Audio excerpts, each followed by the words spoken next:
Feel like I should, feel like I should, feel like I should, feel like I should go. Go. Feel like I should go. Feel like I should, feel like I should, feel like I should, feel like I should go. Feel like I should go. Feel like I should, feel like I should, feel like I should, feel like I should.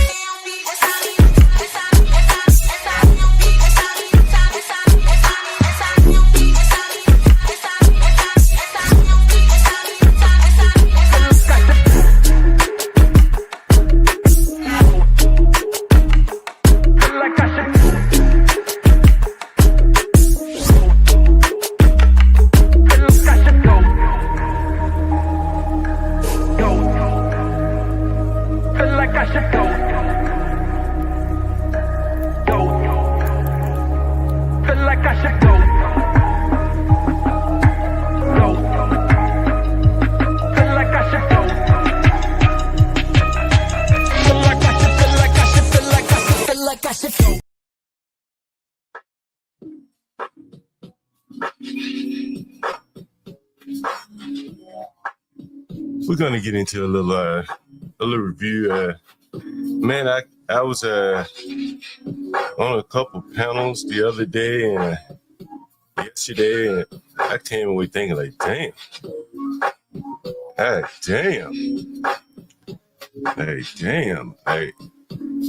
man, I sometimes feel sorry for these black people. You know, like, God damn. And so we're gonna get into that. Give me 1 minute, and I'll be right up to the stage. You know, I can't wait to get there. I think I put up the wrong thumbnail too, so I need it's the right thumbnail. Well, you know, right topic, wrong thumbnail. But I can roll with that. I think I can roll with that. Whatever. Yeah, Daniel Nixon. I am awake. You know, I normally don't keep track of subscribers and stuff like that, but I see we now have 1,300. That's pretty good, I guess. Let me know how the audio is. I've been tinkering with the audio and all that. I got a little music in the background. I'll turn it down in just 1 second. But we're going to play a little bit of this Jess Hilarious. I guess she was fired or replaced from the Breakfast Club. I never really watched it, so I don't know much about it, but I think she was criticizing that young boy. What was the young boy? Damn, did I do that wrong? I think she was criticizing young boy. It was invited to the State of the Union by Donald Trump. So we'll talk about that. Yeah, let me know how the audio is good. How the audio is good? Was the guy in the Uber looking for another job? Yeah, he might be. I think Uber was his part-time job. And so you never know. Give me 1 second. I'm about to get started here. I have to get started here. I guess we'll get right into this Jess Hilarious. I'm going to kind of walk you through where my mind is on these things here. Let's I might as well jump into Jess Hilarious here. And me, I'm John Galt. Good morning, everyone. Daniel Nixon. I don't need two of me up here, do I? One is fine. It's fine. One will do. One will suffice. How do I want to look? Yeah, I think I'll take that. How about that? Yeah, let's jump into this Jess Hilarious. And I got some thoughts on this. Let's go. That's why I picked her to fill in for me for maternity leave. This woman every day. Every day. I don't have no reason to fucking hate on that girl. I don't. No, I didn't like her when I came back because I'm like, all right, what's going on? What's going on? She knew it. We had a conversation. Because the anger was misplaced. Nah, it ain't even you that I don't like. I'm realizing this is the way these niggas is doing shit up here that I don't like. Okay, got it. Now, it's her.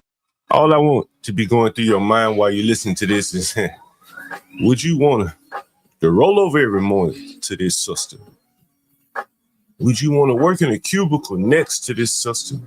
That's the question I want to be rolling around in your head as she goes on this 11-minute rant. Her segment. I went to the person who does the intros, the sounds. Went to Taylor. Yo, Taylor, make Lauren her intro. Take Jess with the mess, all that shit. She says, things can't just change like that. Why the fuck not? Why not? Y'all changing everything else, and I'm the only one that don't know. My goofy ass don't know nothing. I'm just coming to work every day, just zippity-doo-dah-day. You know what I'm saying? Like, nah, take my name out that shit. Jess with the mess is not at Breakfast Club. I'm Jess Hilarious up here. Fuck, I'm Jessica Moore up here. Jess with the mess is not being done. Lauren LaRosa is doing the shit. So that need to be her segment. I fought for that segment. What are we talking about? What are we talking about? While her fans and her people and the Breakfast Club people and the people in the comments, man, I'm not ready to sit up here and act like I don't see that shit. Are y'all crazy? One thing I ain't never try to do is act unbothered unless shit never bothered me, man. What? You try coming back to work. You try to come back to work, and the motherfucker is right there at your desk, and ain't nobody telling you shit, mind you. Nobody telling you nothing, mind you. Before you know it, everybody thinking you're the villain. Like I'm the villain because I didn't know shit. I'm sick of that. I'm very, very sick of that. I'm sick of the shit. It's weird. It's weird. I don't fuck with it. Just be quiet up there. I'm not fighting over no mic space. I'm not fighting over no mic. That's why I went from shut up and hush to not saying nothing. No. I'm not gonna compete where I already won this You hear that a lot from blacks. I've been a landlord to these people, man. It's the same behavior. And I like to call this a teaching moment here. Anyone ever want to do business and you end up doing business with blacks, you're often going to face this kind of behavior. Let me explain to you what's going on here. That's why I went from shut up and hush to not saying nothing. Right. So oftentimes when they get in a position where they just tune out, instead of trying to work through the issue, they just say, fucking, I ain't going to say nothing. That's what she's saying. I just went to a position of saying nothing. Oh, no. I'm not going to compete. I'm not going to compete. Not going to compete. Well, I already won this competition. She already won. You got to win every day, baby. Every day is a competition. And you think just because you won one battle that the war's over? Don't work like that. No. I'm not gonna compete where I already won this competition. I didn't know it was supposed to be 4. If this was So now the competition has changed. They added someone new. Now you got to compete with that person. It's the way it works. You're not just gonna get to sit up on your throne and have no competition. No one wants to knock you off where you're sitting. But this is what you thought. This is what she thought she could do. She's already won. I don't have to compete. I've already won. Presented to me, prior to hire, then I wouldn't have been so shocked. Like, oh shit, all right, cool. So when we bringing in the 4th person, shit, that's what's up. Cool. You heard that? She said, if this had been presented to me prior to hire, well, lady, things change. Nothing's static. In the radio world, things are dynamic. New artists come out, displace hot artists. He becomes the king of the jungle till the next hot artist replaces him. Just listen. I didn't know things were going to change. How the hell you think we got here? Oh, shit. All right, cool. So we'll be bringing in the 4th person. Shit, that's what's up. Cool. It's only time for that segment. You know what I'm saying? We had a meeting today to restructure the show and shit like that. Why did they have to restructure the show? She'll never ask herself that question. They brought in fresh blood. They saw you the weak link. Couldn't control your emotions on air. We played a video of her interviewing someone, just couldn't let it. I think it was Vivek, just couldn't let the man get through the interview.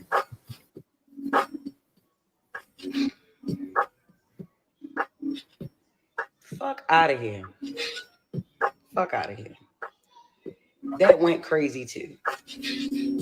Listen. It's a lot of shit. It's a lot of things that I deal with. I ain't expecting not one motherfucker to feel sorry for me because that's not what I'm looking for. I don't care. And I haven't said a motherfucking thing at all. At all. I haven't said anything. This is the crazy thing, yo. I'm gonna let y'all know this. The craziest shit is, right? I wanted Breakfast Club so bad. I wanted it. I grew up on the show. The fuck? Like, what? Hall of Fame show? What are we talking about? Syndicated? This ain't my first time doing radio, but I'm just saying, like, this is the biggest fucking show culturally. You know what I'm saying? I was eating that shit up the whole year I co-hosted, eating that shit up until I had to leave. You know what I'm saying? Like, I had a baby. In this industry, what I'm doing ain't no right time to have a baby. So you have them when you have them. I don't regret when I got pregnant. I don't. I got pregnant. See, what she doesn't understand is the nature of the business. They don't have time to wait on you. They can't put the show on hold while you have a baby. You chose that. As you just said, nothing wrong with that. But competition is waiting in the wings to take your position. You went and had a baby. Beautiful thing. Someone wanted to take your position, and seemingly they were better than you. Fucking purpose. These are the breaks. These are the breaks. That's what I wanted, a baby, and that's what I got. You got it. You know what I'm saying? But I wanted Breakfast Club. You feel me? Well, you couldn't have both. Which one do you want more? I'm gonna say this. I don't fucking need to be there. I wanted to be there. I loved being there. That was my shit.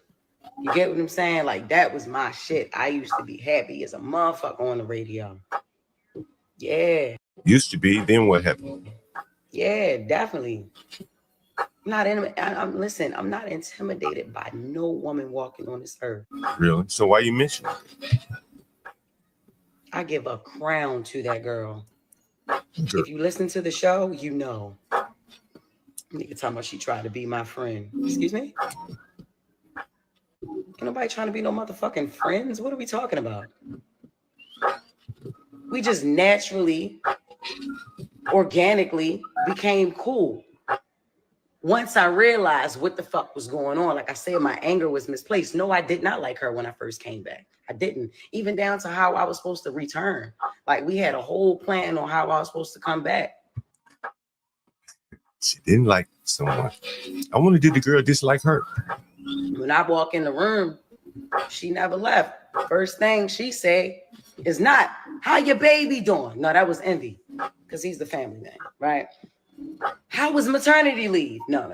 That's not the first. The first thing that she talks about is the shit that was in the comments. What the fuck would make me want to talk about the fucking comments first? I got a beautiful baby at home. Why? You know what I'm saying? So no, I did not like her when I first came back. I had to learn that Lauren was not a spiteful person. Like, I'm like, I don't like the way you moving. I don't like, I ain't feeling this shit. We had a whole nother plan. I don't know what the fuck what that was in there, but that shit wasn't it. I ain't like that. We've made cool since then. That's it. Right? I compliment this girl every fucking day. Every day. And it ain't forced. She's a beautiful girl. She knows her shit and she on her shit. And that segment came from me. Like, let's not even sit here and fucking play around with it. Like, it's the crazy thing. This is another crazy thing. We supposed to be a team up that bitch. Not one person comes to my defense at all. Like, when I'm like, not one motherfucker ever with this online shit. Like, why the fuck should we have to keep playing it? Man, listen, I know one thing. Angela Yee ain't that motherfucking crazy. Not as crazy as niggas try to make her out to be. Nah, it's the reason that lady wanted to leave that show. I don't know how she did that shit for 13 years, my nigga. I'm telling you. I don't give a fuck. Y'all already know what's up with me. I feel played with. I'm gonna play with niggas. Like, that's just like, come on. I've been quiet a lot. If Jess Hilarious is quiet, it's a motherfucking reason. I always got my motherfucking mouth open all the time. Whether it's something y'all want to hear or it's something that y'all ain't gonna want to hear. I ain't got time. I ain't got time. Didn't go live to talk about that retired ass nigga. What nigga is she talking about? I don't even. She wants it. Who still think he not retired. Nigga, you ain't doing nothing. And honestly, if he didn't hate me so much, I would actually agree with some shit that he was saying. I would. The girl is great at what she do. You know, I don't know who the hell she's talking about. I'm trying to look this Lauren LaRose up. I think I found a picture of it. Is this two black women here fighting in the workforce? I don't know. I didn't think this is where I thought the damn woman might be Spanish or something. But might be two black women fighting in the workforce here. Again, man, like they can't get along in the workforce. They can't get along in their neighborhoods. Lauren with the latest is flawless. Yes, it is. Yes, it is. I gotta see this woman is. Yes, it is. She got that. I fought for that. The fuck is we talking about? I don't know how long it's gonna take for a motherfucker to confirm that. But yeah, it's like that. I started saying shit on air. Like I said, I don't know if y'all really listen to, you know what I'm saying? I don't know if y'all really listen to that shit 6 a.m. or wherever. Yeah. I advocated for that. Get that shit to her. Get that segment to her, man. That girl do what she do. She do it great. She was doing it great at TMZ. She doing it great up the Breakfast Club. Wait a minute. I also been. Wait a minute. Is this Lauren LaRose right here? If anyone is familiar with Lauren LaRose, is this her right here? Is this her? Is it this sister violence here? No, it can't be. sister violence. Okay, all right. That puts it all into perspective, man. Makes the title all the more appropriate. I really feel sorry for these people. They can't even get along. The black girls can't form any magic together.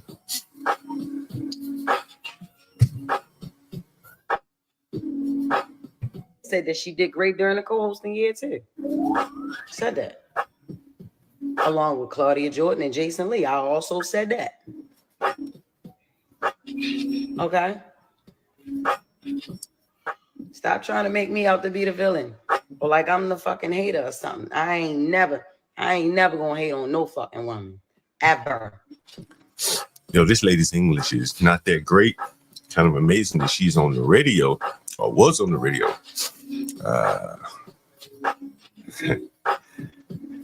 And you know, one may ask yourself, you know, you see the other woman here. You know, she's younger, I guess. You know, a little bit younger. There's all of them there. It looks like I have a browser connection. Look, but you have to ask yourself, why does this woman here show up in this bonnet and all this shit? You know, like you gotta put your best. If you're in the entertainment industry, you gotta put your best foot forward. Whenever you show your face, and you got this bonnet or whatever else on your head. I guess her makeup is done, but nevertheless, but the other young lady, I think she's fairly attractive. Let's see. Yeah, younger, fairly attractive, you know. About even, but you know, the lady has children, other responsibilities. And clearly she's not that nice.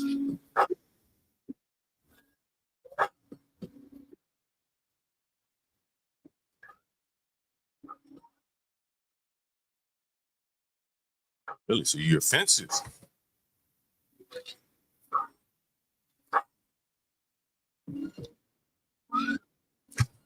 How many of you men want an offensive woman around you? She's offensive. She prides herself on being offensive, and she can't understand why no one wants her around.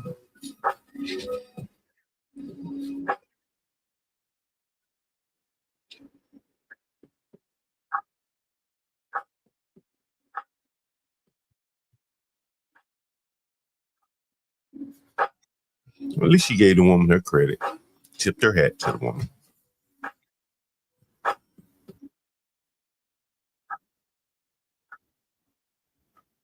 Why not? Why can't the blacks show homage? Pay homage. What do they call it? Giving you your flowers. If you did all this for her, why can't she thank you online? Why do you need that? These blacks need a lot of attention, and that's very hard. It's very difficult to manage people like this in a workforce. Yeah, one person demanding attention for helping someone, which should just come naturally.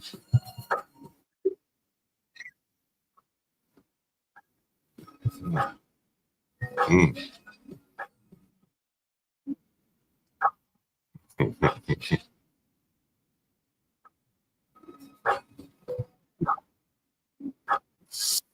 A lot of people say blacks don't progress beyond high school.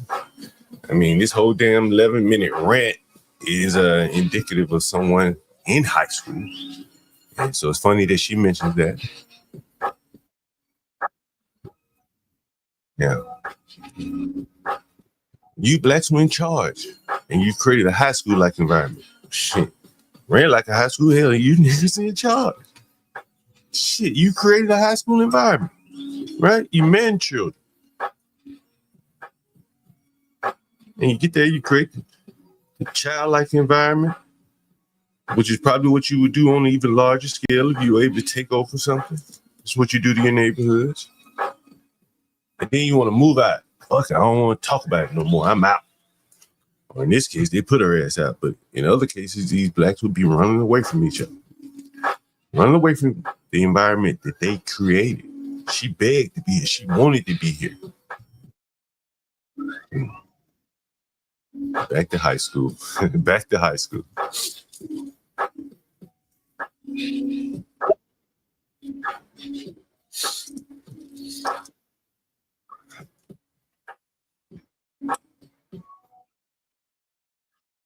A bitch. I mean, it's what they saying, man.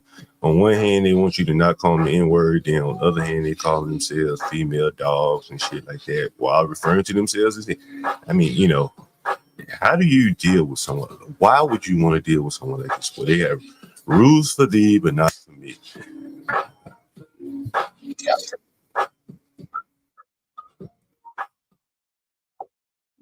Everyone does.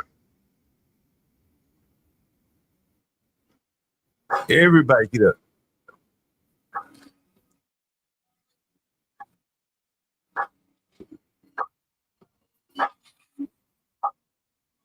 Everybody does until they don't.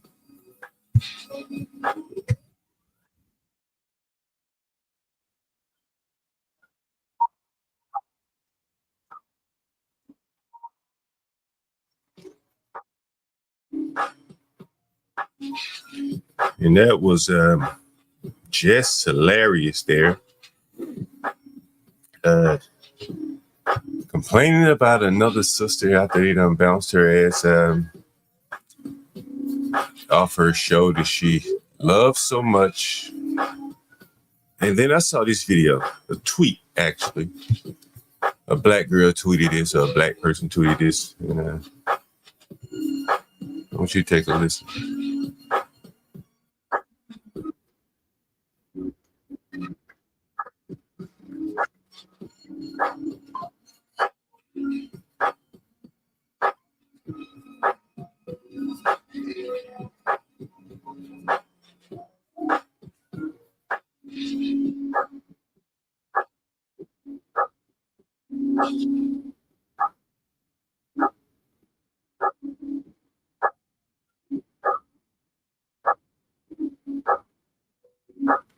What you're seeing here is a white man that left some water out in the desert for foxes to drink.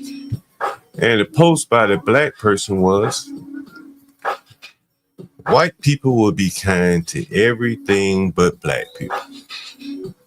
What? Nigga, how did you get that out of that? Think about that shit. How did a black person attach himself to this incident right here? To this moment in time? Like, where did a black person see a white person leaving some water out in the desert and somehow make this a black issue, a black and white issue? If a Hispanic person left water out there, what would the blacks say about that? It'd be interesting. And so, you know, I've often said, like, the blacks seem to think more about whites than they think about themselves. And you can kind of clearly see that in this video here. The blacks are really concerned about how the white people view them as opposed to how they view themselves. And I'm looking for this. There was a tweet coming out of DC here. And I'm going to share it for you. And I want you to just listen to this. And then I want you to think about what you just saw about that fox on the screen there. And I'll see if I can maximize this. This is, I think this is downtown. I'm pretty sure this is downtown DC. Someone correct me if I'm wrong, but take a look.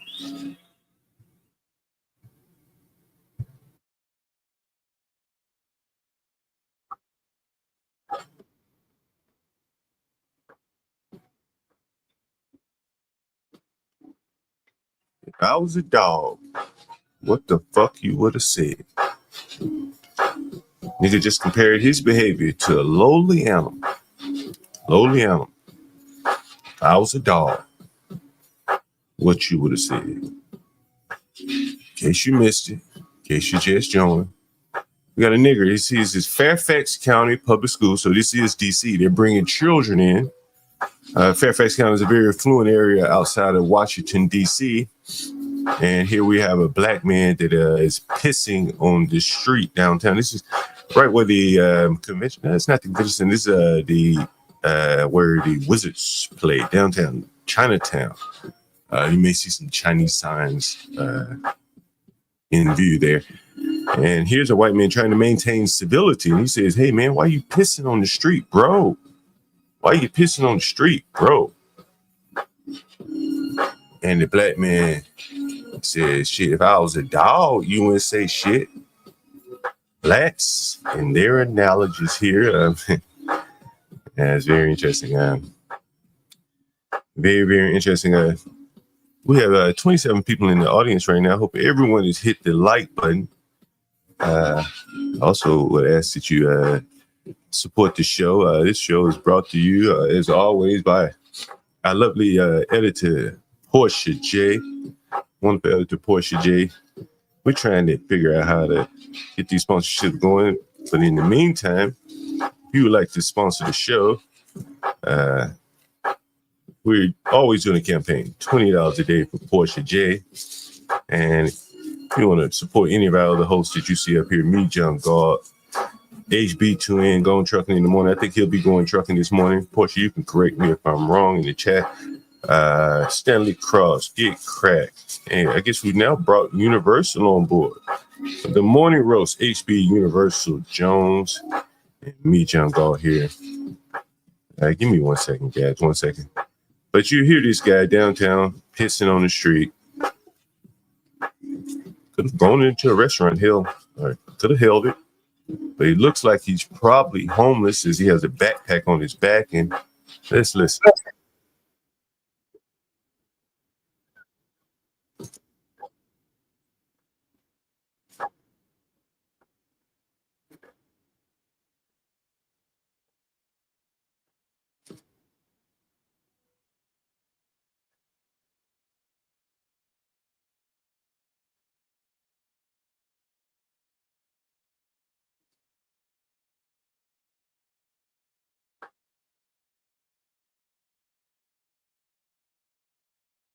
Yeah, and I don't know if you heard him. He says, "Show me. Put me on the internet, man, so I could be more popular."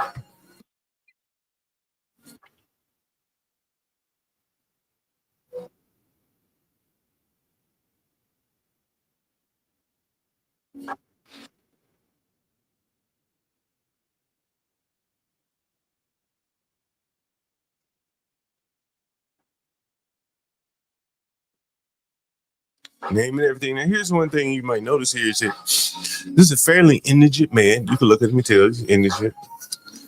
But the blacks have been used as, we don't have ID. Blacks don't have ID, so we need to lower the standards for voting. They've just been used as political bulldogs. No agenda, no agency of their own. And they have accepted their life in exchange for the welfare benefits. Here's a black man. Immediately pulled out his ID. But yet the lie has been told by blacks, at least all my life, is blacks don't have ID.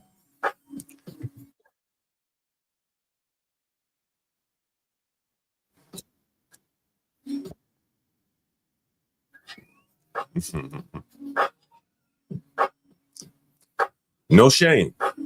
And I think, clearly that's part of the issue that blacks really have no shame. And niggas say, shit, make me famous for pissing on the street. I can't think of anyone else that would, no other race that would do that. And recently I was up here on a panel, and again, I go up on all these panels sometimes, and but it was here on this panel, it kind of an eye-opener. I want you to look. Stanley and I, we were watching Pop the Balloon one night, and I'll just let it go.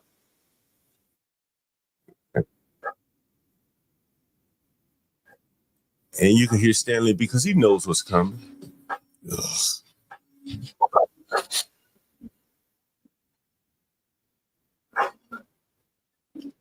You guys hear Stanley say a podcast. Shit, what podcast do you think these sisters would listen to if they even listen to podcasts?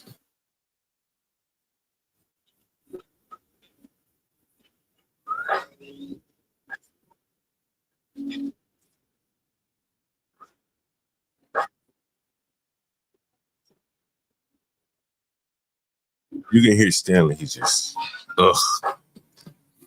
He don't want to believe it. He don't want to hear it. He believe it. A lot of these blacks, they know. They all know. But it's hard. It's a hard pill to swallow.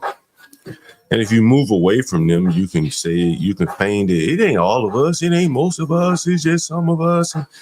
But in reality, it's more than, more than that 50% there, clearly. Look at all these sisters here.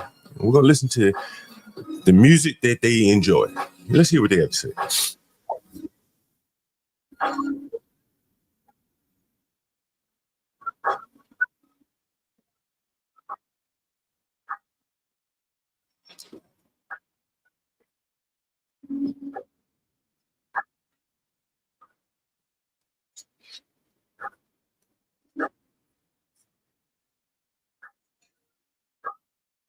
Dead right.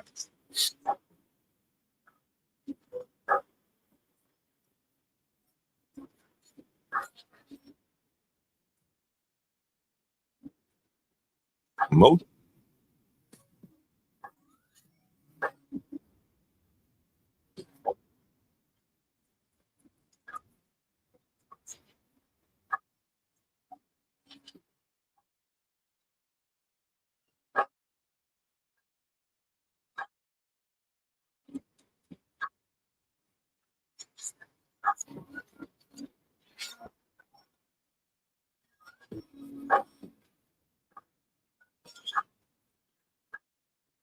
I just topped up to tell you we can't hear any of the videos.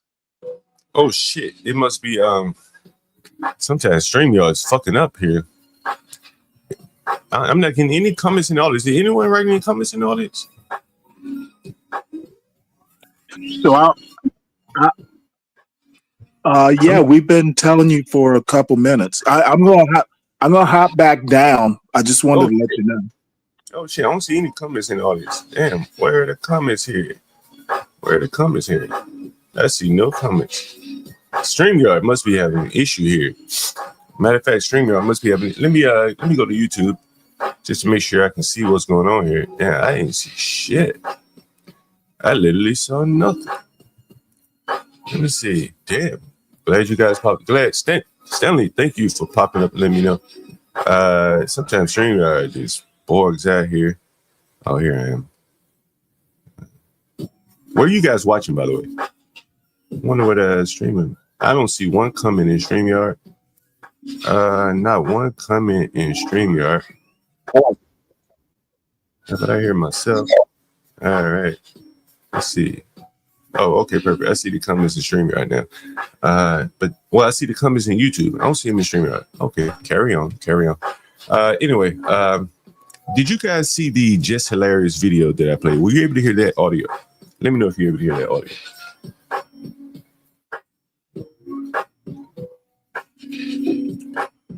I don't see any comments in StreamYard. That's fucking weird there. Anyway, let me know if you able to see the Just Hilarious comments. One thought he's turning to Helen Keller.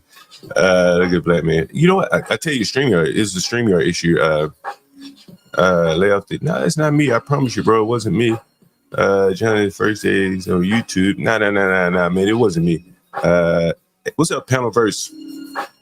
Always working hard. Yeah, indeed. Hey, Panelverse, man. I saw you quitting your stream or something. Sound like that's what you sound like, a little dejected about your dog yesterday. Let me know if you guys can hear this before I carry on again. Like your favorite song right now. Yeah. Let me know if you guys can hear that. I don't want you to think you're Helen Keller here.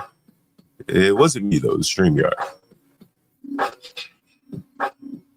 And I'll assume you can hear this. Matter of fact, I'll be able to just hear it in the background. Let's see.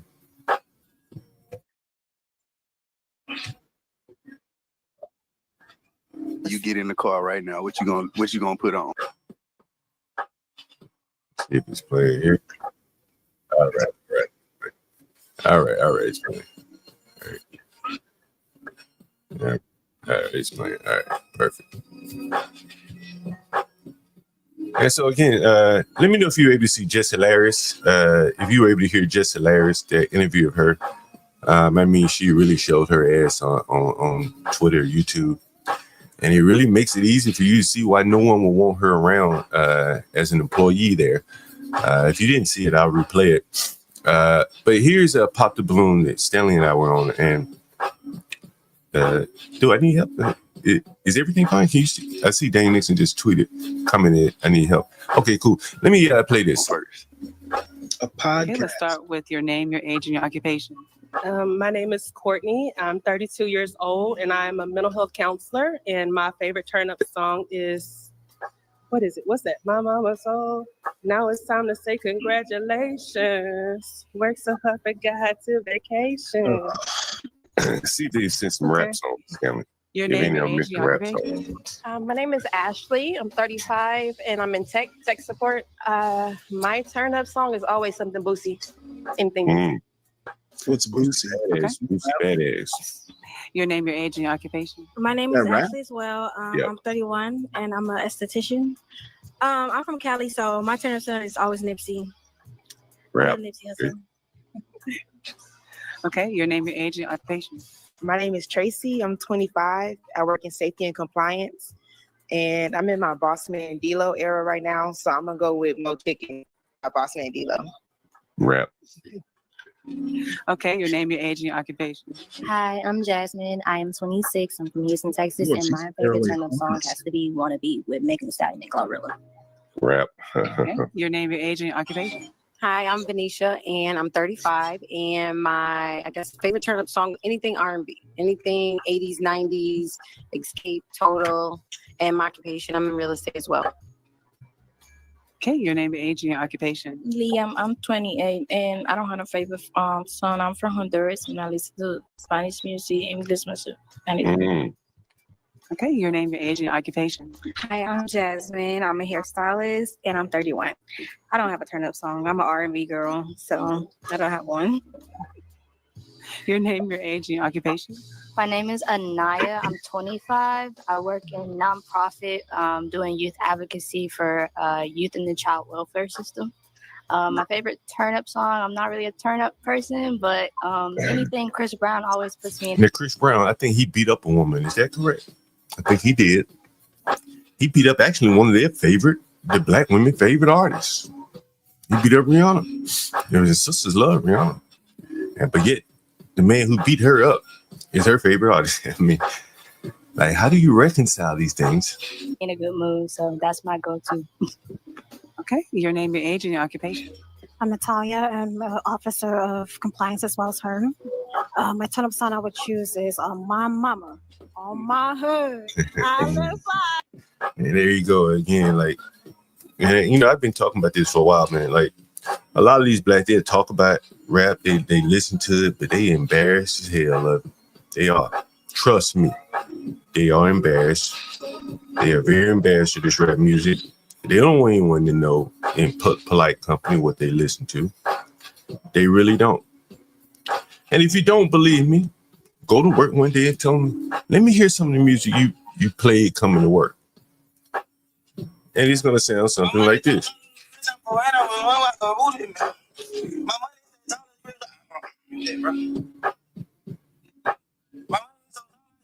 My money so ludicrous, I throw in, I heard the shoe for them. My money said tall as ludicrous, I throw in, I swear they gon' shoot for them. My money said tall as ludicrous, I throw in, I swear I'm gonna shoot with. You can't be happy about that. You can't find any pride in that. And this is why they have to hide it. This is why they say hip hop. And they try to slice and dice hip hop, old school, conscious rap, like all that shit the same. It's all the same. The shit that sells is the worst. Hell, these women just say they like Megan Thee Stallion, Glorilla, Boosie Badass, a dead nigga, Nipsey Hussle. And I'm gonna pan out and let you see, like, just look at the state of these black women. Look at them. You gotta feel sad for them. You gotta feel real sorry. Hey, look at this. I'm a pan. I hope it give me a wide view. A real wide view is needed. And you just look at this.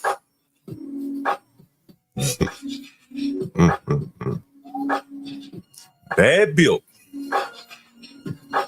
And just like Jess Hilarious, I'm not going to compete. Hell, I can't compete.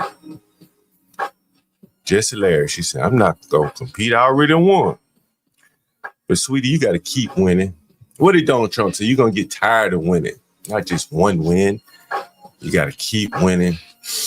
These blacks can't keep winning. Maybe they won one or two civil rights fights.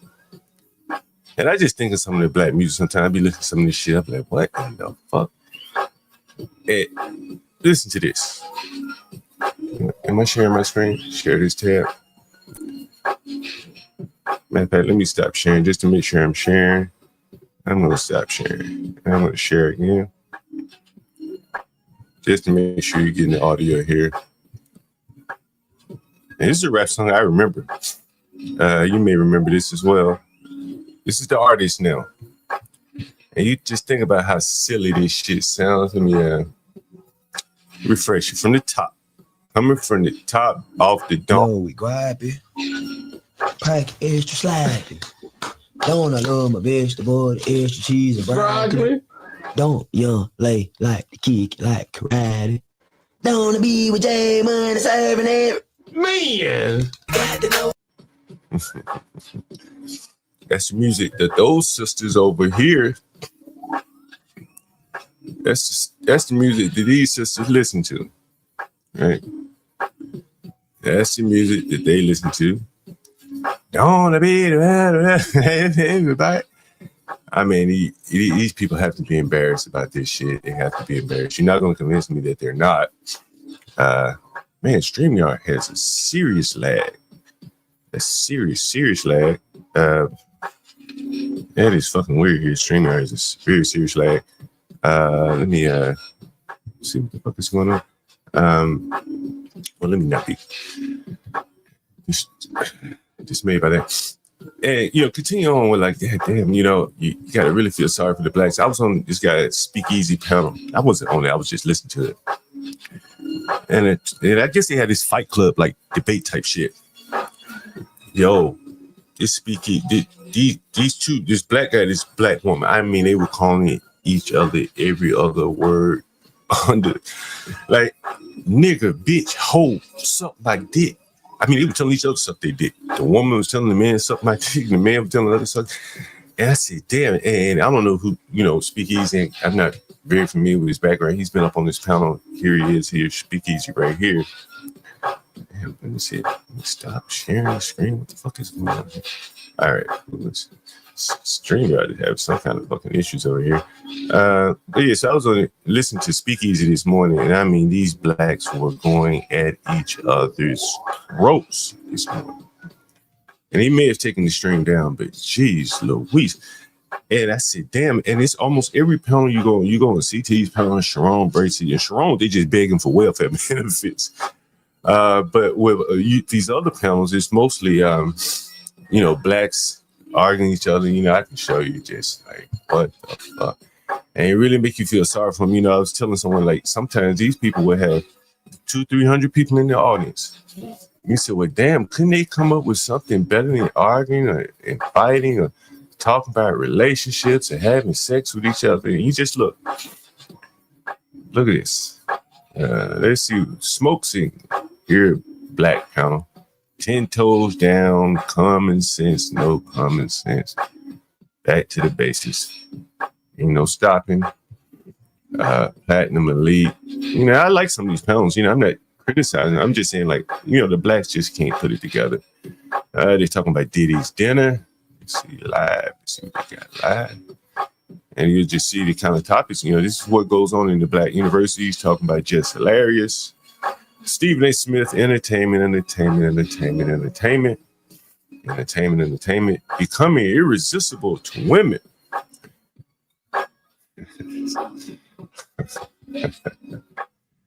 Then you have someone like Be Brave who sits back and looks at it and he talks about it all and says, what the fuck is wrong with these blacks? You don't see Be Brave talking about pretty women, how to be more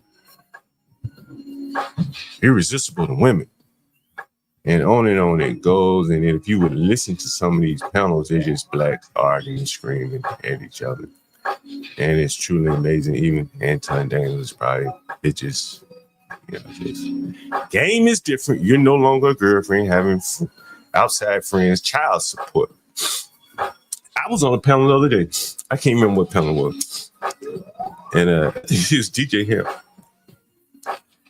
And I said, man, I can't remember the last time I've been STD tested. I said, shit, I don't know. Shit. Any of y'all niggas had STD recently? Any of y'all niggas had STD recently? I used to pull up the STD maps here in DC. When I first moved to DC, there was an STD map. You could only imagine what it would show. STD map. DC. Now, I'm gonna put the HIV because I've had a few HIV black tenants. Let's see what that map looks like. Oh. Have mercy. The blacks, they down bad, people. They down bad. And they can't talk about it. They talking to me about rubbers. Nigga, I ain't got no AIDS problem. I ain't got no STD. I never had one. But they got to protect the only thing of value to them, and that's their dick. Nigga threw me off the pound. This nigga here don't take no STD test. What? I ain't out here slinging dick for a living. Folks, this is the Washington, D.C. map of AIDS. I hope this shit break out by. Oh, it don't break out. But that dark area right here is where the blacks used to live. Whenever this was published, that's where they were at. They down bad. Nigga threw me out the panel because I don't get STD testing. I said, why the fuck do you have to? How many of you niggas done had an STD? How many of you niggas did out the clinic? And they be niggas bragging and shit. It's a fucking nigger, big old ape like nigga. JP nigga. Nigga, these niggas had no embarrassment. This nigga talking about he met a woman in the clinic. Said it's the best place to meet the sisters. They getting cleaned up. Being dug out by dirty dick niggas. That's what JP was saying. He bragging about it. He went on Kendra G's show. Tell me I'm lying. These blacks have no shame. And that is why I feel sorry for some of this shit. You gotta have some shame. Something gotta tell you not to go on Kendra G's show and tell her that you pick up women in the clinic, even if you do, nigga. Even if you do. And you running a hot dog cart. Who the fuck want to eat your hot dog cart after you telling people you STD riddle and you fucking hoes in the clinic? I don't want none of that. So I feel real sorry for them because they do not understand the way of the world. They don't understand it. And Pastor Manning said it. Remember when Manning said it, like, these niggas, they just don't understand the way of the world. But we also proved it out here on the stream. Remember when the nigga called in when he says there's something wrong with my mind. And for the people that never heard it before, it blew my mind to hear it. I've never heard a nigger admit it before. I don't think I've ever heard. Most of these niggas think they're real smart. Most of them think they're real smart and they take offense to it when you call they black ass dumb. But this is the real state of a nigga with the own. This is a call that came in on one of our live streams. Honestly, Black Man 34. This nigga gonna be real honest with you. If you think you're gonna build some like it, come on, next age. We bring some of the rawest content here on YouTube. Take a listen. We do like it. Okay, damn, you ain't never tried to do Uber Eats and nothing like that? DoorDash? Nah, I can't even, man. I can't even drive right now, man. Why not? Well, your license fucked up? Nah, my license, I ain't never had license. I can't even pass the motherfucking test. Oh, that's because right. I can't stay focused. I can't focus, man. And then I get so nervous, I'll probably pass. I'll be almost about to. This is a call that came in on one of our live streams. Illiterate black man, 34 years of age. We bring you some of the rawest content here on YouTube. Take a listen. We think you'll like it. Okay, damn, you ain't never tried to do Uber Eats and nothing like that? DoorDash? Nah, I can't even, man. I can't even drive right now, man. Why not? Well, your license fucked up? Nah, my license, I ain't never had license. I can't even pass the motherfucking test. Oh, that's because right. I can't stay focused. I can't focus, man. And then I get so nervous, I'll probably pass. I'll be almost about to pass it. And then something just lock up in my brain. It's something mentally with my brain, man.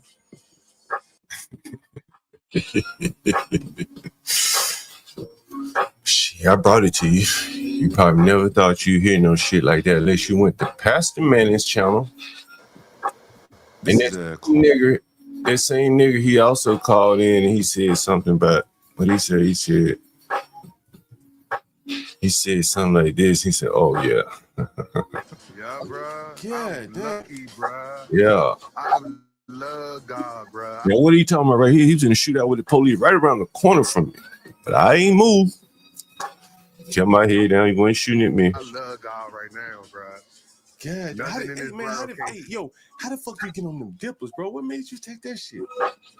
Because one day I met a little white joint, and she like the dippers and shit. So when you interacting with that, You met a white joint. It's a white woman. For those of you that don't know what the fuck he talking about.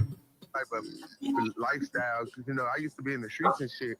So I met this girl, she liked the dippers, and I went to go get her some dipper from the person I used to fuck with uptown and shit. So I bought it to her one day.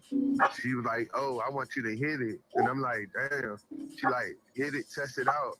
And I'm like, "Nah, I don't smoke that type of shit." Yeah. And she like, "What the fuck you on? Like, is you the police? Smoke this shit, tap it." Yeah. So I said, you know what? It was like not a peer pressure, but it was like when she said, "Damn, what you the police?" It made me feel like, damn, let me show this bitch I ain't no police ass nigga. Right. You know what I'm saying? So I smoked it. I was high as shit, and then we started being intimate. She started getting me. So she finally gave you that ass once you hit that dip. When I hit that dipper. Yeah. Damn. Can't read. Can't work. Can't drive. He'll do some dope for a dipper. For some pussy. He'll do some dope for some pussy. Just useless people that can be just manipulated, tossed about for someone else's benefit, really. That's ultimately what we're seeing here, is that blacks are being used for someone else's benefit, honestly, bro. And speaking of that, I'm going to show you a tweet from Kanye West. I'm going somewhere with this. This is a tweet. I think this is from Kanye West. Yeah. I don't personally have an issue with Kendrick, but he was a pawn to take down Drake because these record labels don't want big artists because the smaller artists are easier to control and replace. That's Kanye West. And more or less what he's talking about is Jews and blacks. The black artists, the Jews. And he's saying that the Jews were able to manipulate Kendrick Lamar to take down Drake to make both of them peons in their game here. And which brought to mind a clip from Piers Morgan. Candace Owens was on Piers recently. I don't know when this was. Let's take a listen. I'm going to play a short clip here. Interesting. I just find that response to be interesting. He's literally selling swastikas. Yeah, Piers, if you would like to provide commentary on, if you want to provide commentary on Ye, I have maintained I'm not going to participate in Judas culture. With swastikas, and so it's so brazen, it's so taunting. And you talk about people who are directly attacking people. He's directly attacking Jewish people when he does this and making them feel extremely uncomfortable, extremely threatened by this, because he's got 32 million people following him on X alone. You know, his social media firepower to galvanize hate against the Jewish people is being laid bare, isn't it, in real time? Just a question for you. When you saw the Klansman hoodie, why did you say taunting against Jewish people but didn't mention anything about black people? Yeah, but it's just interesting that of the two things you chose to lean into Jewish people and not to speak about what the Klansman hood represents. Well, both. Let's say both. I mean, they're both, the Nazis and the Ku Klux Klan were both despicable people who targeted certain members of society and wanted to cause them enormous harm, if not kill them. And that's why people are finding what he's doing. That, like, when I saw the image, I thought you were going to say something about Black America and maybe speak about the fact that Kanye is Black, but you just instantly went to accusing or speaking about how Jewish people felt about it. I think that's interesting. I just find that response to be interesting. He's literally selling swastikas. Yeah, Piers, if you would like to provide commentary on and that's interesting to and maybe speak. It's interesting that, like, when I notice what Piers says here, he puts up this big old picture. Let's see if we can find the picture again. A big old Ku Klux Klan outfit, hood and all. And so Candace sees the hood. Piers sees the medallion of the swastika. A little bitty swastika, big old white boogeyman hood. Piers sees that swastika. The blacks all see the hood, but they are meaningless. They're irrelevant in the grand scheme of things. And so listen to Piers again. Klan imagery with swastikas. And so it's so brazen. It's so taunting. And you talk about people who are directly attacking people. He's directly attacking Jewish people. He's directly attacking the Jews. Big old Klan hood up there, but he said the Jews. When he does this and making them feel extremely uncomfortable, extremely threatened by making the Jews. As I said, people, the blacks are just the pit bulls for everyone else's agenda. And I'm going to show you more, maybe one more video I'm going to show you just to prove my point. He's got 32 million people following him on X alone. And he could be saying something about the Jews. You know, his social media firepower to galvanize hate against the Jewish people is being laid bare, isn't it, in real time? Just a question for you. When you saw the Klansman hoodie, why did you say taunting against Jewish people but didn't mention anything about black people? Yeah, but it's just interesting that of the two things you chose to lean into Jewish people and not to speak about what the Klansman hood represents. Well, both. Well, both. Well, fuck it. If you want me to include you niggas, I will. Make you feel better. Both. Fuck it. All right. You be happy now? Now let me get back to this fucking anti-Semitism, because you niggas' lives don't matter. That's crazy, right? They been stomping up and down the street, burning down motherfucking cities. That my lives matter. White man see a hood there. Anything the blacks, anything of the blacks did it. Which brings me to the last video. Let me see if I can. Oh, I gotta see if I can find this. I hope I have it. Let me see if I have it here. And it's a good one if I can pull it off. I'll have to show it another time. I know I have it here. Oh, I got it. If you really want to know what it's all about, as I said, the blacks are just the pit bulls in this, being used to advance the agenda, pushing the ball up court, running everyone else away by screaming racism. I won't take my word for it. Listen to the governor of Illinois.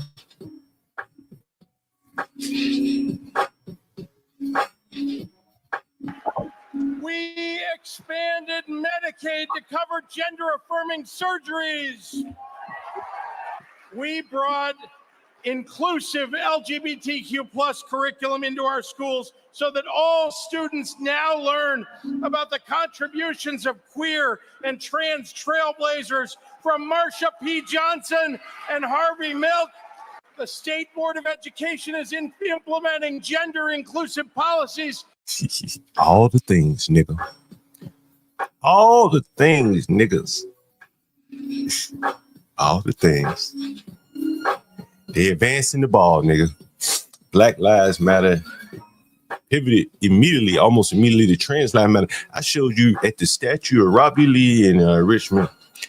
This is back during COVID. They had Black Trans Lives Matter. Protect Black trans women. Nigga, ain't no money in the blacks now. Listen what he's saying, the money. Like, nigga, if you miss it, I'm going to play it again. Listen to all the money he talking about, right? This is billions and billions and billions of dollars here. Listen to what he says again. We expanded Medicaid to cover gender-affirming surgeries. Billions.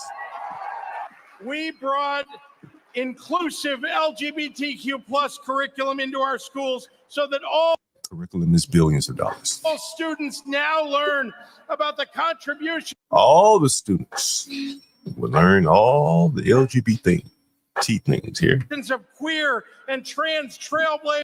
You niggas. Congratulations, niggas. This is what you marched for. It's the culmination of John Lewis getting his ass whooped down there on the Selman Pettis Bridge. From Marsha P. Johnson and Harvey Milk. Harvey Milk. How many of you niggas went to see the Harvey Milk movie? Oh, you didn't know you marching for Harvey Milk? Now you know. State Board of Education is implementing gender-inclusive policy. Is that why Maxine was all them down there fighting Trump with the Department of Education? Because there's a lot of money on the line. Curriculum. New books got to be written to include the, what do you say? So that all students now learn about the contributions of queer and trans. Go to school, nigga. It's time to learn about the shit you march for, the shit you were led to march for. You're going to learn about queers. You're going to learn about inclusive LGBTQ plus. all that shit, all the things, nigga. You're going to learn about it. Learn about it, nigga. You about to learn about it all. Curriculum into our schools so that all students now learn. What about STEM? These niggas, I thought the niggas needed STEM.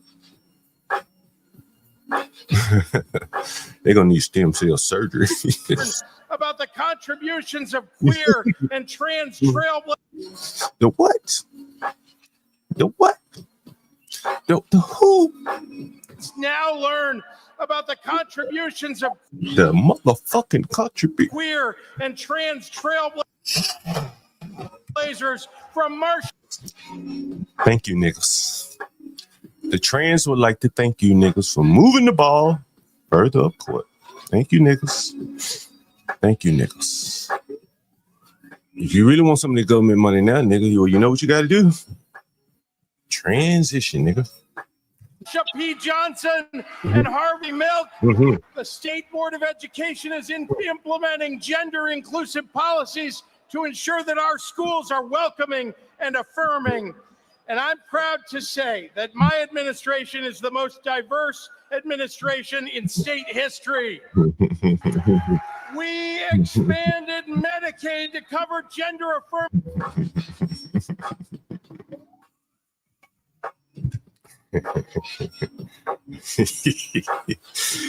Man, I think I just exposed how the wool has been pulled over these Negroes' heads, and you really have to feel sorry for them.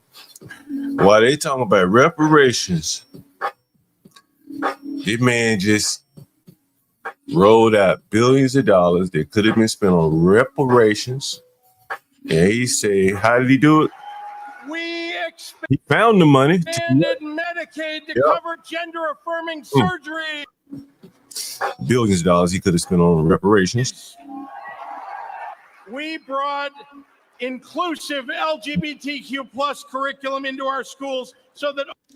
Isn't that one tenet of the this one pillar of the reparation? They want money, of course, but then they want education, student loans, and all that kind of free shit. They want healthcare, right? They want healthcare. If you ask any black about reparation, he's ticking off all the things that they want, but he's giving it to the trans instead. Listen. All students now learn about the contributions of queer Black history. That's what the blacks want, right? They want what is it? CFR, CFT, right? But instead of CFT, you getting the contributions of queer history. Trade off, nigga. and trans trailblazers. Trans trailblazers, not blacks. From Marsha P. Johnson From Marsha P. to and Harvey Milk. And you niggas thought it was about STEM. I done told you niggas, you can make yourself a STEM. You can make yourself a software developer. You're listening to one. But you want to get into the educational industrial complex. But they moved on from you niggas. They moved on from trying to make you motherfucking rocket scientists and black magic motherfucking women and from Marsha P. Johnson and Harvey Milk. The State Board of Education is implementing. The baton has been passed, nigga. Y'all niggas been hitting people upside the head with the baton. And these motherfuckers have passed the baton. There you go. And that's pretty much all I have to say about things. The last couple of days, I've just been seeing this shit, and I'm like, I see all these blacks arguing online. I said, Jesus fucking Christ, all the problems you motherfuckers have, and you just gonna argue with each other. And then I guess the only thing they really are in agreement on is reparations and chasing women and the conflict therein. So if anyone would like to join the panel, the link is in the chat. I'll drop the link there.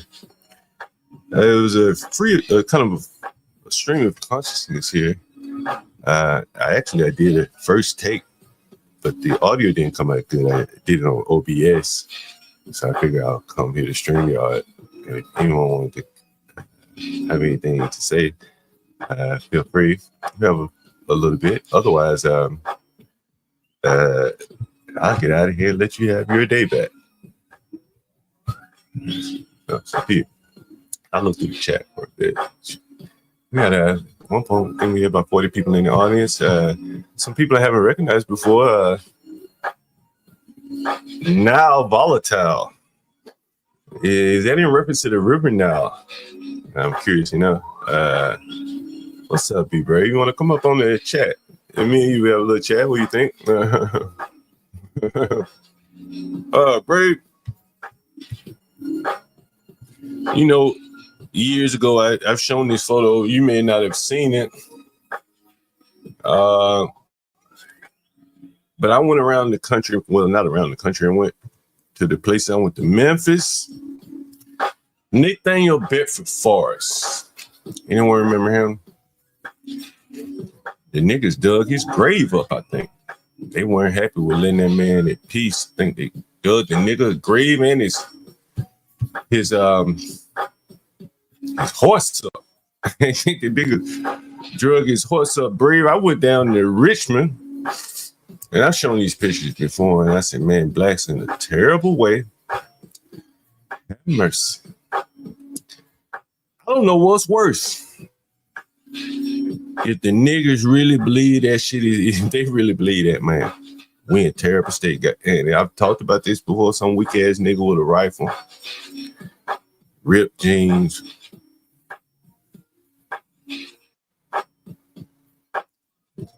My man, be brave. What's up, Brave? Hey, John. Oh, not much, Brave, not much. Hey, hold on, John. I gotta hold on, doggone it. There you go. That's What's better. up, Brave? Oh, What's nothing much. I was just amazed at the small hat governor screaming to the top of his lungs how he advanced debauchery to school kids. It's amazing, and it's very interesting, John, that you're couching it in blacks doing their dirty work. Very interesting. Very interesting. Right during at the height of COVID, I was up in the Bronx, and I've told this story before, and I have a picture somewhere. I was in the Bronx, and I was walking to a bodega. I used to love to go into bodegas, man. And I saw a sticker up on one of the buildings. It had Black Trans Lives Matters. If you understand anything about how these movements work, ain't no blacks running around here printing those stickers and putting them up on the billboards. Definitely not in the Bronx, right? This is a very Dominican, Albanian neighborhood, yet there were stickers saying Black Trans Lives Matters. And my lady and I saw that. That's weird as hell, right? And she said, yeah, that's really what it's all about. That's Black trans. And then I saw how Pritzker had been investing a lot of money. He's investing a lot of money in this trans shit. And when you think about it, a motherfucker on trans, he's going to be on the pipeline, in the pharmaceutical pipeline for the rest of his life. Once he signs up for that shit, he's going to be on pills forever. And that's much more profitable than, say, trying to educate these blacks. And I showed this statue here in Richmond, Virginia. Let me see if I can pull it up here. Let's not leave out the absolute engineered decay that brings with that. With this Fitzker or whatever his name is doing, it's outright decay, even more than profit. But go ahead, John. Yeah, and let me see if I can find this photo of Brave. I've loved it. Let me see if I can find this photo of Brave. It's a picture of the Robert E. Lee statue that the blacks and the liberals had defaced. But on this statue, if I can find it, and I found it once before on stream, it was protect Black trans women. And I'll see if I can zoom in here. And this is during COVID, so it shows you that this agenda really was what it was all about. It was somewhere written along here. It may not be this picture, but it was one of the other pictures here. And again, it just highlights it. I think the blacks have more or less been like as the pit bull. They advanced the agenda more or less for other people or other agendas that are really the higher priority there, Brave. Well, you notice they're not talking about white trans. It's always black trans, correct? Yeah, it's always black trans, black that's double. That's a twofer. First, they get the blacks to make damn fools of themselves advancing debauchery, and they do it with using the transgender nonsense with the black face. So actually, the people that are also decaying society are decaying black culture because they're forcing black culture to support this kind of nonsense. So out the window goes black culture, and they take a lot of the rest of society with them. It's a two for decay. Go ahead, John. Brave, did you see that clip I played of the Pop the Balloon? No, I didn't. I want you to comment on that then, Brave. I want you to see it. Let me see if I have it up again. I know I have it. But I want you to see it, Brave. And there's two things I want to point out to you, Brave. The first thing, I'm not going to point it out to you. I'll let you see it, judge for yourself. And I'm pulling it up here, Brave. Give me 1 second. Help me out if need be, John. You got the inside scope on black debauchery better than any of us. Yeah, you're gonna see it as soon as I show it to you, Brave. I think you'll see it. Okay, I'm gonna share my screen and stop it right here, Brave. What do you see here? I just see a lineup of black women and a black dude. Can you see it a little better now? Woo. Well, so far I focused right in on a couple of women that I don't know why they expect to be in a lineup. I don't know what the hell this is about black culture that can't send a message to goddamn fat ass women to stay the hell out of the competition. What brave? That's a black thing, John. That's a black thing. You go ahead and have a white pop the balloon, and I'll get. If there's a fat woman in that white pop the balloon lineup, it was forced on the white man because the white man would want to say, "What the hell, man? Come on, lady." The fuck Can out of I here. offer an observation? Yes, Stanley. Yes, Stanley. And Brave, the other thing I want to point out to you here is again, I'm gonna, I may have mentioned it to you before, but it's something that I've observed in my professional life as a software developer when I worked out in the world. You'd have casual conversations with white people. And, again, I'm not saying I'm any angel. I've listened to rap music. And you can listen to that shit, fuck you, nigga, bitch, kill. I would have fuck. You don't know how it goes, Brave. You know how the rap music goes, right? You know how it goes, right? Yes. You know how it goes, Brave. It's my money so tall I can my money tall like little Chris Afro ain't I can boot it. My money so tall. My money so tall I can shoot it, man. You understand what I'm talking about, Brave? Ludicrous Afro and I shoot at it. My money said tall as Ludacris Afro and I swear they gonna shoot for it. My money said tall as Ludacris Afro and I swear I'm gonna shoot with it.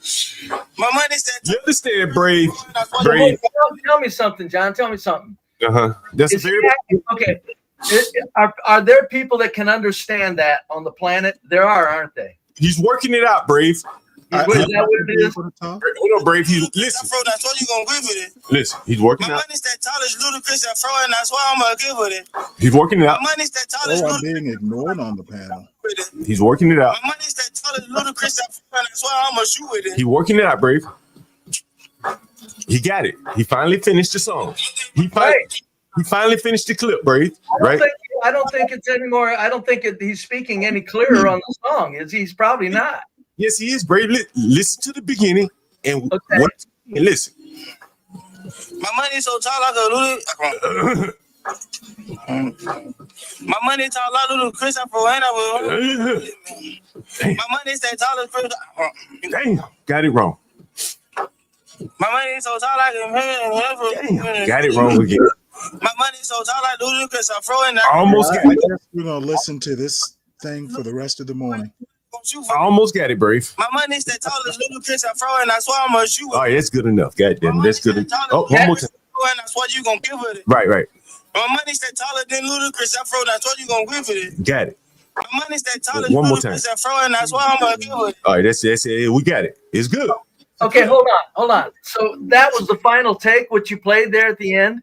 Yep. Okay, if that's the final take. Ludacris. But I remember what is it? My money said taller. My money said tall like Fro. My money said tall like Fro. Ludacris Fro. Or something. God damn, you can't even get it right. Yeah, that's right. But so Brave.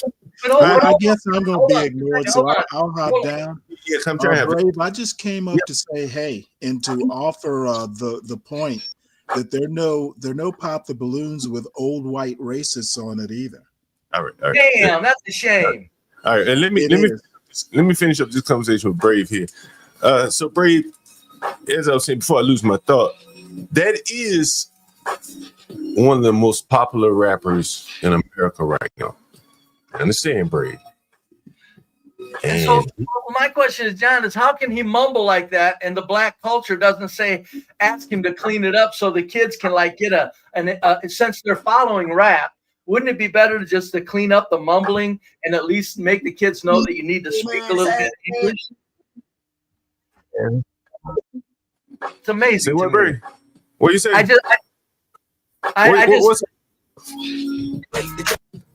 What'd you say? Amazing, Brave. Brave. To know we grabby. Crack extra slappy. Don't I love my vegetable, extra cheese and broccoli. Don't young lay like kick like karate. Don't be with J Money serving it. Me. Yeah. You know what I'm saying, bro? Jesus Christ, man. Son of a bitch. We're done, man. What is that, break? Break. One more time for you, break, because the audience love this. Pike extra slapping. Don't I love my vegetable, extra cheese and broccoli. Don't young lay like the kick like karate. Don't be with J Money serving it. Man. You understand, break? You understand, break? Oh hell no, I didn't understand what he was saying. All I know is it's obvious. It's obvious why the black culture is a tumor on the American body. It's like, you know, this stuff goes on as normal. Nobody challenges it. Nobody. The 70%ers thinks it's okay. It's like, you know, and they always forget one thing. While they're busy hating Whitey to attack them with this music, they're destroying the minds of their children. But that's okay. Let's get Whitey and not worry about destroying the minds of our children. Let's annoy Whitey first. Go ahead, John. So, Brave, this pop balloon, and as I say, Brave, blacks, they listen to music in private. In public, they are embarrassed about it. It's like eating watermelon. They love watermelon. They're not going to go to work and eat watermelon. They might ain't go to work and eat fried chicken because they didn't form to be embarrassed about fried chicken. There's nothing wrong with fried chicken, but watermelon, there's nothing wrong with watermelon. They ain't gonna eat no fucking watermelon at work. They ain't gonna eat a banana at work. But behind the scenes, they do eat bananas and fried chicken and watermelon, right? But they're embarrassed about these things. And the same thing goes with rap, their music. And Brave, I believe, and I don't know what you think, their music is like, you know, a symbol of your culture. It's very Yes. A race that makes classical music probably is going to be different than a race that makes music about killing the police. Right? Would you say that's fair? Yes, it's very fair, very accurate.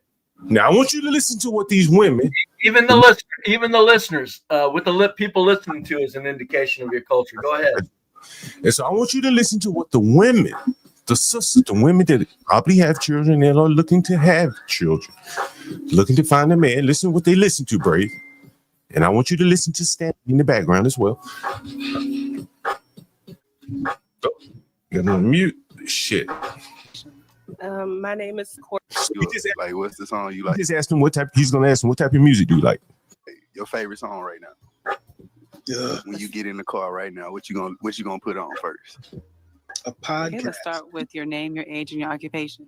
My name is Courtney. I'm 32 years old, and I'm a mental health counselor. And my favorite turn-up song is, what is it? What's that? My Mama's Soul. Now it's time to say congratulations. Work so hard, forgot to vacation. See if they send some rap songs. Your name, your age, your rap occupation. My name is Ashley. I'm 35 and I'm in tech support. My turn up song is always something Boosie. Anything. What's Boosie? Boosie badass.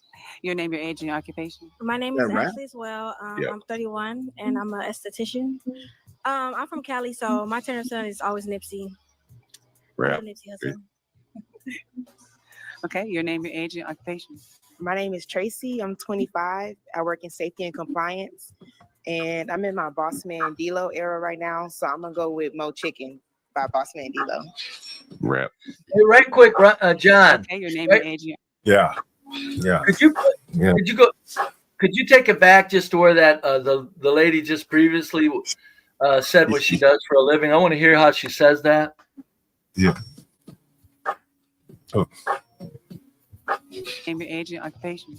My name is Tracy. No, not that one. The one before her. I'm 31. Badass. Your name, your age, and your occupation. My name is Ashley as well. I'm 31 and I'm an esthetician. Okay, stop right there. Okay, esthetician. Okay, I'm not aware of that field. Is she talking about being an esthetist? I think that's makeup. I think that's makeup and all that kind of shit. Oh, because an esthetician is somebody who gives anesthesia in operation. No. This is without the end. She's like that. Okay.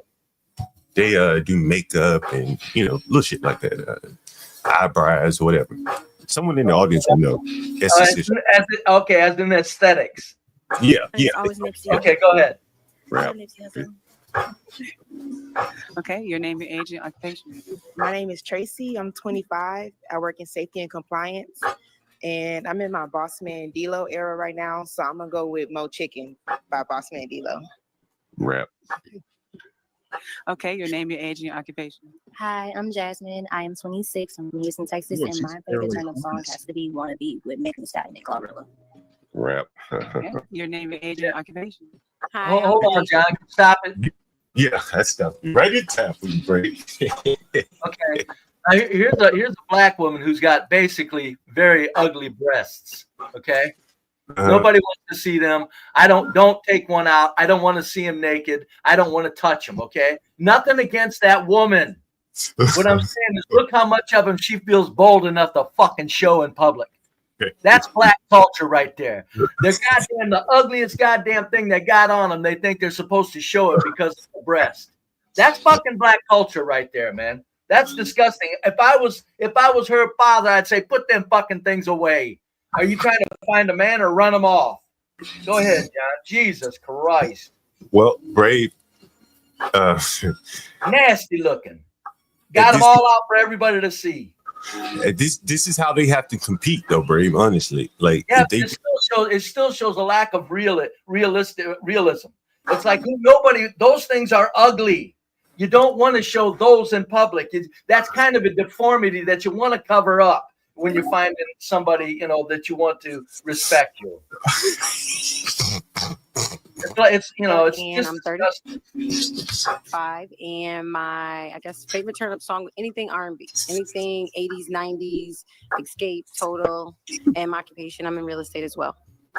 Okay, your name, your age, and your occupation. Liam, I'm 28, and I don't have a favorite song. I'm from Honduras, and I listen to Spanish music, English music, anything. Okay, your name, your age, and your occupation. Hi, I'm Jasmine. I'm a hairstylist, and I'm 31. I don't have a turn-up song. I'm an R&B girl, so I don't have one. Your name, your age, and your occupation. My name is Anaya. I'm 25. I work in nonprofit doing youth advocacy for youth in the child welfare system. My favorite turn-up song, I'm not really a turn-up person, but anything Chris Brown always puts me. Now, I want to point out that the rapper that she just mentioned, or he's kind of a rapper singer. He beat up the most popular black singer. And that's her favorite singer, a man who inflicted domestic violence on the most popular black singer, right? Jesus. So this is kind of where we are here. You understand? So these people are very conflicted. Like, how do you like a man's music who inflicted severe, violence on the black woman that she probably likes as well? It's just kind of, Puts me in a good mood, so that's my go-to. Okay, your name, your age, and your occupation. I'm Natalia. I'm an officer of compliance as well as her. My turn-up song I would choose is My Mama. On my hood, I look fine, I look good, and they all look good. So now one that's country. my turn-up song. Okay. Yeah, John, I think to answer to bring up the question of how can they be a fan of somebody who can be violent. John, I'm telling you, I say this, 70% of black Americans are psychopaths, John. They don't care about anything but their putrid fucking self. There's no thought about anything other than their putrid, self-centered fucking existence. Go ahead, John. And so one of the things, Brave, as I say, one of the biggest is like cognitive dissonance is that the blacks can't admit none of these women can go to work because all of them seemingly work somewhere and play their music out loud without being, embarrassed. Like, these are rappers, dead rappers, people that kill people, women called Glorilla, Megan Thee Stallion they sing songs called Wet Ass Pussy. Like, it's such vulgar music that it doesn't even fit in the mainstream, Brave. You understand? And but music is so central to your culture, and blacks have to repress it because they're embarrassed about it. If that makes sense to you, Brave.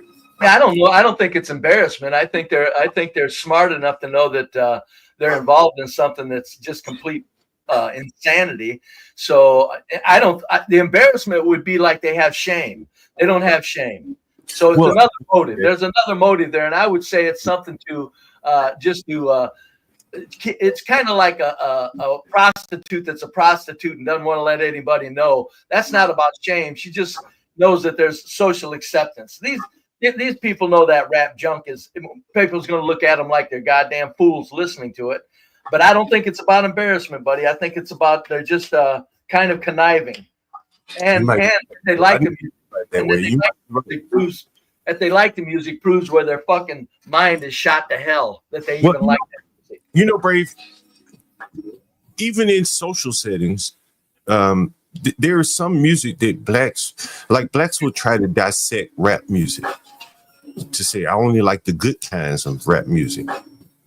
You know, I think there is some embarrassment of it among the blacks, even among blacks, because some of it is so degrading that a black man that listens to, let's say, some of that, you know, above board rap, he doesn't want to be smeared with it, even though it's close to his culture. And I don't know. I think they all listen to it. I think there is some embarrassment among the ones that can think.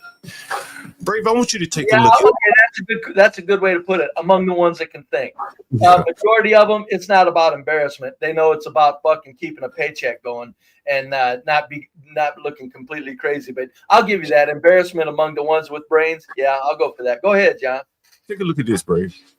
I was peeing in front of the school bus. You just pissing. This is right here in Washington, D.C. In front of the school bus. What do you mean? That's fucked up. Nigga, in the streets, if I was a dog, what the fuck you gonna say? Now what you gonna say? I'll run you. I got to run that back for you, Brave. Pay close attention to what he's about to say. You just pissed in front of the school bus. What do you mean? That's fucked up. Nigga, in the streets, if I was a dog, what the fuck? You probably don't know where he's coming from with that, do you, Brave? What the hell did he even say? Jesus Christ. Let me play it for you one more time. Brave for the top. Low IQ fucking animals. I was peeing in front of the school bus. You just pissing. Brave, this is downtown Washington, D.C. I mean, downtown. Look at the sidewalks, real nice too, and he's pissing all over them. You see them bricks laid, Brave? Mm-hmm. I told you, when they lay them bricks like that, you in the high rent district. You know what I'm saying, Brave? Yes. That's not. It used to be when you had brick sidewalks, it was from 80 years ago. Now it's because it's high rent district. I got it. Go ahead, John. In front of the school bus.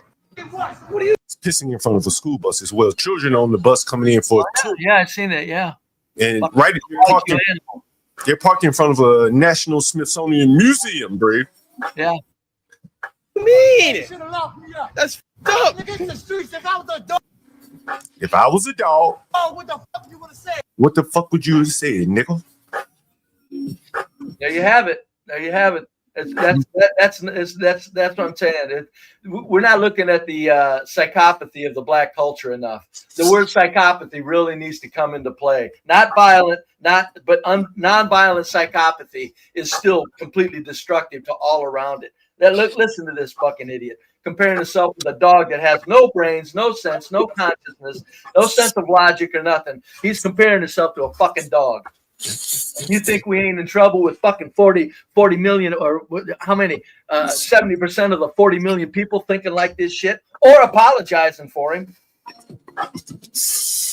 Brady, blacks in trouble. This is why I say I feel sorry for him, bro. Oh, you're right, John. You are so correct. They are in big fucking trouble. This is why I name the stream, Brave. Sometimes I feel sorry for the blacks. There's no way out of this, Brave. No way, man. No way. You know, Brave, one of the reasons why, and I should call my mother up and let her tell you the story. She used to live with me, Brave, in one of my houses, and she used to walk her dog. And a young boy that's been on my stream, he said, I wish I was your dog. He said, you treat that dog so nice. And here's a black man here comparing himself, his behavior to a dog. Tell that story. What was that about the dog again, John? What was that? It was a very poor, mentally, missing boy. He's a little slow. Uh-huh. And he saw how well my mother treated her dog. And one day he was walking the dog with her, something. He said, I wish, I was your dog or something like that. Like he, basically wish that he was treated as well as my mother treats her dog. Yeah. And I've never forgotten it, man. Like, damn. You know what I'm saying? And how long ago was that, John? About 15 years ago, 10, 15 years ago. Right. Yeah, he was a fairly young man at the time. He's been on the stream before, Brave. And I never forget that. I should call my mother, let her tell you. If you want me to call her, I call her. But I remember she said that because, matter of fact, I'm going to call her. No, that's okay. That's okay. I'm fully understanding of it. Mm-hmm. And, it just shows you. And, this boy is going through some real life struggles. One of his brothers was swinging on a swing. Mom was smoked out on crack. He fell off the swing and broke his nose, damn near died. They couldn't find his mother, so they put the children, him and his brother, in foster home. I think the daughter went somewhere, and she finally got them back. But it's just a tormented life. She recently died. But he was slow, couldn't read, But he would try, he would work. He wasn't violent. The one I knew, but that I was closest to. But and he reminded me of this guy. He actually had the same last name. But let's take a listen, Bird. Streets, if I was a dog, what the fuck you gonna say? That's what you gonna say. I run these streets. I want to pause for a second, Brave. A while back, I had a Howard University student. That's a black college here in DC. Hold on, John. Let me say something real fast. Yeah, go ahead. He thinks he runs the fucking streets. Mm-hmm. These fucking blacks. 70% of black Americans aren't fucking psychopaths. He ain't got a clue about anything about himself other than it's all about him. Go ahead, John. Fucking sick bastards. There's a reason why he mentioned the dogs, Brave. You understand? Oh yeah. And I'm gonna pivot for 1 second, if you allow me. I had a Howard University student up here on the campus on the stream one day. She was looking for Howard. I want you to like, share, and subscribe to our YouTube channel, youtube.com. And I want you to just roll the tape. They're in part of DC, so they have to work within DC. If they don't want to be within DC, then move the campus. I think we need to work together, and I don't think it should be a he or there or here. It's our community, and that's how it should be. What? I'm sorry. Privilege. I hear them what's going on in DC as it relates to gentrification. So I hear them as they say our community, but our campus and our choices, two very different scenarios. The Howard University leadership obviously needs to address this and make sure policies are put into place since there's so much gentrification that's going on in that area. But also, I'm actually glad that the local affiliate of Fox actually did do a piece on this because it does show the disgrace. Let me get to the clarity here. What's going on here? This may be another clip here, Brave. Let's see if this shows it. And I'm going to show you why he compared himself to a dog. To say, accusing neighboring residents of using the is silent so far about its official stance, but students have plenty to say, accusing neighboring residents of using the yard, which is the heartbeat of Howard University's campus, as an outdoor gym or a place to walk their dog. The yard is for the students, and although everyone loves pets, I feel like it's disrespectful to have the pets just running around, especially when there's several parks around here. If they come on the yard and they're just walking through, I don't necessarily have a problem with that, but I still feel like there are other ways to get around DC without having to cut through a college. So, Brave, here in DC, the white people are very influent, by and large. They have money, and they walk their dogs, and white people see college campuses as inviting. Does that make sense to you, Bird? And supposedly safe. Go ahead. Right, and supposedly safe. And so they walk their dogs on Howard's campus, and walking through on Howard's. It's like, we live on a college near a college campus. This, by the fact, it's all black. They don't really think about that. But the black boys, you hear him say, I don't necessarily have a problem with them walking through here or exercising on the yard. But I'd rather campus. They're in part of DC, so they have to work within DC. If they don't want to be within DC, then move the campus. I think.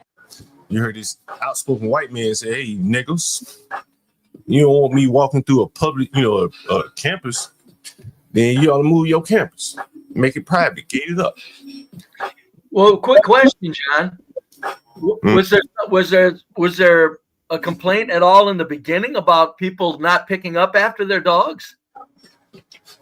Or is this just about merely walking across the lawn with their dogs? I'm not sure. Well, the thing is, Brave, it's a deeper story. This Howard University is really a real estate play, in my opinion. All around it are white people moving in, paying $600,000, $800,000 for a house. And so this converted a lot of their property into commercial space, right? And now they have a shortage of housing. I've explained here on the stream.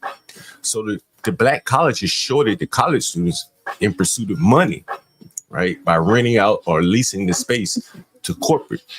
And they're charging too much in rent for the students to pay. That's what's happening. So now it just creates friction when they see these same white people moving in and moving them out, even though they walking their dogs. They stay off my lawn because they're pissed off. Yeah, it's pissed off. And so what I'm saying is that the white people here really, really treat their dogs well. I bet they pick up after them too. My money says they do. Brave, they do. These are very affluent people. They pick those dogs up, pick up after those dogs. These are very affluent people. And then you heard them say, we don't want them exercising on our campus. Imagine a young white woman coming out on Howard's campus, sprayed out. Oh. Keep them nipples out of here. Oh, because that dude was talking about him. He was talking about whoever he was talking about like they're trash. So let's make it even. Go ahead. Now, I had a black woman call in here, Brave. She went to Howard University and she said the numbers at Howard are like 8 women for 2 guys. So 8 out of 10 women. And those are probably, you see what the women look like. And imagine these young, cute white girls strolling through Howard's campus. Have mercy. Yikes. And so, as I said, the white people treat their dogs very well here. And they have carved out resources that the government could be putting toward the blacks, dog parks, things like that, for the whites. Primarily because that's where the whites go to dog parks. And so that is why he mentions the dog, Brave. He's saying, you crackers, all y'all care about is dogs. You let dogs piss out here. You don't give a fuck about the dogs pissing. Y'all create parks and all that shit for these dogs. What about me, cracker? That's what he's saying. Yeah, I don't know if it went that deep, John. I think he was just being a goddamn low IQ fool. He was being it is reality. Dogs do go to the bathroom in public. I don't know if it was quite that deep, but I don't know. Go ahead. Hey, Brave, I can show you. I can pull up article after article of blacks here fighting dog parks because they see it as another sign of gentrification. And it's all a fight for land and resources, Brave. I'm telling you.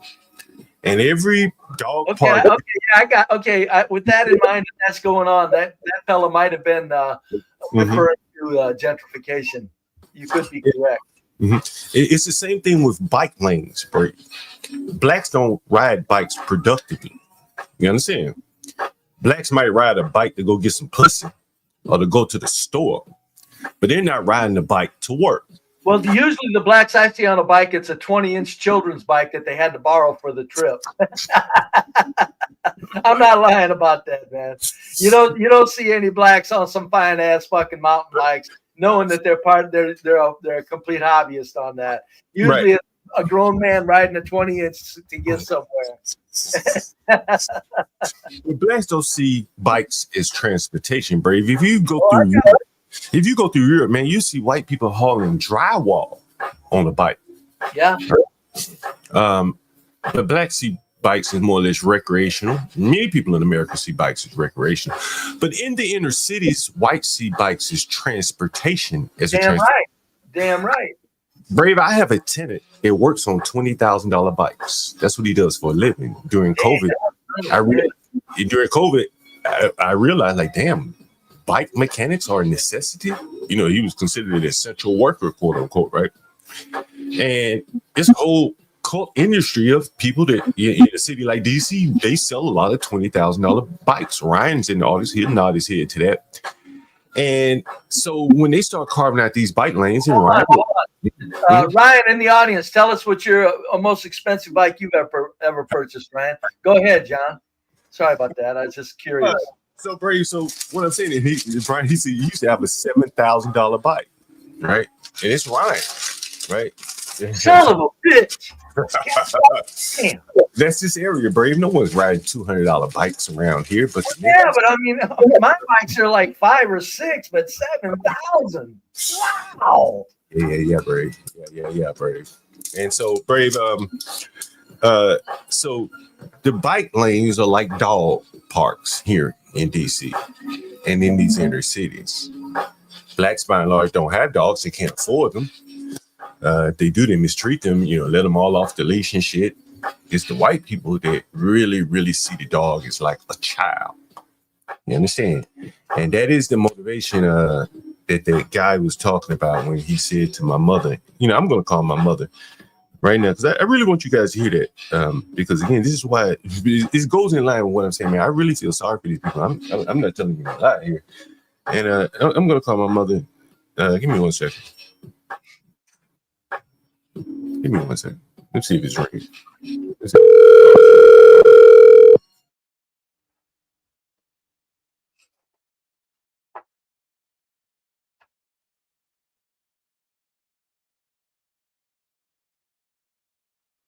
Oh, yes,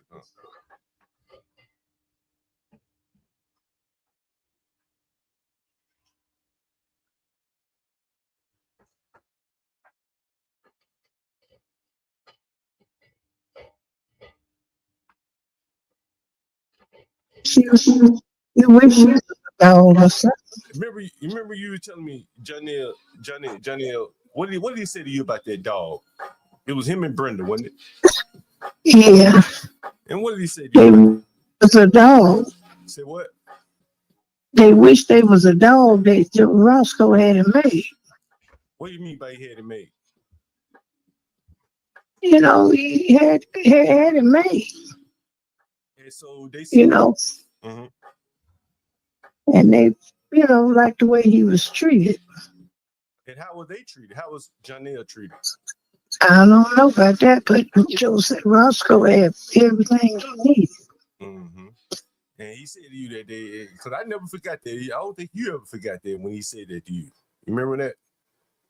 Well, it just struck me strange that he wished he was a dog. Your dog, not just any dog. Your dog. Yeah. Wish he was Roscoe. Anyway, yeah, I just wanted to let the audience hear that because we were just talking about a subject, and I said, that's interesting. I remember Janelle saying that about your dog. Yeah, he loved Roscoe. Okay. I'll call you back. All right then. Mm-hmm. And Brady, I'm gonna get you on the phone here. I want you to hear what she had said about segregation one day. I really want you to hear her and have a. Would you like to have a conversation with her about segregation, Brady? Oh, if it was a good connection, I would.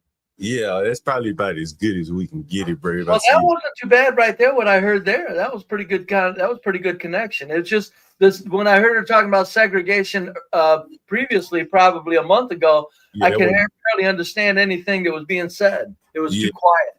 Yeah, it was a little too low. I've been working on the volume over here on this new machine here. But again, you know, back to what I'm saying, Brady, like these dogs in DC are treated very, very well. And the blacks, you know, they see it, Brave. Brave, let me show you something. If you think I'm bullshitting you, Brave, if you think if it's hard for you to grasp, right? I'm gonna show you this, and I'm gonna see if you can draw connection here.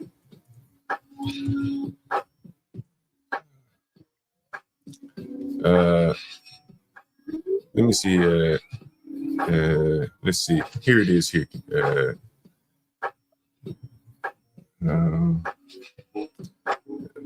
And here it is. I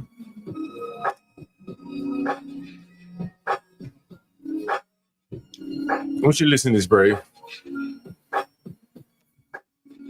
District Dog says an employee was fired after allegedly hitting and killing a dog boarding at the company's Navy Yard location. A statement from District Dog says they were alerted about the incident on Friday morning. Officials were told a dog boarding with them was physically struck by an employee. The dog was taken to an area vet facility where it later died. District Dog says it is fully cooperating with investigators and the employee accused of killing the animal has been fired. Part of the statement reads, quote, "The District Dog's family is heartbroken over this incident and extends its sincere condolences to the family of the dog, and we grieve their loss at this profoundly difficult time." District Dogs made headlines last August after 10 dogs died in a flood at their Northeast DC location. So, Brave, what happened here with this? This is a black woman, I think, that killed a dog. And there was a video of it, Brave. And I mean, she really did a number on that dog. She expressed a lot of anger in killing that dog. And it's what I'm saying. Like, you'd have to live here to know it, man, to see how well dogs are pampered here. Some of the dog parks is nicest parks you'd have in, small towns, and the blacks, by and large, they're striking out at the dog. And you saw that, and you saw the guy saying, hey, you let the dogs piss on the street. Why can't I? Very interesting, Brave. Very interesting. Yes, it is. Yes, it is. And, again, on behalf of white people that don't know their ass from a hole in the ground about what's being done to them, thank you, John, for bringing these issues to us because, really, you really don't think of the connection between blacks being frustrated over mere dogs, but I'm sure it's a reality. I'm sure it is.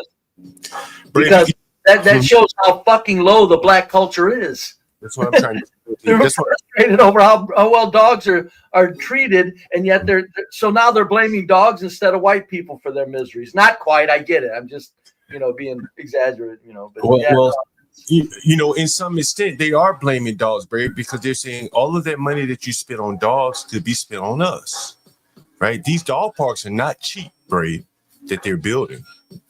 You understand? These are not cheap dog parks. The city may spend $1 million to build a dog park. And I want to show you one more. Considering the taxes they get from the residents. Son of a bitch. I want to show you one more thing, Brave, before I get out of here. Oh, shit. Well, hold on. Let me give you an update on that last video I just showed you. Here it is. Dog. Let me make sure I'm sharing my screen.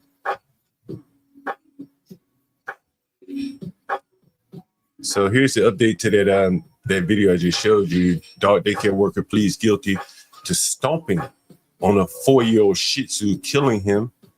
And Jovan Hawkins, as you can see here, Brave, is the one that did the stomping. The footage shows Hawkins leaned down on the dog with his arm extended, according to the officer. Description of the footage filed in court. One of the dog's reacts by barking. He stands up and says chill before leaning over it again. Swings his right foot forward. The dog heard yelping. But anyway, so he kills the dog, Brave, and so he pleaded guilty to that. So he's going to prison for that. But again, you have to think about, Brave, like working at one of these places, you're less than the dog, right? You're not but that applies for white workers too. And then people bring them dogs in there, they expect royal treatment. But but if you're a white person and you work there, Brave, you know what the difference is? You're not going to take it personally. You're not going to take it personal that you're lower than a dog. You're going to do your job. No, Brave, you probably like dogs. Well, yeah, but also even whatever. I'm telling you, the black people occasionally can probably take it personal that them dogs, like you say, are getting that treatment. Whites, like I said, white trash, white people, white servants know our place among the people that have money. Go ahead, John. And I want to show you one. I showed this earlier, and I hope I can find it.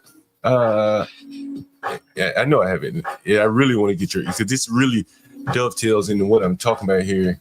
Before we get out of here, Brad, let's see. I got it. I know what to search for.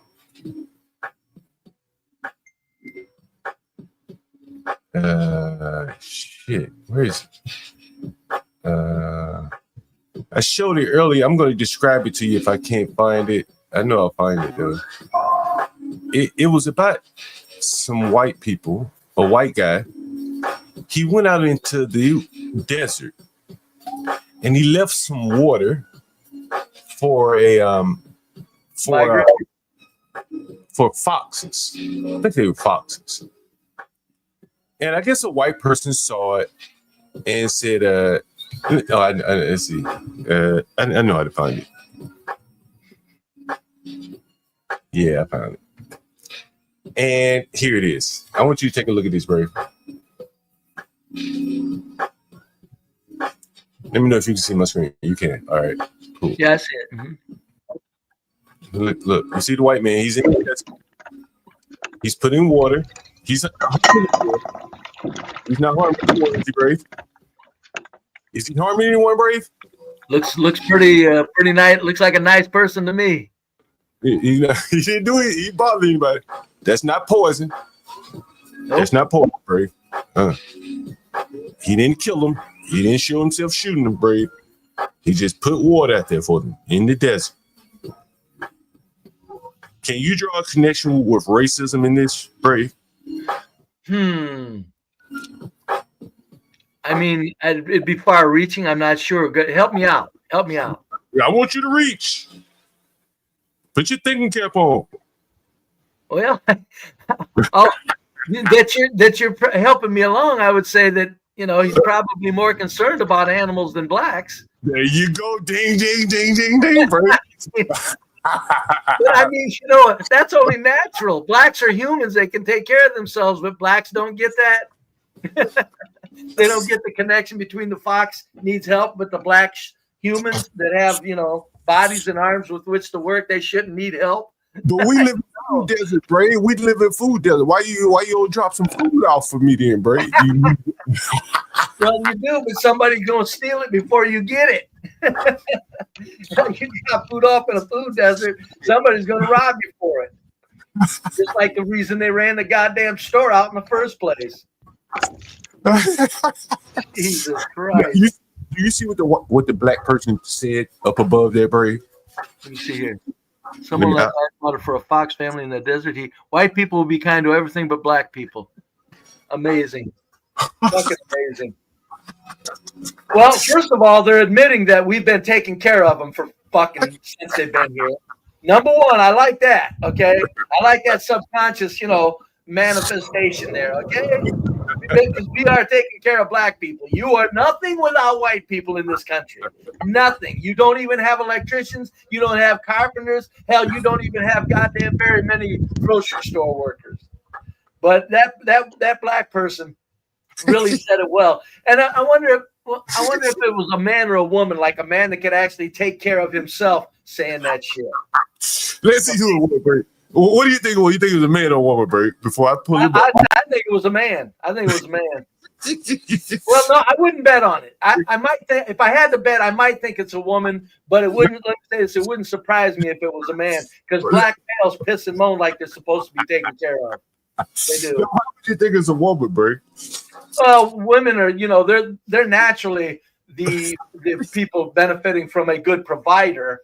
So obviously they're going to extend like the nature of being provided for and extend that to like a race. And not only are we women, but our black people are so fucked up that you got to take care of us too. White women will say that without fucking actually saying it, Everything but black people, be kind to everything but black people. Like, what is that person admitting, that black people are fucking animals to be kind to? What if people don't like you? Nobody's pissed off if people don't like white people. Don't like me? Okay, I got it. Sit there and talk about, I can't picture a white person going, black people are kind to everything but white people. They should be helping us. You could imagine yourself saying that, Brave. No. I'd be praising the black person for putting down the water to the fox. As any other white person that you lined up would be saying, oh my, how generous, how kind, how kind-hearted. There ain't a white person in the world that would fucking complain about that black person doing something for that animal that black person didn't do for a white person. But I'll bet you that comment right there got what, 1,000 million likes? Who knows? I'd be surprised. I would be surprised, bro. I can't tell which one is which. I don't know how to tell on Twitter. I guess it's 12,000 comments, 36 retweets, 18,000 likes. I guess is bookmarks or whatever the fuck it is. Yeah, 18,000 bookmarks, 12,000 comments. It looks like, and 493,000 hearts. I guess that's likes in Twitter. Yeah, that's like that. They're appreciating it. Yeah. Yeah. Imagine, I don't know this stuff. I'm guessing. Yeah, I guess it is what it is too, Brave. But Brave, again, as I said, man, like, we getting somewhere, Brave, when even Stanley has a change of heart. You know that, Brave? And well, I wouldn't call it that, but hey, you know what? Any little step forward is a step forward in a man's mind. Anything's an improvement. So. To hear him say things like this, Brave, is really, a step forward. I say, Brave. What you think? 100% sure of. But that's the problem. They think they're sure of it. Well, someone said something oddly enough, and it was totally innocent, and I'm not going to really harp on it, but don't come to the John Galt channel or Stanley versus the World for your news. And if you do, fucking fact check me. Motherfucker, it's not going to hurt my feelings if you disagree and come up with a cogent counter narrative. I want you to. I want a smart motherfucker debate me to a seat. I have discussions, but you don't need a debate if you graduated from high school or college. Smart people want to be proven. This was it. What he was saying, these blacks and their baby mamas. I never heard Stanley talk about this. But that's the problem. Is it? Well, someone said something on it, but don't come fucking fact check me. Who is a black conservative to come up and fucking debate me to a standstill because I can't defeat your argument? And I don't goddamn debate. I have discussions, but you don't need a debate if you graduated from high school or college. Smart people want to be proven wrong. They want new information. They want. I thought that was it, but Stanley was just basically going off on the baby mamas, and I never heard him talk like that before, Brady. Well, he circled back to his true self, cussing out conservatives like they couldn't hold their position. So he didn't stray too far. He didn't stray too far, but I think let's not get our hopes up on Stanley. That's for damn sure. There's a crack in the armor there, Brave. Brave is always a pleasure. I got to get out. Right. Thanks, John. I'll talk to you again soon, old buddy. Indeed. I sent you a text about something, but yeah, we talk anytime. All right. My man. All right, Brave. My man, Brave. Guys, it's been fun. What have I been up here? 2 hours? What was I about to say? For Brave.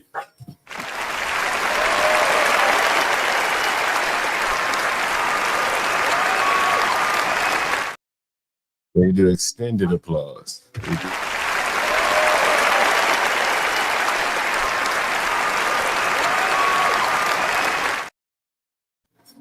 All right, King Shenard, if you want to come up here, anyone want to come up? I got a few minutes for you guys. Never know how much time I got. We'll see. We'll see what's going on. Anyone want to come up? I got a little time. We'll make it happen. Thanks. Brian Nichols, always a pleasure for the comment. Brave. Yeah, you too, John. Good show, Brave. Thank you. I appreciate it all. I'm pretty sure Stanley Cross hasn't changed. Yeah. That is true. Ryan, if you want to come up, feel free. I gotta get a keyboard and I'll be back. I was gonna do this on OBS, as I said, man, but this computer is slow. So, you know what? I got a few phone calls to make before I get out of here. How about that? We got 34 people in the audience, so I'll make a few phone calls and I'm gonna send a few messages. Who's got money for John Galt today? Who should I start off with? Should I start with the African, the broke ass lawyer nigger, the black woman, It's payday. Everybody owes money. Let's see who has anyone paid voluntarily before I had to call their black ass. Let's see. Did somebody pay? Oh, Ryan. All right. Thanks for the cash out, man. I really appreciate it. Really appreciate the love, Ryan. And someone else I wanted to shout out to, Jay Lass. That was on Monday. Appreciate that as well. I really appreciate that. I think I replied already. I did. I replied again. If you're in the audience, Jay, I really appreciate the cash up there. Thanks to everyone for supporting, by the way. Who should I call first? The African, the black, or the lawyer? What? Wait, I got two Africans, a black, and the two Africans. Two Africans, a black woman, a black male. So we got 2 and 2 here. Diversity. 2 Africans and 2 blacks. Black male, black female, addicted to retail. Which one should I call first?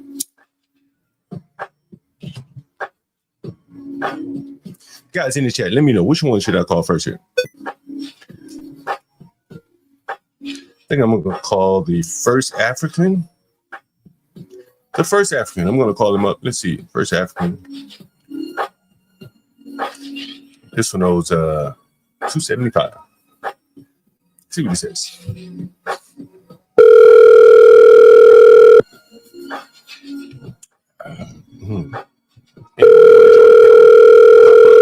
You can help an African.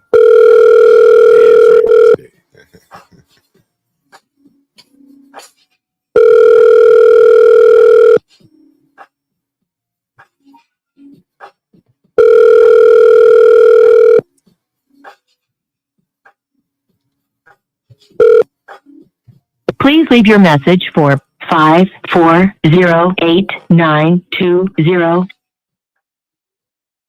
All right, we got to call the sister. Sister Gail, we call her now.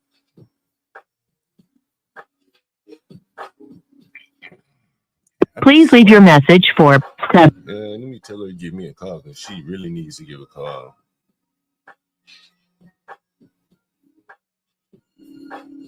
And then we got what? We got the lawyer to call, and then we have another African to call. The lawyer. 11 o'clock. You should be ready now.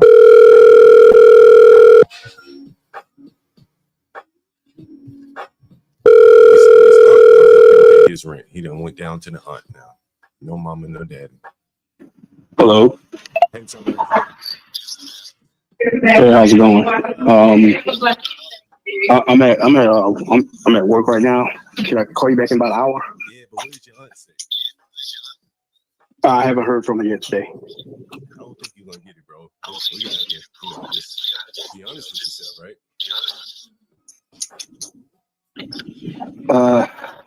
Hold on 1 second. Let me step outside.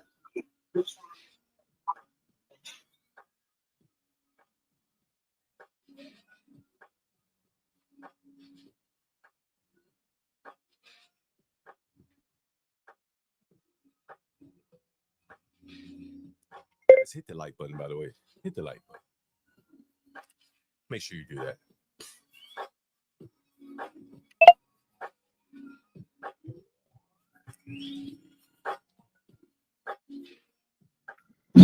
Okay, I'm back. Sorry about that.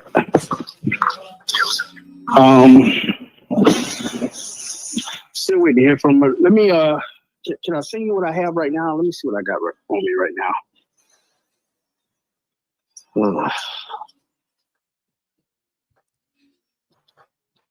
How much y'all think he I got? can send you 54 right now. $54? Yeah, that's what I have on me right now. That's all the money you got? $54? Yeah, that's what I got. You don't have a credit card or anything? No, I don't have nothing else right now. Nothing. That's literally what I got. All right, send me the 54.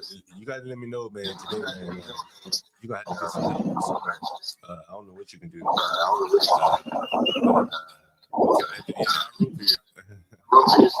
But send me 54, man. Let me know what you can do, man, as soon as possible.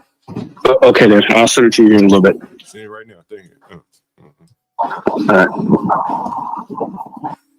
Man, somebody please come up and talk to me about this. I see I got Deacon Dave. Anybody? And they got 54. $54 nigga. $54 nigga. Nigga got $54. What y'all think about that? That nigga went from 6 to 54. He doubled up. He ought to be out here on these streets so you can do that. God damn, $54 lawyer.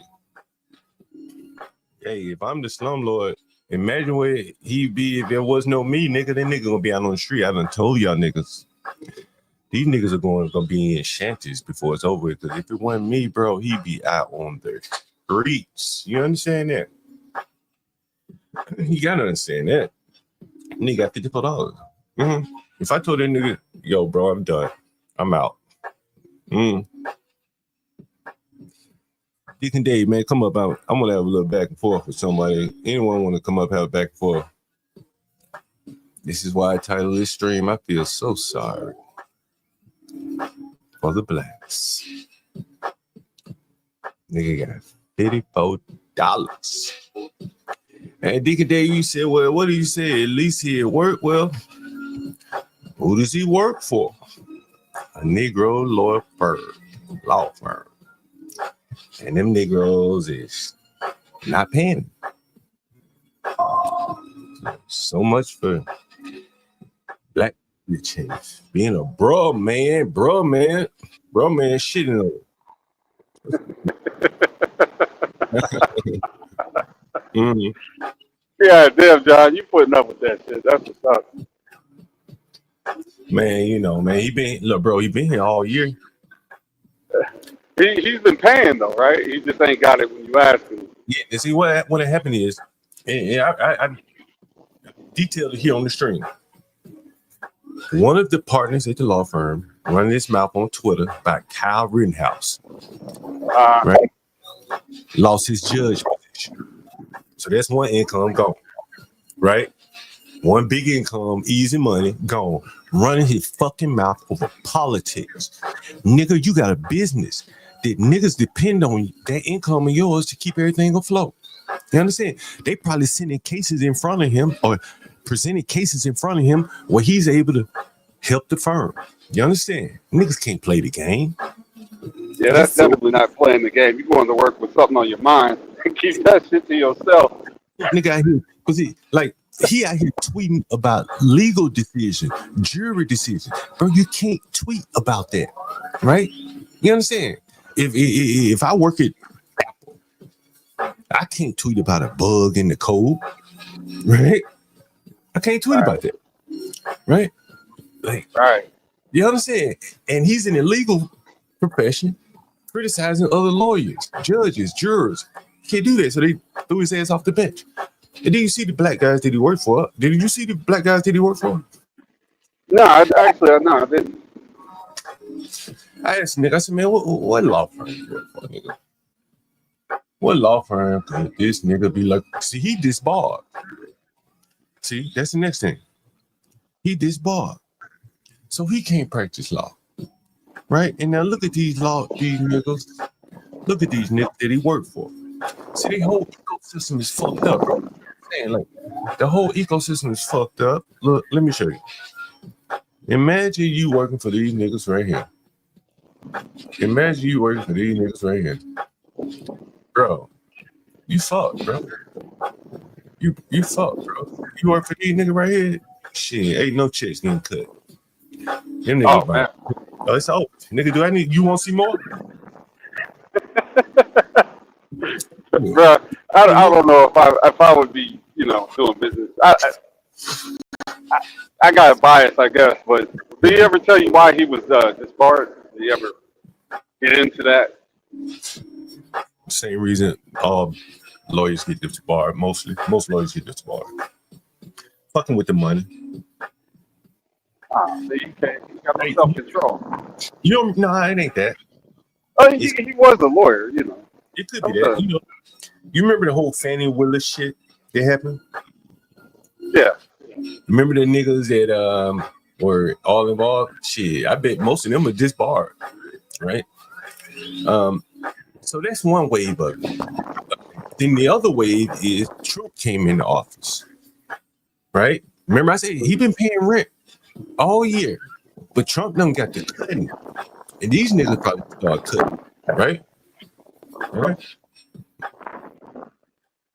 And so now he fucked up because he's downstream in a dirty river, the Black River. He down in the black ecosystem where ain't nobody got no money. So how the fuck they pay him? I mean, like, bro, honestly, you ever hired a lawyer? Yeah, I've hired. You ever hired a black lawyer? No. Okay. Would you hire this nigger lawyer right here? I mean, I don't have no reason to say I wouldn't, but that would have to be his backstory. I have to do my research on the lawyer, like what he specialized in, what I would be hiring him for, shit like that.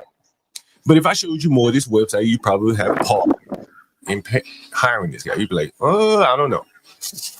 Maybe somebody else, not this guy. I don't like what I'm saying. If I showed you more, you probably, you know. Yeah, I'll take it. You probably would if I showed you some more. And so he's downstream in a dirty river, as I say, the Black River, where there really ain't that much money floating around. Anyway, much of it is a grift, right? He's not attractive. He's not an attractive guy. We talked to him on stream, and they say he can't sling dick for a living. See, if he's a decent looking guy like this guy, he could at least sling dick, right? He wouldn't even need to be living in my house. He'd be laying up with a bitch. Right. But he ain't got good curly hair, smooth skin. I've seen the nigga. And I'm going to show you the other niggas and see if you can see what I'm talking about here. And imagine trying to get from these niggas here. Look at these niggas. Imagine trying to get paid from these slick ass niggas. Imagine trying to get paid from these. Let me see if I can find it. See, imagine trying to get paid from these slick ass niggas right here. It ain't gonna happen, bro. It ain't happening, bro. They too concerned about how they look versus their work, man. See how much money this bitch got. Hello? Hello? Yeah. Hey, hi. How's it going? I'm good. How are you? Oh, one day at a time. One day Sorry? at a time. Yeah, one day at a time. What's up? Oh, okay. Yeah. So about the question, I wanted to know how much exactly I owe you, and where, like, would I send you? Yeah. Do you know how much? Because I don't know. I'm just a guy. Honestly, I've been paying. I paid every week, but I know it hasn't. Like, I know I'm in the. Like I'm in the past. Like, you know what I'm trying to say? Sorry, I'm a little backed up. That's what I'm trying to say. Yeah, well, but I'm not sure exactly how much. Yeah. Well, I mean, do you? I don't know the exact number because I commented to. Do you want me to figure it out, or you want to figure it out? I mean, I tried to call those numbers, but I never got a response back or anything like that. You got me on the phone right now. Do you want me to figure it out, or you want to figure it out? Oh yeah, please, if you don't mind. Like, I'll let you figure it out, but you got to figure it out right here on the spot, or I figure it out, and then my number might be a little bit higher than yours. So here's your chance to figure it out, and clear it all up on the spot, and I'll go back to the people, let them know what you say, and then go forward from there. Or if you want me to figure it out, which means I got to call them and tell them to figure it out, and they're gonna come back with a number that's probably gonna be higher than your number. So why do you think that? Because they're gonna tell you what you owe plus late fees. Yeah, I mean, so here's a chance to make a deal. Yeah, I'm sorry. I didn't want to get it to you. I wanted to pay exactly what I owe, to be honest. I don't want to. All right. Well, do you have that right now? I don't have all of it. I have 500 right this second. That's what I'm second. talking about. You ain't got all of it. It's if I go back to them and be like, yo, well, she made an offer and it's reasonable, because it don't seem like you're gonna be able to catch up. So from that standpoint, you know, you need to just try to see if you can make them an offer that let them clear the balance out and get you started. Maybe get you in a cheaper room. That's probably your better bet too. They got some cheaper rooms, you know what I mean? Yeah. So what's your number? What's your number you can come up with right now that I can take it back to them with? I can give you 500 right now, like this moment. I'm going to work later. All right. Okay. I'm gonna let them know. And what's the most you come up with? What's today? Wednesday or Tuesday? Yeah, I was gonna say because I work all week and I'm gonna be making money. So honestly, I could, if they give me the whole total, I could give you the 500 today, and I'll finish paying it the weekend. All right, I'm gonna let them. Like, know. I'm gonna let them know that. And so you saying what do you work, by the way? I'm a server. I work in 2 restaurants. Which restaurants you work? I work in Urban Crab and Red Lobster. You work at Red Lobster and where? Urban Crab. Urban Crab. Where is that at? It's new. Oh, it's new. It's in Maryland. Oh, it's in Maryland. Where Red Lobster? They got Red Lobster in DC? In VA. Oh, in Virginia. Okay. And it's VA. It's all over Maryland too. Yeah, a couple of them. I can eat that Red Lobster shit. All right. So look, I'm gonna tell them you got $500 right now, and then you gonna have the balance paid up by Saturday. Is that right? Can we do Sunday night? I'm gonna let them know Sunday night. See what they say. All right. Okay. I'm gonna call you right back. All right. If Saturday is if Saturday's better, that's fine. I mean, I guess I can make that happen. But yeah, just let me know what they say, and then I'll go to the ATM and I'll get it out. I'll transfer it. And I'll do that right now. I'll call you back by 5 minutes. Wait for my call. Boy, I'm gonna show y'all niggas something right. When I call it sound like she had good intentions, man. Her good intentions showed up in my pocket. You shouldn't be having no money while you owing me. But you understand, like what I'm highlighting here, most of you guys ain't gonna see it, so I better draw the connection very clearly. These people have nobody. They lived the whole life, however they've gotten 25, 30 years old. Can't go to anybody and get anything. We've educated them, but to this point, we made lawyers out of them. And somehow along the road, they've broken every fucking connection where when they're down at the absolute bottom, the woman that just got off the phone with, she has a child. She doesn't have custody of the child because she can't afford the child. And I asked her, I said, well, why don't you go live with the child? Because the parents have custody of the child. I don't get along with my parents. Everything's broken. Everything. See, that credit check that you do, it's a good way to figure some of these things out. Running the old, the conventional way, the other credit check, the real credit check, you would probably see that the personality matches the score. Right. Well, there's some things you wouldn't be able to decipher. Like, for instance, she probably doesn't have much credit, right? And one of the other things I want to highlight here, again, what did you notice about where she works? Let me see if you guys can pick it up. I didn't even hear what she said about where she works. She works at Red Lobster. Okay. In a place called the Urban Crab. And she said that was in, what did she say that was? That was in Maryland? Is that what she said it was? Urban Crab. Urban Crab. Urban Crab. They make money daily. She's a waitress. Yeah, so this is probably where she works right here. Urban Crab, Farsville. See it? Urban Crab. This is where she probably works. Let me pull it up on the screen. This is probably where she works right here. Urban Crab. This is Urban Crab right here. Ladies and gentlemen, the Urban Crab, best seafood in the DMV. Farsville, Maryland. PG County. They got a little go-go out there, the Junkyard Band. Go-go. Now, I'm asking you guys, if anybody in the audience want to comment on what you heard about where she works. She works at the Urban Crab. and the red lobster. And I've shown you a picture of her a couple weeks back. And so I want to know what you got. Wait, that urban crab meat is black on, right? Wait, urban. Crab urban. This is what she worked at urban crab. Yeah, it is. Look at them crab being fried. Oh yeah, you know they frying it at the urban crab. Frying that shrimp. Frying that shrimp, the urban crab, ladies and gentlemen. The urban crab. And so I asked you guys a question. Yeah, I know some music. Yeah.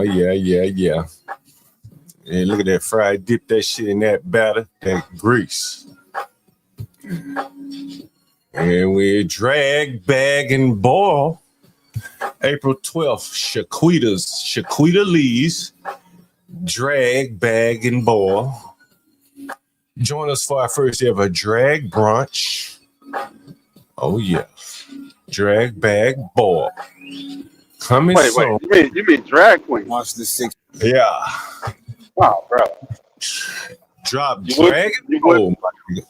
Drop drag. You would find that at the urban crab for sure. That's at the urban crab. Yes, this is at the urban crab. This is at the urban crab. Here's some more of that crab urban. Because let's have some fun and let's get that work done. March 16th, baby. Check out my new brand. What's up, y'all? This your boy Big G, the Ghetto Prince. March the 6th. Y'all know who Big G is, don't you? Y'all know who that is, right? Y'all know who that is, don't you? Y'all know who that is talking, right? Huh? Y'all don't know Big G. Huh? Y'all don't know Big G. Nobody, Deacon Day, you don't know who that is talking?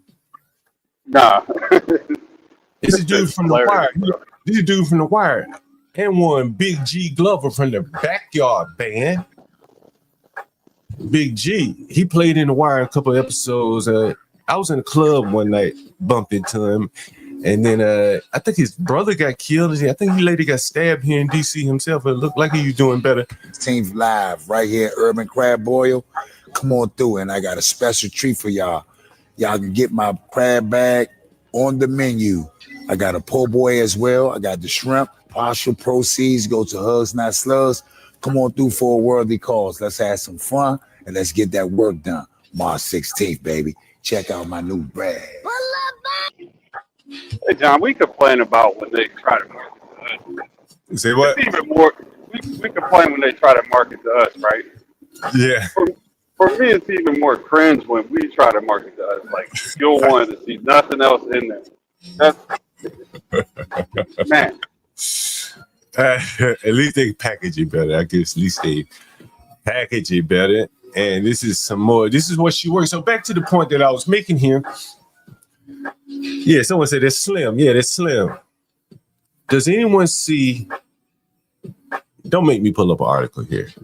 Does anyone see why she is behind on her rent? And again, what she is in that Black River, that dirty Black River. She got to work amongst these niggas. What I told y'all about black bars and shit. They don't sell that much drinks. No drinks, no tips. No tips, no rent. Ain't that how it works? You can sell drinks and still not get tips. Especially if you call it the urban. Put urban in front of anything, bro. You ain't getting tips. Bro, blacks don't drink that much, bro. Like, I'm just being honest. Blacks might look. Okay, let's go look at the menu and see what they serve for drink. And I'm going to show you what the point I'm making. Right? Let's look at the menu. Let's see what the menu looks like here. Where is the menu? Where is the menu? See, they only had the fucking menu on the front page. Let's see, posts. You should have the menu first. Where is the menu? Where is the menu? Here's the menu. All right. Shrimp cocktail, wing basket, chicken nugget, urban burger, boom boom shrimp. On the drink side, margaritas, Tea Tuesday, green tea, Tito's in the house, Tequila Thursday, Henny in the house. Bro, like, this food don't match with these drinks. You never had seafood on top of a Henny belly? Man, if you eating chicken wings and seafood, what type of beverage are you drinking? Ice cold beer. You said what? Ice cold beer. Ice cold beer. Okay, right. Okay, so what's on what's on the list here? Margaritas, Tea Tuesday, house green tea, Tito's, tequila, Henny in the house. But you said ice cold beer. Huh? How does They that? probably, on top of that, they probably got the basics like No, rice. but what it is, bro. Black people don't drink beer, bro. Let's just call it spade a spade. You might drink it. You see me up here drinking Miller Lite, but black people don't drink beer in numbers where they gonna come out and just drink beer like that. So that's why ain't no fucking beer on the highlight of the menu there. That's what you're seeing, right? Black people like fruity, flavorful drinks, but they're not gonna drink 6 of them motherfuckers. Right? They gonna drink 6. You think they're gonna drink 6 Hennies at $72? Right? That's right. They're not gonna drink 6 Hennessy's. They're gonna come fucked up, right? They're gonna come fucked up and maybe drink 1 or 2 and share a plate of chicken nuggets. You can't make money. Like, look, let me show you. If you don't believe me, let me show you some examples of what I'm saying here. Look, peep this. Let me go back up to the reel. I've shown this before, but I'm going to show it to you again. I want you to pay attention to this. Let's see. Let's see this right here. I don't know if I can maximize it. Let's see if I can. Oh, I can't zoom in. God damn. Anyway, you don't see many drinks. Maybe they got 1 drink here. This guy may have a beer or something.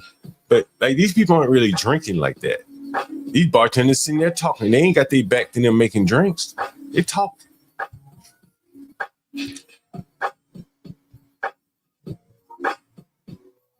Look at all these people sitting around. Nobody drinking? What are drinks in their hand? Look, can you see this? What are drinks? No, I can't see it on my phone. Yeah, but either way, if you can see this video, there's no one with drinks in their hand, bro. Like people They're working on the table? No, they just listening to the music.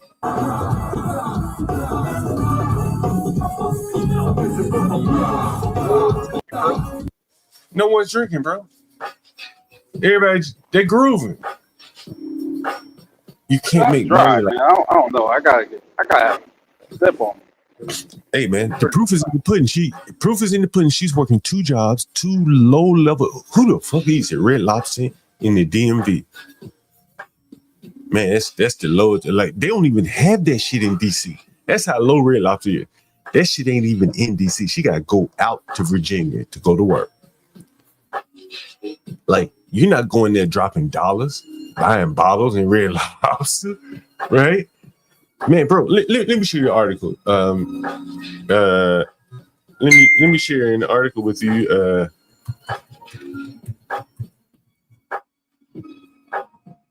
Let me see if I got it. Let's see. I hope there's a video on this. I want you to hear these niggas' words, not mine. Give me 1 second. Oh, I'm about to show you this headline. Then we're gonna go to the video. Give me 1 second. Look at this. Look at this. You see this? What does that say right there? Can anyone see that? What? What? What? Nigga, what?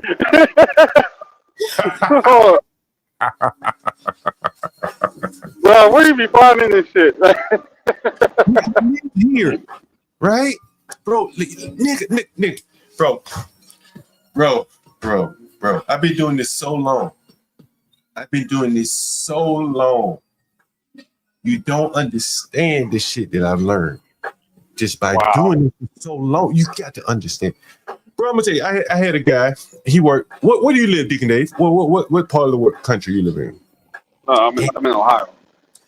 It's a Spanish restaurant in DC called. They have one in Atlanta too. Damn, what the fuck is his name? It's yeah. Right here.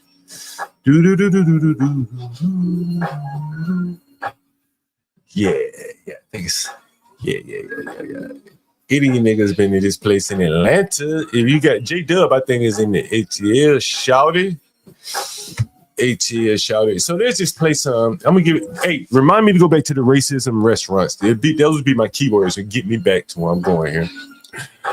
Can you see my screen? Barely. All right, it's fine. I'm gonna zoom in when I get to where I need to go here. Let's see. Oh, wait. Let's see. They got me. I want to see some pictures. I want to see that picture right there. Really. I want to see that picture. Let's see if I can come down a little bit. And I go over a little bit. And so this is a real hopping bar. Let's see if they have a picture of their team. I would love to see their team. No. That's not it. All right. Let's see. I'm trying to pull up a picture of their team. I had a tenant that worked here. Black guy. I've shown the nigga on stream.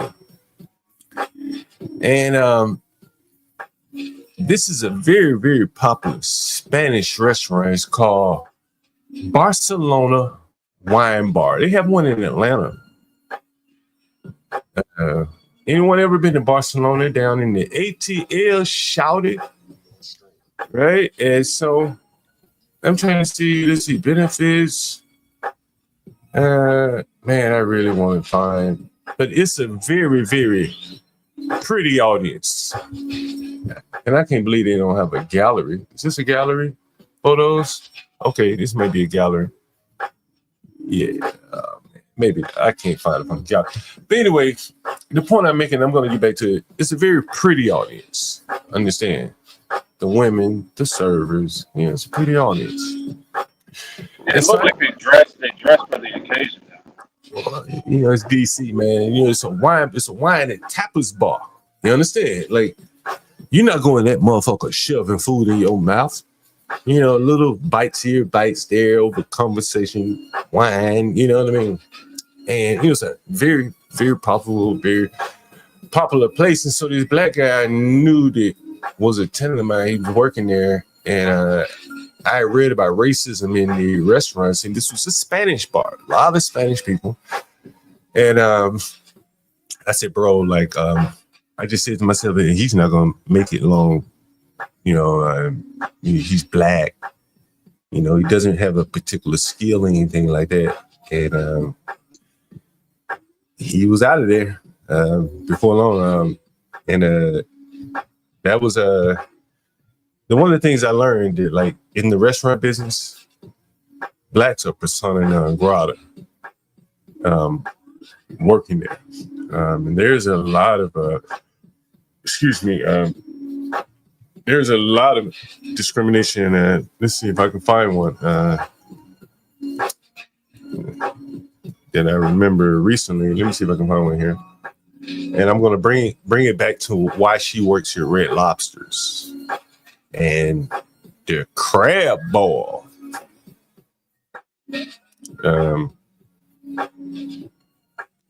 Let's see. Shit, I'm seeing if I can find. I know there's an article, but anyway, if I can't find it, maybe it's New York City, one of those cities.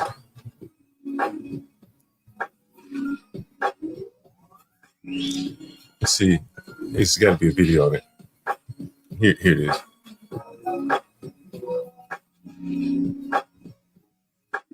Well, either way, I can't find it. I'll look for it later. The point I'm making is that in the restaurant business, right, the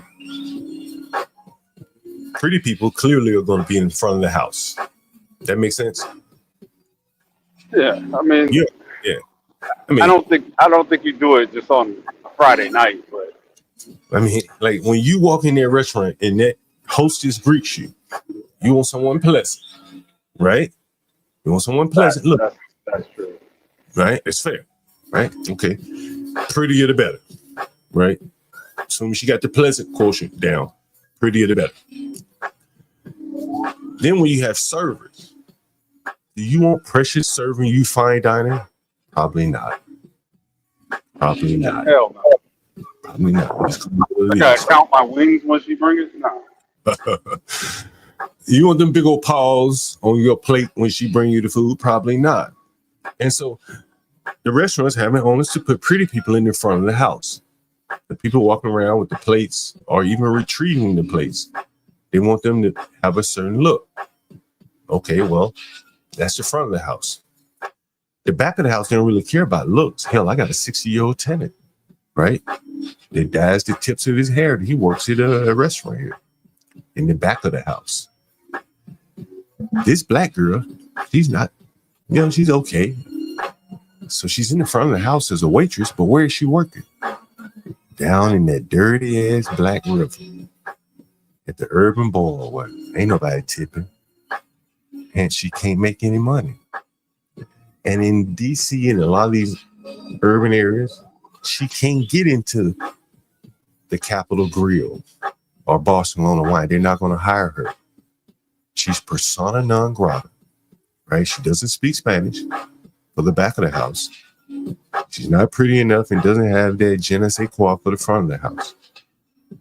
So she finds herself working at Red Lobster out in Virginia in the suburbs, serving the immigrant population and the poor, working class people. And there just aren't going to be many tips there to afford her to be able to live in the inner cities. And that's how it's working out. And that really explains her situation. That's why she's working 2 jobs and still ain't cutting it. I mean, it's a hard truth, Most people aren't going to be open to accept that. Most people aren't going to be open to accept it.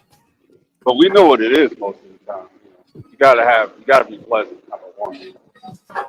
Well, I can't tell, but over the phone she sounds pleasant.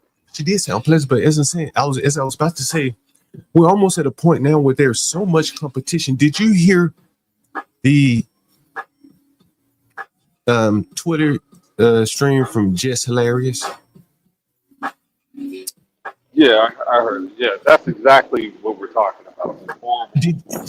Did you hear Jess Hilarious say, I don't have to compete, I've already won? It don't work. Sounds like somebody who's satisfied with the progress that they made in the past and not willing to make any in the future. I mean, once you get to the top, that's where the competition really gets steep because everyone is now fighting and has their attention pointed at you, right? When you're fighting along everyone else to get to the mountaintop, no one's nipping at your heels. You're all nipping at someone else's heels. But the competition really gets fierce when you're at the top. You're the one responsible for everything. And she felt like she was above competition once she got to the Breakfast Club. That's very amazing. She thought she could just go up and have a baby and come back and someone wouldn't be angling for her position. I mean, can I ask a question? Sure. Why does this matter to you? Other than, she's late on her rent, and that's understandable, but why does her background or kind of theorizing and her jobs? I mean, she's working. That's something. I'm genuinely curious because I've been listening to you go on for a couple hours with all the anti-Black rhetoric, trying to figure out why it matters so much to you, other than the business transaction.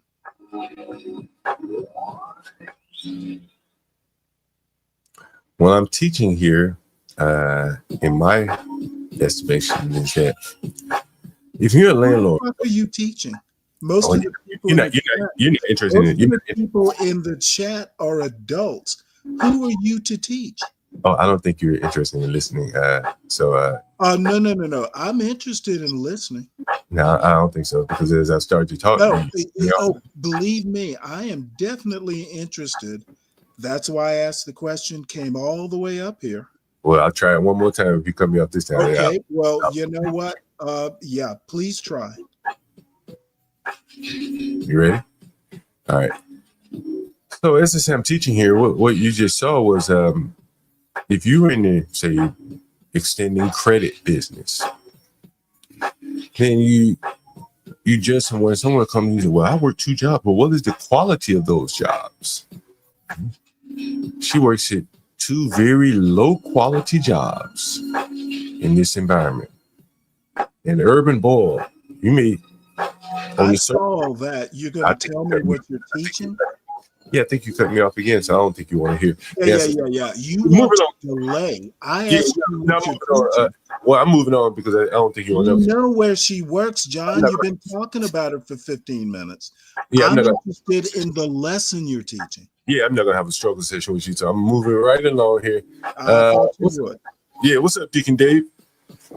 I think because he has a personal interest in getting his money. When you personify somebody, like, what's the issue? I mean, you're working, but the places that you work aren't coming up with the money that Right. require Well, for you to afford evict yourself a her. place to stay. Evict her and be done with it. Well, it's nothing to evict it. It's nothing. Yeah, Again, that's what's curious. It's see, nothing to do it. but again, understand, I'm not gonna let you do it. I won't do this on your stream. I ain't gonna do it. I ain't gonna let you do it on mine. Look, But again, John, I came up here in good faith to all right. figure out why You take this probably so personal. can't have the conversation though. For whatever reason, you can't have the conversation. I'm willing to engage with you and explain to you from my point of view, but you're not gonna let anyone finish. So you might all just listen. And then if you have a question, I've been listening for 2 hours. okay, but maybe you're not good at having a conversation here. And so No, I'm good at getting to the point. send me your questions in the chat, right? And then I'll try to answer them like that. I asked you why do you care so much? Okay, if you step down, I'll answer the question. Otherwise, we're gonna we'll move on. That way I can answer your question. Yeah, I'll go ahead and step down. It'll probably make it easier for you. Yeah, indeed. Put your question in the chat and I'll answer it for sure. I've asked the question. All right, yeah, put it in the chat. Well, okay, that's right. I got it in my head now. Once you step down, I'll answer it. That way it'll be everyone will get to hear my response. And then if someone wants to challenge me on that, want further clarification, they can. But anyway, again, there may be people that want to be landlords and they may know someone that's going to be a landlord. And one of the things that I think you should take from this is that, the quality of income. And I think you should also take from this is that the black people are going down a funnel that's leading to very low quality jobs. You understand? I've just shown you 2. A lawyer working for a low quality law firm can't pay his rent. A black woman working for 2 low quality restaurants can't pay her rent. She's depending on tips from low wage people, right? Low income people. Where she works, the Urban Boil, Urban Crab, whatever the fuck the name of it, and Red Lobster. So clearly she's going to have a problem paying rent if her customer base is poor as well. Doesn't that make sense to you, Deacon Dave? Absolutely, especially when you're the guy that's there waiting on your money to come through, for sure. Right. And so, I mean, it's not hard for me to see why this matters. And so many people have asked me over the years, I've never done a credit check. Never, not once, ever. I've been doing this for so long, I can kind of read people. That's one of the reasons why, I charge by the day and by the week. And so these type of things, a credit check wouldn't show. Here, she's probably young. I don't even know what she looks like. It doesn't have much credit. So, you have to, make use your gut. And so she came by way of Airbnb. That's typically how a lot of the poor blacks are renting now. You understand? Like, they can't find a place to rent on their own strength of work. Like, you think she can go find somewhere else to live? You think that nigga with $54? If I put him out today, he'd take that $54 and go rent him a room for a night on Airbnb. If someone had a 1 night minimum, if they allowed just 1 night, right? Right. Was that the girl from the Howard that goes to Howard? No, this is another girl. She works at an Airbnb, right? She works at a Red Lobster and Urban Boil. And the black man, he's the disbarred lawyer that has $54. I got more of an issue with the restaurant being called Urban Boil. Like, so you don't want to market to everybody else. You're marketing to one group. Well, it's in the ghetto, though. It's in the ghetto. It's in the ghetto, bro. Like no one's going on. You might well call it Negro boy. You call it whatever you want. Right. Like, it doesn't matter. And no, like, and that is the thing. Like, you ever heard of like balance of trade? Yeah. So in the DC area, you see that this woman lives in DC, but she has to go to Virginia to work. She also goes to Maryland to work, right? By and large, the cities have moved away from unskilled black labor. You just didn't notice it right there, right? Like, you understand? Like, all these fucking jobs in the city, she got to go out way out to Virginia, got to go out to Maryland, and ain't even making no fucking money. Why she can't work at a restaurant in DC? Well, hopefully, when she goes home at night, she can invest in herself by getting online and learning a skill or something. Well, that would make too much sense. Would make quite a bit of sense. Did you hear the video I played of that the Mexican man that called in and said he's in a network? Did you hear him? No, I haven't heard that one. Let me see if I got that shit. Did anyone hear that video when the Mexican man called in and said, he said, yo, I'm in a network. He said, no, he didn't say he's in the network. He said his buddy is in the network. Let me see if I have that. I know I have it. Black housing. I know I have it. Wait, let's see. Let's see. Was it network? Let's see. Oh, I found that shit. Oh, I found it easily. Yo, I want you to listen to this, Dave.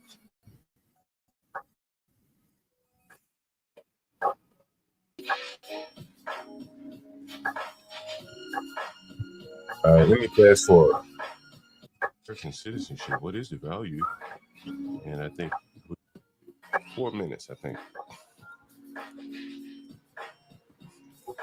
this is it. I came from California. Yeah. Oh shit, it's kind of low. Hold on, let's get up in a minute. No, we this is where we ended up after me and my friend, basically. My cousin. Because he gets work. Yeah, no. Shit. He's my friend, you know. He's pretty cool. Okay, this it? Yeah, I know it's different. I don't know what the fuck. Hold on. Anyway, so I don't know what the fuck happened. Let me see if I can get it to play louder. Hold on.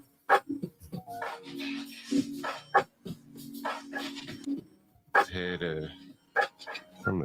landscaping type of work. I can get a regular job. I don't know what the fuck. But anyway, I had this Hispanic call me. He had moved to the DC area with one of his illegal family members, and he was in a shelter. And I said, "Well, where is your buddy?" And he said, "Oh man, he moved on. He's doing landscaping." And I said, "Well, where do you work?" He said, "I work at Swizzler." You ever heard of Swizzler? It's like a little fried chicken and hamburger spot. And anyway, so he's working at Swizzler, a fast food place, while his buddy, who's an illegal alien immigrant, has moved on up in the landscaping and doing well. He's like, yo, he's doing well. And he said they got a network, bro. They're doing well. And here are all these black people, no money.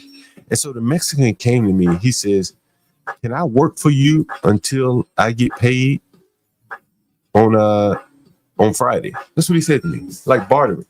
Hey, give me 1 second, man.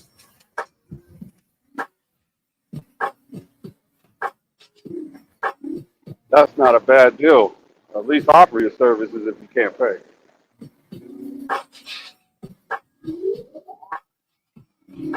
Can't pay, you can come up with something. If you ain't hustling out there, you can hustle in here. That's what's up.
Hey, yeah, so Dick and David, man, I was saying, you know, the immigrant, he called me, he said, yo, you know, the my buddy who is an illegal immigrant, he in a network, man. Fucker doing well, doing landscaping. I asked him, I said, well, why in the hell you don't do landscaping? And you know, he kind of laughed it off. But he can easily enter that network, and that's what I asked him. I'm like, can you get in the network? And he said, yeah, you know, but I'm doing my own thing here.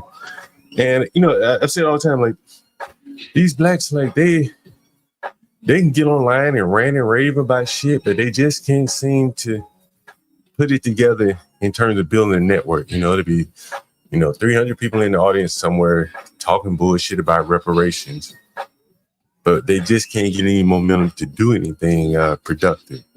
What do you think? I think it's cool that he offered his. Oh, you're breaking up a little. Let me see if I can raise your mic up a little bit. I can't do that. Yeah, you do it. Go ahead, try it again. Yeah, give me a second, bro. I'm walking a little better. Give me a second. Anyway, just my thoughts of the day. I guess I kept you guys here, 3 hours now? Guys, make sure you support the channel, by the way. Special shout out to Ryan supporting the channel. Really appreciate that. Really appreciate that. Ryan and Jay, I think from a stream or two ago, I didn't get a chance to acknowledge him, but here's acknowledgement for that. And we have a couple more phone calls to make. We got to call the African guy. Let's see. We got to call. Yeah, this one African guy. He be talking shit. I had to move this nigga the fuck out. He's supposed to move from one room to the next. This nigga laying up and basically occupying 2 rooms. So I moved all his shit. And I said, bro, like, look, you can't have 2 rooms, man. There's one or the other, bro. Like,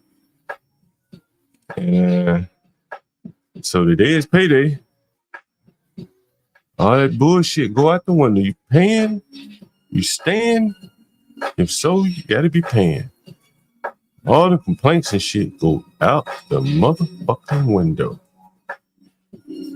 Time's up, nigga. This is an African here. We're gonna see this African probably act like a nigger. But we'll see what he said. Let's see what he says. Let me get a water before I call this African.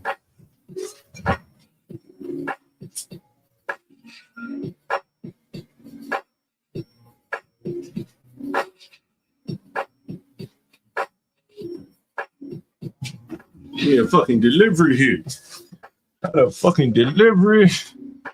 I think I may drink one of these Mexican Coca-Colas. Mexican Coca-Cola here. I got a Mexican Coca-Cola. About a 4-pack. 4-pack of that Mexican Coca-Cola there. You guys should drink that. What did RFK said? Don't drink that other Coca-Colas. Drink the Mexican ones. They're real cane sugar, they say. Yeah, real cane. Oh, yeah, you get Stanley. You can always react to I told you that a long time ago. You should always react to what we say here. Plenty of content. We have a lot of content. Can you guys hear me? Make sure my audio is good. Audio's good. Let's see who's texting me. Who's I supposed to text? Who's I supposed to call? I'm supposed to call. Who's I supposed to call? Let's see. I'm supposed to call someone. Yeah, that is true. Mexican Coca-Cola. Who am I supposed to call? Someone just texted me. All right. Okay. You gotta call the African. The African. Right, one more to call.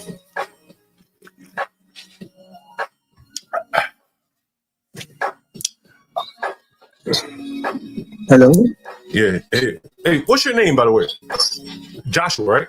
Yes. Joshua. Yeah. Right? Yeah. What's your born day name?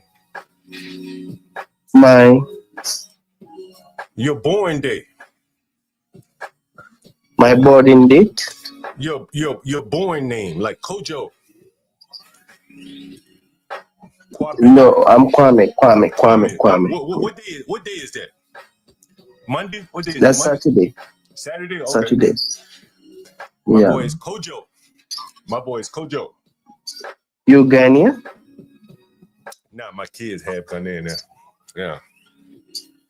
Oh my. Oh, You, yeah. And what's your African oh, name? I didn't know that. What's your African name? My African name? Yeah. Mensa. Mensa. That's your last name, though, right? Yeah, that's my last name. Mm. I'm Ghanaian. Yeah, so my last name is Ghanaian. What's I your- didn't know you're Ghanaian. Oh my. Now, I'm not Ghanaian. I'm Black American. My kids have Ghanaian. Oh, so your wife is Ghanaian. Yeah. Oh, okay. Wow. So you say you only want That's 3 days? nice. You can only afford 3 days right now? Yeah, I don't have enough now, man. All You right. know, I thought it was 3 for days it 10 is. days. No. Nah. You hit it wrong. Yeah, 3 days. so 3 days it is. That's fine. How did yeah, you so pay? when I get enough, then I extend my stay. You know, Yeah, that's fine. I'm hoping I have time. Yeah, Mhm. yeah, that's fine. All right. So I'll send you the instructions over by phone, okay? Okay, sure. Thank Sure. you. Yeah. Yeah. Thank you. Thank you. Thank you. Thank you, sir.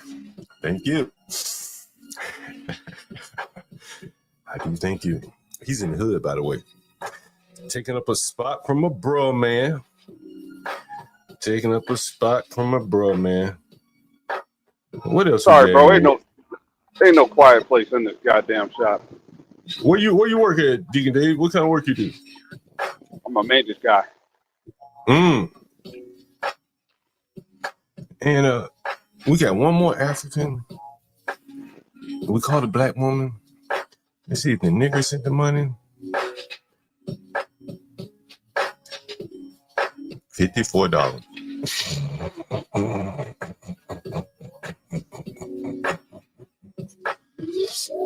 I guess he broke now. And nigga gonna have to hop the turnstile to get home. He ain't doing that, bro. He gonna pay them. He may not pay you. He gonna pay them. Now in DC, man, this shit mostly free, bro. You know, it's a basically no consequence, so it's more or less free. You know what I'm saying? They have to look the other way about the blacks. Man, Hey, you know, how do you feel when you go to these houses and they ain't paid you, but they got some new shit?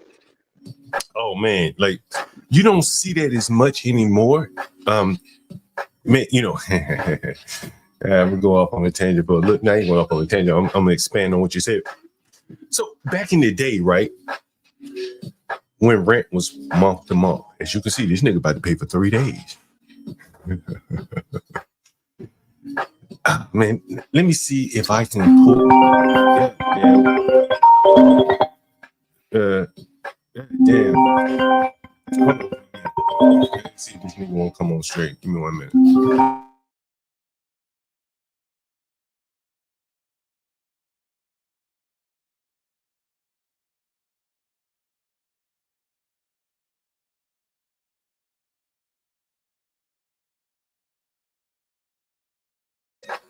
Hey, you know, we is lucky we got a real estate guy just called in, and he knows my tactics very well. I kind of taught him a few things. Yeah, that's fair to say. How's it going, John Galt? Would you say How's it going, John would Galt? you say that's fair to say I taught you a few things? Yeah. I've been dealing with you for going on like over 10 years, like 12 years, something like that. Do you remember when I came? Well, I didn't really come up with this slogan, but I applied it to my business. I said, "Remember normal, remember normal." Remember that? Oh yeah. We talk about that quite a bit. Listen, so a nigga just called me today, just a few minutes ago, an African nigga, Ghanaian. Kwame. Okay. What's his name? Kwame. Yeah. His birthday. He's in. Oh, sure. Okay. And I know a couple Kwames. He's man. I ain't got enough. That's a good prospect. That's a good prospect right there. He's already in the house. He already buying the dope. He's hooked. He's hooked. He's already hooked on there you go. There you go. He said, man, I ain't got enough for like a quarter. Can I buy like 3 days? I can't buy a quarter of the month. So what you're He wants 7 grams, right? But he he wanted you. Okay. He wanted 7 grams, but he ended up having to buy 3.5. Well, what do they call the 3.5 again? You know, I'm not a fan. That's an eighth, right? That's an eighth, right? Oh, an eighth. Yeah, that's right. Eighth and a half. Yeah, right. He wanted 7 grams. He wanted a whole week. You know, your mantra is you ain't letting them get back to normal. Remember normal, niggas?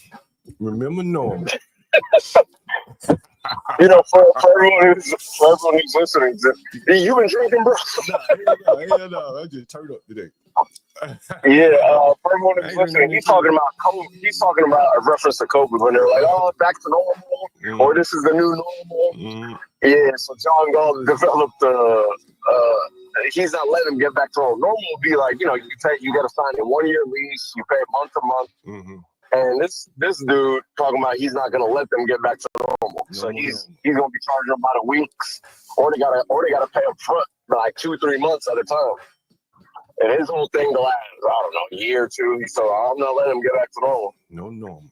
They'll never get back to normal. I mean, in all honesty, with the gig economy and all this stuff going on, it really might be the new normal. Seriously, it is the new normal. All jokes aside, it is. It's the new normal. Put that in the title.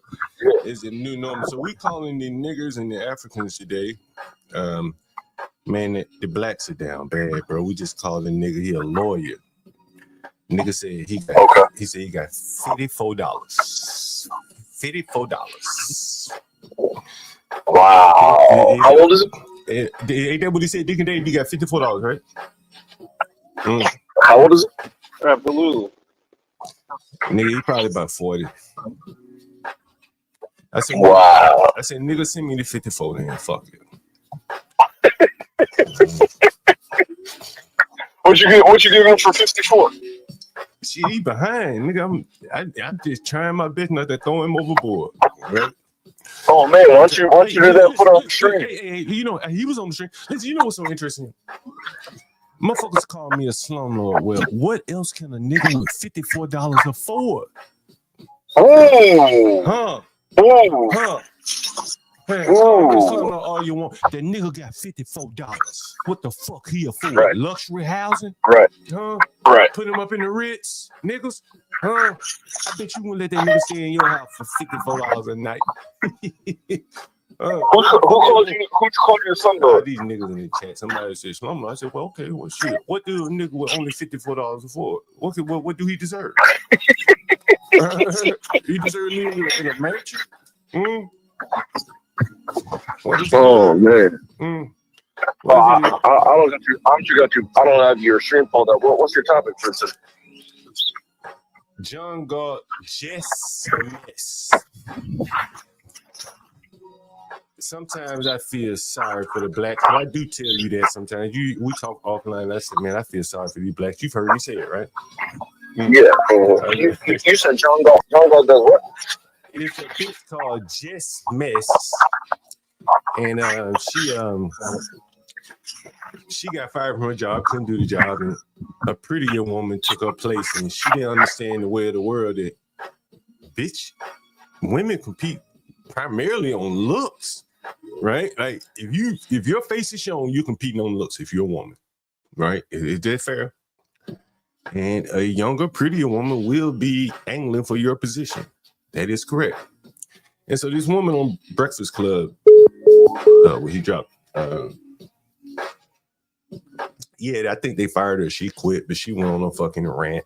We played it earlier this morning. Just Mess. She's still under contract. She's just salty that the other girl got more. Yeah, the other girl, airtime or something like that. Yeah, airtime. Yeah, but she went and had a baby, right? And you know what's interesting is that, I was going to get to this earlier.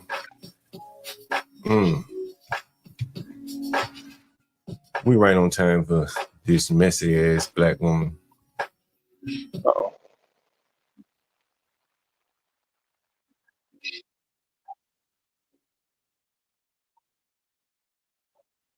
Yo, what happened?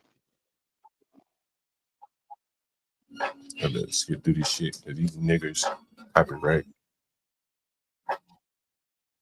Yeah. Yeah, It sounds like you're cutting out. What? But oh shit! I ain't even put on screen. Look how they just talking about this black man. I mean, Jesus Christ, man! Like these blacks. I mean, on one hand, they Black Lives Matter, and then listen what they talking about. Oh, little boy with cancer. No, it wasn't. He was black. The dad, You think he was black? His dad was black. Yeah, His dad was on the. I don't know if that was his dad, but yeah, it Not seemed that like that that was his matters. dad. I just don't think little boy was black. His dad wasn't that. I mean, it was patchy. Yeah, wasn't that? That wasn't that. It was patchy. It was patchy. I mean, man, these people are crazy, man. Like, man, if I were working there and she said that about a little boy with cancer, I'd have fired her ass right there on the spot, man. Get your black ass out of here. You ain't got no fucking. You ain't got nothing else you can come up with to say than to talk about his nappy ass hair when you sitting up there with a fucking horse's head of hair on your head. Yeah, I mean, man, a whole fucking mane on that thing. Yet they say Black Lives Matter, and this little boy fighting for his black life with cancer. And I did a stream the other day. I said, man, blacks are Democrats first, right? They Democrats first, right? If the Democrats say, hey, if they sick the blacks on a black person, blacks should go eat that motherfucker like a hyena, man. Right? They don't give a fuck. And just the same, they'll look the other way when blacks kill each other, like Tyree Nichols. Like, what is the difference between those two? Tyree Nichols and George Floyd.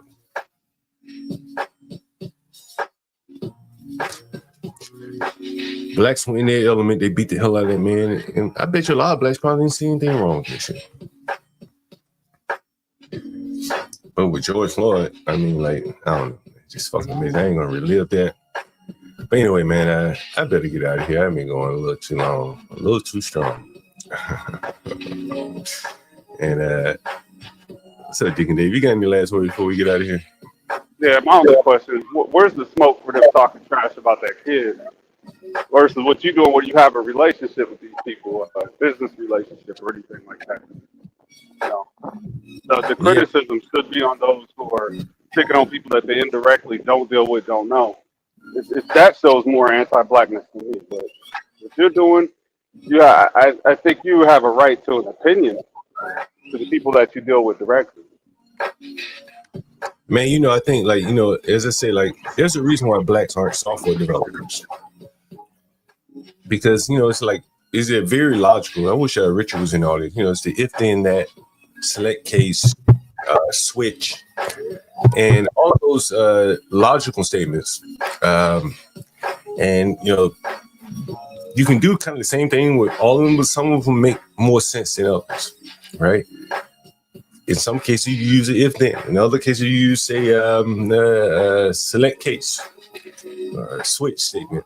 And I think in many cases, blacks don't see the consequences of some of the things they say or do. So when they call me a slumlord, they don't recognize that without me, that nigga with $54 would be on the street. And furthermore, he doesn't deserve much more than the slum with $54. They don't see that part of the problem there. Anyway, what's up, man? Yeah, I came to clout chase. You beating on my ear here. What's up? What's up? You clout chasing? What are you clout chasing about? You know, I'm in a movie with Jess Hilarious. Really? I don't know what she did, but I met her. I can show you if you want. Like, the movie came out, but it's only on Apple TV. I'm waiting for it to come out on Tubi. Really? Yeah. Well, I got behind the scenes footage. I'll show you if you want to see it. Yeah. How did you get into a movie with her? I'm a Tubi actor. And I just there's this dude out here who knows her. I guess they grew up together. I don't know, or some shit. Either way, I'm in the movie. At least I had a scene with her, but I haven't seen the final cut. But I met her. I don't know what she did, but just from a personal level, I met her and she was cool. Okay. She was cool. Let me find this. Shit here. I'll drop. I would imagine it would be cool on a Tubi level. That's what she deserves. That's what she belongs by, on Tubi level. She's not big time Breakfast Club level. We showed a couple videos of her. She's just not prime time, man. She's not what? Funny or what's the? No, I think, you know, like she said some things that really stuck with me. She said, "I've already won. I don't have to compete." What? In the entertainment world, you competing every day, right? Hey, John, that's a good question. Is she funny? You think she's funny? I've never really paid attention to her, so I can't say yeah or nay. But I'll just tell you, I had one experience with her. I pulled up. I don't know if you have Instagram or not, but I dropped a link there. That's a behind the scenes. I don't know if I made the final cut or not. Honestly, hopefully I'm in the movie. But she was cool, and honestly, she was very tall and she was beautiful. Honestly, very striking, very beautiful, very cool. I know she got some kind of weave or whatever. I know she got edges problems and all that shit. But there it is. Turn that shit up. We know you like the sister. You got all you out getting your fucking hair done. I got a fucking tracker on your phone. Take a fucking hold. I can't maximize it. Huh? This shit. Don't look at me like that. What's your fucking attitude? Yeah, get a hold of that. Hold of that shit. She is kind of fine, though. I will give it that. Jeez, I will. Yeah. She was fit. You know, respectfully. Yeah. You know, I'm all booed up, so I'm not going to say too much. But she was an attractive woman. Oh, you got to let it go, man. No, that's it. That's all you get. You got all you out getting your fucking hair done. I got a fucking tracker on your phone. Take a fucking hold of this. Is that you, Barney? Yeah, that's me. Damn. Okay, you look different right there. I thought that was you the first time, but go ahead. And you behind the desk. I always play the bad cop. What's your fucking attitude? Yeah, get a hold of that. Hold of that shit. You know that's where they're gonna put the white You man got down. all you out getting your fucking hair done. I got a fucking tracker on your phone. Take a fucking hold. That's it. That's just behind the scenes. That's not the actual. Yeah. That's someone with the phone was recording that because they heard me yelling. They liked it. So look at that, Barney. We got a superstar up here, Barney. Superstar. That's right. But what'd she do? She said some shit on Breakfast Club. No, I think she just went off on Twitter or whatever, basically saying, you know, hey, you know, I ain't got to do this. I ain't got to do that. I already done made it. You know, it's a kind of the mindset that, it's probably one of the things why I say Black people have so much hard time in certain fields because you're constantly on the treadmill. You know what I mean? Like certain fields, you're constantly on the treadmill. Let me see if I can find it. And I would imagine the entertainment field is one of those. Let me see if I can find her again. What the fuck was it? She said some other dude was posting something about some woman getting shot in Baltimore, and she said something. I thought she said something politically controversial. No, nothing more than the little boy. Damn, I can't find it. Let's see if I know I have it. She's fighting the Breakfast Club people now. Yeah, more or less. More or less. She's mad at the Breakfast Club people because what they said, or basically she was supplanted by someone else, and so now she doesn't work there anymore. Someone said she's still under contract, but she just may be being relegated to the support role type thing. Well, I guess my question is, do we know their contracts? You think Charlamagne gets paid more to Envy, or what do you think? How do you think that works? You think that back when that what was she, Filipino or some shit? You think that you think they got paid all 33%? I wonder how they negotiate their contracts. No, I think Charlamagne gets paid the most. I think I almost found this clip. Let me see if I can find it. Someone could put it in the back chat or put it in the link. I had it. I played it earlier. I could just go back and play this shit. That music sucks, John. In my opinion. Oh man, it's. I think you should. I'm not going to come up here, white man, tell you how to run your show, but that shit. I probably maybe take a poll. Maybe people like it, or if you put it in your StreamYard, it sounds nice. But now it sounds like audio and StreamYard just don't have that understanding for some reason. Yeah, man, I ain't trying to get struck. Let me see if I can find that fucking clip from that one. What the fuck is that? If anyone has that clip, feel free to put it up in the chat. Let me see that. I want you to hear it though. Let me see if I can find it. And don't forget, I get it. Oh, I think what's her face leftover Umar. You were talking about him, right? You know that, right? Who was the one before Jess Hilarious? What's her face? Angela Yee. Yeah, because Umar come up there and says interracial is a sin or whatever, and Angela Yee is like half Filipino, black or some shit. And anytime that Umar was platformed, he would purposely never show up. It's like that. Right. Yeah. Here's I don't follow Umar drama, man. It seems like drama follows him, but here's just That's why I picked her to fill in for me for maternity leave. This woman every day. Every day. I don't have no reason to fucking hate on that girl. I don't. No, I didn't like her when I came back because I'm like, all right, what's going on? What's going on? She knew it. We had a conversation. Because the anger was misplaced. Nah, it ain't even you that I don't like. I'm realizing this is the way these niggas is doing shit up here that I don't like. Okay. Got it. Hey, John. Mm-hmm. Now. What's the way up? she talked, man. The way she talked, that wouldn't turn you off. Hell yeah, it would turn you off. You know what I mean? Like, but this is why I said she belongs on Tubi. You know what I'm saying? Like, The Breakfast Club, that's a syndicated show. Like, this is what's in her, bro. Like, you can't go syndicated with this in you. You can only go so far. Right. It's a lack of etiquette. I bet that comes out. Man, just listen to just the amount of cursing from a woman is, just a turn off in and of itself. It's her segment. I went to the Who is she talking about? intro, First off, the who replaced sound. her for a minute? Who is it? Some other black girl. Is she? The other girl who hosts the show when she was gone on maternity leave. Well, she doesn't have a name. This other person. I don't watch them. So. She's gonna say it, Laura. Went to Taylor. Yo, Taylor, make Lauren her intro. Take Jess with the mess, all that shit. She says, things can't just change like that. Why the fuck not? Why not? Y'all changing everything else, and I'm the only one that don't know. My goofy ass don't know nothing. I'm just coming to work every day, just zippity doo dah day, and you know what I'm saying? Like, nah, take my name out that shit. Zippity doo dah. Jess with the mess is not at Breakfast Club. I'm Jess Hilarious. Zippity doo dah day. Zippity doo dah day. I think it's Lauren LaRosa. She's not funny, dude. Lauren LaRosa? I don't know who the fuck. Yeah, Lauren LaRosa is the one she's talking about there. Yeah. Look, again, I'm clout chasing a little bit, sure. But that scene, we just made that shit up off the top of the dome. She was cool, man. I just want to shout out to her. I don't know anything else but that one day, that couple hours I spent with her.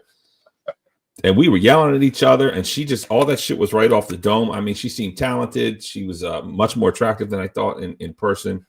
And I mean, am I checking for her comedy specials? I don't like female comedians. All they do, they talk about, female comedians, they try to roll with the big dogs. They try to act like they're men. They want to talk about their body parts, and it's just gross. It's not the same thing. So I don't know what she talks about, but yeah, me and HB agree on that. Like, probably we don't find it funny at all. Yeah, probably people are trying to just start some shit with her because that position is not necessarily nailed down. If she doesn't do well, if she doesn't get a good response, she'll get fired real quick. She doesn't have that security as much as Charlemagne and DJ Envy. Let's play a little bit more of this video of her. It's up here. Fuck, I'm Jessica Moore up here. Just with the mess is not being done. So what she's doing here is like what they call it, quiet quitting. Is that what they call this shit? Quiet quitting? It sounds like she's just saying that I don't have. Yeah, she didn't have beef, and now she has beef with the woman. Is that what she's saying? Nah, what she's doing is quiet quitting. Is anyone quiet though? No, I know what that means, but that's not quiet. Well, in the sense that I'm not gonna be Jess Hilarious up here. I'm just whatever the fuck, Jess Mess. I'm just gonna be Jessica Moore. But they hired her to be Jess Hilarious. And she's being replaced. And she said, okay, since I'm being replaced, I'm not going to be my character personality that they hired me to be.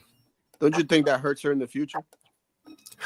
Well, I don't think clearly she's saying that. Hold on. I don't think she's saying that. Let's just watch it. Oh, shut up, please. I'm going to back up. I'm going to back up 5 seconds. And see. I'm Jessica Moore. Oh, Up here. Not, you know what I'm saying? Like, nah, take my name out that shit. see, take my name off that shit. Wait. Just rewind it. Rewind it and put it on 1.25, if you please. The one that don't know, my goofy ass don't know nothing.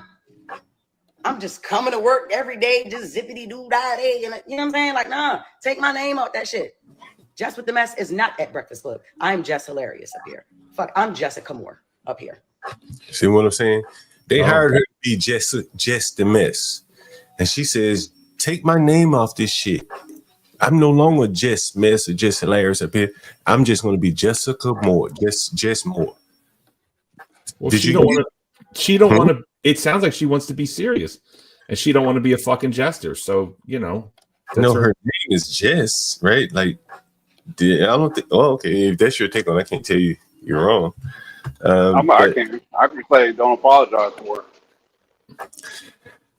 Let's keep listening. Just with the Mess is not being done. Lauren LaRosa is doing the shit, so that need to be her segment. I fought for the See? She's saying, look, my shit, Jess the Mess is not being done. LaRose is doing this shit. Take my name off this shit. I'm quiet quitting and put her name on this shit. Since y'all want to replace me with her. I fought for that segment. What are we talking about? While her fans and her people is and the Breakfast Club people and the people in the comments, man, I'm not ready to sit up here and act like I don't see that shit. Are y'all crazy? One thing I ain't never try to do is act unbothered unless shit never bothered me, man. What? You try coming back to work. You try to come back to work, and the motherfucker is right there at your desk, and ain't nobody telling you shit. And a motherfucker. Nobody telling you. Did she just have a kid or some shit? I guess so. I mean, let's be honest, dude. One more reason why we don't want female leaders: postpartum depression. It's real. Imagine you have a baby, you have this life change or whatever, and then you got your hormones are all effed up. Yeah. You come back and some younger, faster. Like, who is this Lauren LaRosa? I mean, this ain't let's be honest, man. What? This ain't postpartum depression. Why the hell not? That's the thing. Why not? Why I told you he apologizing for it, man. She had that baby a long time ago. Yeah, she did. Bro, this is not postpartum. Okay, but then when she's referring to when she came back, I guess she has beef with this woman. I'm not familiar, and it probably planted the seed, man. You got to feel a certain kind of way. Once a woman, once they get that in their head, it's done. They can't change. More and more I think about it, that is the postpartum depression, right? I just came back, I had a baby, my body might not be where my body's not as good as it used to be, and it will never recover to its former pre-pregnancy. And there's other younger, prettier women. Like pull her up. What's she look? What's this Lauren LaRosa? What is that? She's just a younger girl, not that much more attractive. But the bigger point, she was always wearing hoodies. Think about it, this shit is probably not even medical. It's probably psychological, right? If I gained 100 pounds or 30, 40 pounds, I probably would start feeling a little depressed by myself, and the fucking psychological groups would label that shit midlife crisis. I mean, how would you like it, John? If you're like, yo, I'm going on vacation. Barnabas, can you host? Can you take over my channel for a bit? You come back, and people are like, man, the show's much better now. John went on vacation. I mean you'd feel fucked up over that. It sounds like what's happening. Just because she's sassy and you don't like her, that's prohibiting. You're kind of biased in your thought pattern. Well, Barnabas, here's the other side of it, right? Here's the other side. Then again, I think people don't tend to ask themselves. Let's say if I had the option of putting someone else's shit up here versus putting you up here. You were very good, and I run the risk of people saying we want more Barnabas and less John, or I put someone up here to shit for a whole week while I'm on vacation. Which choice would you make then? I mean, it depends. Am I confident in my abilities? This and that. I mean, if I ultimately think that Barnabas is going to come and fucking usurp and steal my show, I'd pull some underhanded shit. I'd put someone weak in. I mean, honestly, if I thought that I would lose my show, let's say if I didn't think I'd lose my show, I think that I would just have to compete with you that you would have an aura that people would like. And say, man, Barnabas really did well that week. Because you know what I'm saying? Like, radio hosts used to do it all the time, right? I used to watch Rush Limbaugh a lot, and he used to, he'd leave, and the most famous. Say it. I mean, how old are you, John? 49. Yeah, so we're the same age. You don't remember? I mean, we were a bit young when this happened, but you don't remember Joan Rivers filling in for Johnny Carson? I know I'm really dating myself. Yeah, you don't remember that whole fucking thing? I never. Really I just rewatched that like 2 weeks ago with my wife. I never really watched a lot of TV, but I think that again, if you have a core audience, I don't think you'll lose, and there's enough room for more than one. But this ain't her. This ain't her, man. This job is tenuous. This job is, there was a bunch of tryouts, right? There was a bunch of people that were vying for this job, and if you can get to New York, you can get to Philly, right? A real stepping stone. This job can elevate her to the next level. Right, but she may have to take a step back and get better. Maybe she needs to go to Philadelphia, right? Listen, you can't just tell people to get better. If just, you got to get better. I mean, I'm trying to get better. Doesn't mean it's going to happen. Maybe I fucking plateau. You can't, hold on. You can't just promote her when there are people clearly better than her either. So what do? Do you choose the better person, or do you choose the mediocre person and not hurt her feelings? Like, people are going to choose the better person. That person I'll show her. Now, if she were really talented, she wouldn't worry about it. She said, you know what? I go to the next biggest market. I go to LA or somewhere like that. And again, this is not about her. We're abstracting her. Hold on for a second. Yeah, but what John said, like, where does she? What's her career path? Right now, I think she's black famous. When I had that scene with her, I was trying to tell my white people, I'm trying to clout chase, man. I'm a big actor. Look at me. I got a big role with Jess Hilarious. All the white people are like, who the fuck is, who is that? and you tell some black people, they're like, oh, word? I'm like, yeah, look at me. I'm famous. Yeah, she's the urban Boyle. I don't know if it was here for that part. She's trying to break through, and I get it. It's not the shit. Just because you're trying to break through or cross over or whatever you want to call it doesn't mean you don't like your own people. It's just the fact of the matter is, in 2025, still the biggest market in America is my people. But do you remember when Drew Bledsoe got hurt and then they put in Tom Brady and they never went back to Drew Bledsoe? I know the story because I watched the Roads. The truth is, I'm not like a football guy, but I mean, that happened. That's a thing. But should they put Drew Bledsoe back in if we got Tom Brady slinging it?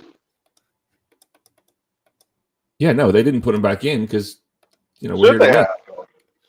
It was his team. Should they have put Drew Bledsoe back in?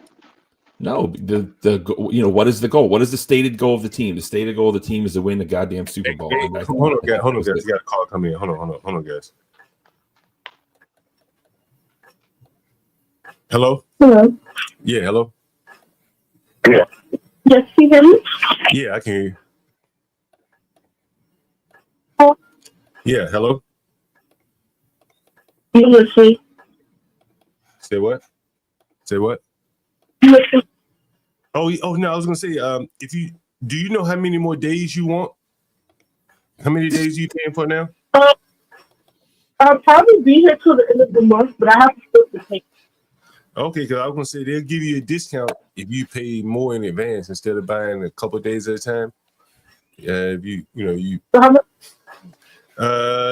You say to the end of the month, I'll call them and get a quote for you, and I'll call you right back. Okay, thank you. All right, you say to the end of the month, right? Probably after that too. All right. Did you just move to DC or something? No, so I've been here for a couple of months. I'm ready to move into. Wait for my landlord to tell me like when they'll be ready. So then I'll be moving back to Maryland. Oh, you live in Maryland. Ask her if she wants to move to Baltimore. I got a buddy say, you want to move to Baltimore? I got a 1-bedroom, $1,000. What's that far? From like PG County, so I'll be moving back to Fort Washington. Oh, for Washington. Okay. All right. Yeah, but go ahead and send the money now, and then let me know how much time you want, and then we go from there. Okay, so you don't want me? Do I still send you the money first, or? Yeah, send it to me now, and then I'll call them. Let them. I'll give you the prices. After before your next term is up. Okay. How much it'll cost to extend? Yeah. Thank you. All right. Barnabas. John, you crazy. Luckily you got shit to rent, so I can kind of play it off. I don't want them to know that they own stream and shit. But go ahead. Wait, hold up. Are you mad at me? Did I do something wrong? No, you're right. Usually we don't want them to know they're on the stream. What they call it. Yeah. Hey, Barnabas, you got room for rent? You got places for rent? What are you renting there? I got a 1-bedroom, 3rd story walk up. Third. You said that one more time. I'm sorry. You said you got a what? 1-bedroom, 3rd floor walk up. 3rd floor walk up. Okay. Damn. Yeah. How much are you asking for that? $1,000. Damn. That ain't bad. That's not bad. What kind of tenant do you think you'll get? I don't know. I'm holding out for something decent. That's the problem. Like, well, man, I just did kind of a reverse credit check. Kind of, a lot of times I take the calls. You hear what I'll ask a little bit more questions than I necessarily need to. Kind of as like a teaching session for people. So if you look on the stream on the channel here, you see some like landlord urban ghetto credit checks type shit.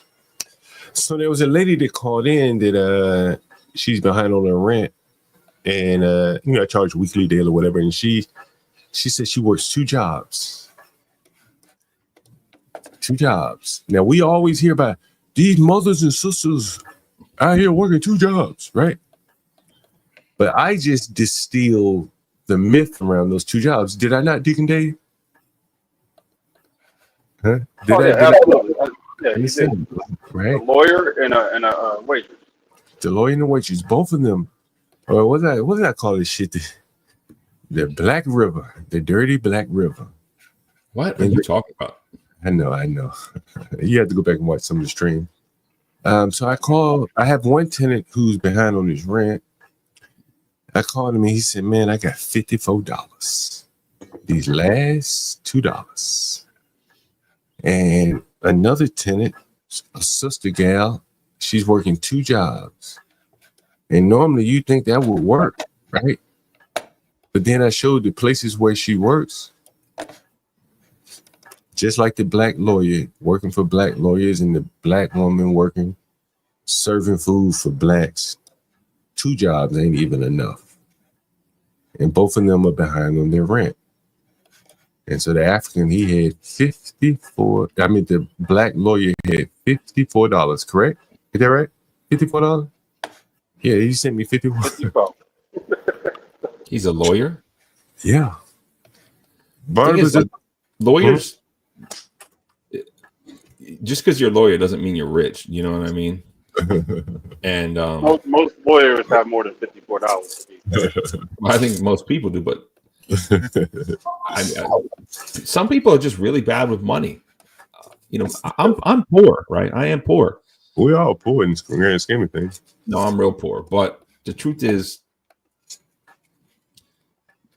I just live kind of on the cheap. I get my coupon. I coupon that motherfucker. I go to Giant. I see what's on sale. I know cabbage was 27 cents a pound here come St. Patrick's Day. I saw that. Chicken thighs, 99 cents, bone in, 2-pack. You get that corned beef for $1.99 a pound. That's a pretty good price for corned beef. Here's the thing, Barnabas. Like in many of the places that I provide, there's no kitchen. Where are you gonna cook that cabbage? Oh, I didn't know. You just rent rooms with no kitchen? Some of them, yeah. I mean, that's why they're poor, because they motherfucker go out every day. They spend money like crazy, like $20, $15, $20, $30 a day. $30 a day is $900 a month. That's rent some places. Probably the ones not tipping the waitress. It sounds like that's probably why they're not tipping. Well, here's the thing. Like, DoorDash and shit is eating into their food, eating into their profit. See, this is what I'm saying. They're in a virtuous like down, like a feedback loop of doom here. The DoorDash people are probably getting just as good as tips as the waitresses. I've shown it on the stream. Who remembers when I showed that DoorDash guy on the scooter making $1,100 a week? Listen. I did Uber Eats on my bicycle in Baltimore, and I'm going to start it up again because, truth is, I want to be, I want to get in shape, and I used to ride my bike. And like you start riding that same bicycle route the whole time, and I was like, shit, I might as well get paid. It's like Uber Eats on a bicycle is basically like you getting paid to work out, and it's a good workout. I'll do that lunch shift. It's cold, so I gotta wait for it. Probably pretty soon here I'll get back on it. But I go down to Inner Harbor. I'm maybe 5 minutes from Inner Harbor on a bicycle.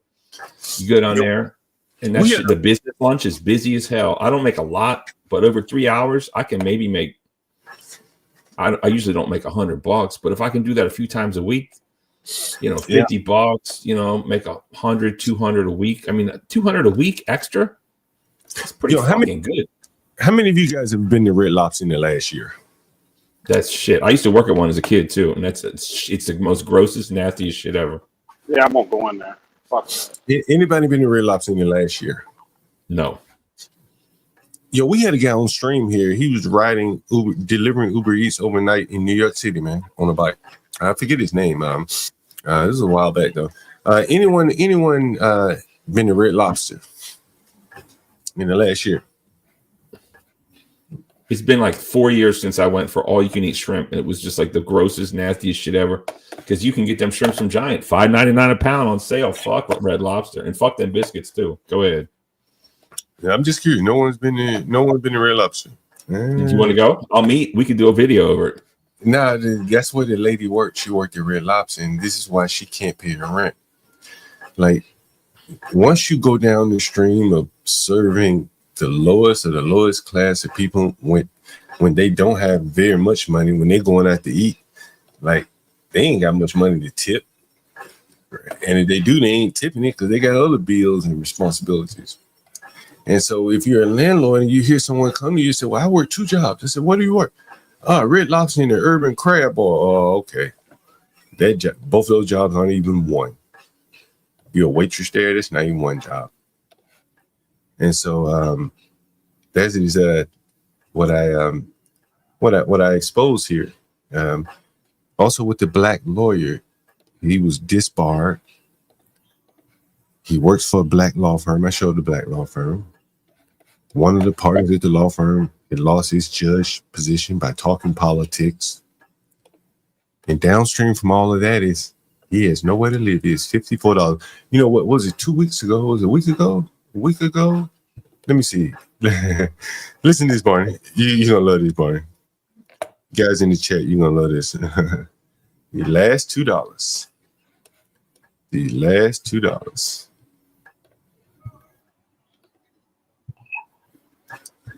I ain't gonna lie, this shit's been stressful as fuck.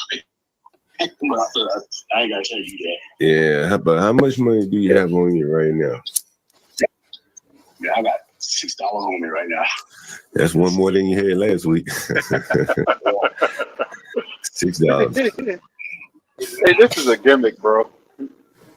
You told that guy to tell you he ain't got no money. Dude, John, look, I got love for you, but you don't feel bad playing this personal shit. I mean, that's pretty. I think it's kind of fucked up, honestly. But I ain't gonna. I mean, it's fucked up, and it's not like a HIPAA violation, like medical information, but it's pretty fucked up, John, that you be showing people at their lowest. I don't know what this man went through or what he had to go through, but if I only had $6 in my pocket, I would straight up panic. I wouldn't know what the fuck to do. I can't imagine being down that hard. Imagine if I put that nigga the fuck out. What would you do then? How do you think you feel if I put that nigga the fuck out? I call that nigga right now and say, man, you know what? Your last $54 just ain't enough. I call that nigga right now. I turn his whole fucking life upside down. I think he probably has resources. He ain't talking. You motherfucker, I want to put it to a poll. You want me to put it in my But it's fucked up. But you know, I ain't gonna tell you what to do, of course. But I just want you to know that I think it's fucked up. But that don't mean I'm getting off the panel at the moment. So, but that shit is crazy. That shit is crazy. You just like let me videotape someone who's down and out. It's great content, bro. It's You could parlay this, John. You could have a pot, and then everybody guess how much you got, and you call them every Friday. But listen, why do you think? I mean, he's a disbarred lawyer. So I mean, if he at one point, if he passed a bar, you know, legend has it that's pretty fucking hard to do. So he's got some kind of brain on his head. What's his problem, right? You think it's drugs? You think he got child support? I mean, something is wrong there. You know, something ain't adding up. What do you think it is my question, John. Because dum-dums are not passing the bar. So what is his problem? What is he hiding? Maybe he's a gambling addict? Like I used to live in Vegas. That's the worst not the worst, but gambling addicts, you can't spot them because they don't look like a meth addict or a crackhead, but they gamble this shit away. And maybe he's a gambling addict because there is a casino out here now.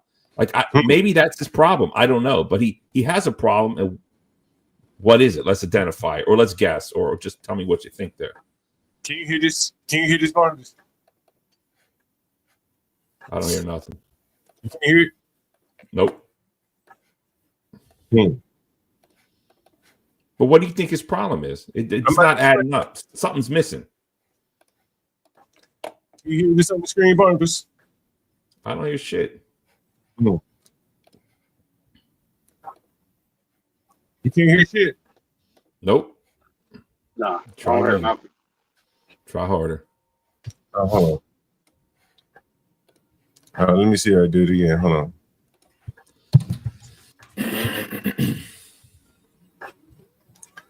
Barnabas, this is just for you, Barnabas.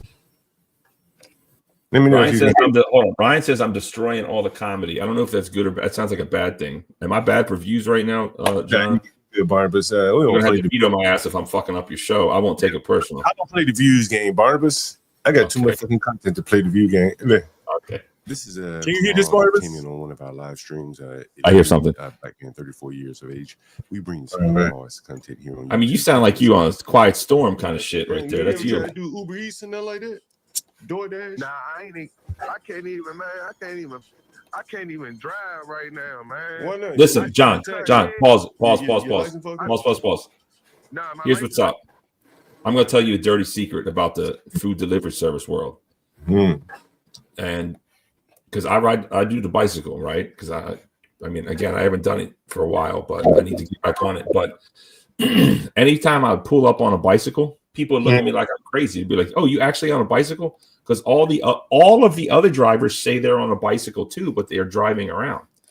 So if you want to do Uber Eats car or whatever, you're supposed to show proof of insurance. I mean, these motherfuckers don't have insurance, right? That's how they rock. So, but if you say no, I'm going to do Uber Eats bicycle, but just drive your car anyways. Like they haven't figured it out.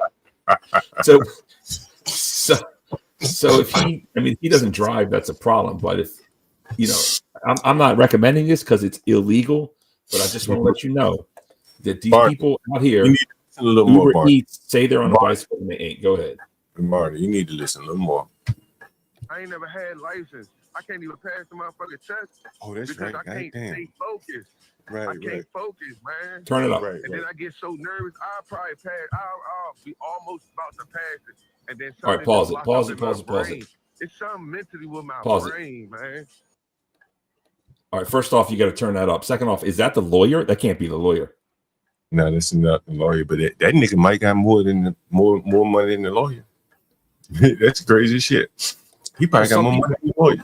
No, well, let's talk. No, you hold on. You want to know why he probably got more money than the lawyer? I'm going to play it for you again. Then I'm going to play. I'm going to explain to you. See, a lot of times I'm not very good. Or I'd rather not just say something because people, well, how do you know that's dodo? Blah, blah, blah, blah, blah, blah, blah, blah, right? And so I want you to listen again. I hope you can hear it this time. I don't even need to play all of it. I just want you to hear this part. This is all you need to hear. I'll probably pass. I'll be almost about to pass it, and then something just lock up in my brain. It's something mentally with my brain, man. And this is the same guy, Barney. I'm lucky, bruh. I love God, bruh. I love God right now, bruh. God, Nothing in this world how the fuck you get on them dippers, bro? What made you take that shit? That shit because one day I met a little white joint and she like the dippers and shit. So you know when you interacting with that type of lifestyle, because you know I used to be in the streets and shit. So I met this girl, she like the dippers, and I went to go get her some dippers from the person I used to fuck with uptown and shit. So I bought it to her one day. She was like, "Oh, I want you to hit it," and I'm like, "Damn." She like hit it, test it out, and I'm like, "Nah, I don't smoke that type of shit." Yeah. And she like, "What the fuck you on? Like, is you the police? Smoke this shit, tap it." So Yeah. I said, "You know what?" It was like not a peer pressure, but it was like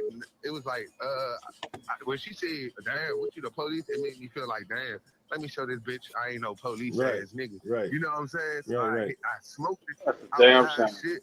And then we started being intimate. She started getting me. So she finally gave you that ass once you hit that dip. When I hit that dipper. Yeah. Damn. I am that nigga. Okay. I've been seeing this shit so long, Barney. They don't teach no class on this shit, nigga. You gotta live it. You gotta see it. I done said it, bro. That's what, like, motherfuckers don't even realize why I asked him that question. Nigga, I knew the goddamn answer. You know what I'm saying? For you, you know what I mean? So you would know, right? Listen. We got let's talk about this, right? There's a few things here. First off, what the hell is a dipper? Crack? Right. Start there. Crack? Huh? It's PCP. Oh, PCP? Yeah. Oh my! I know what it is. What they got to do is you can't light it directly. I knew people that used to do it. I mean, I wasn't close to them or anything.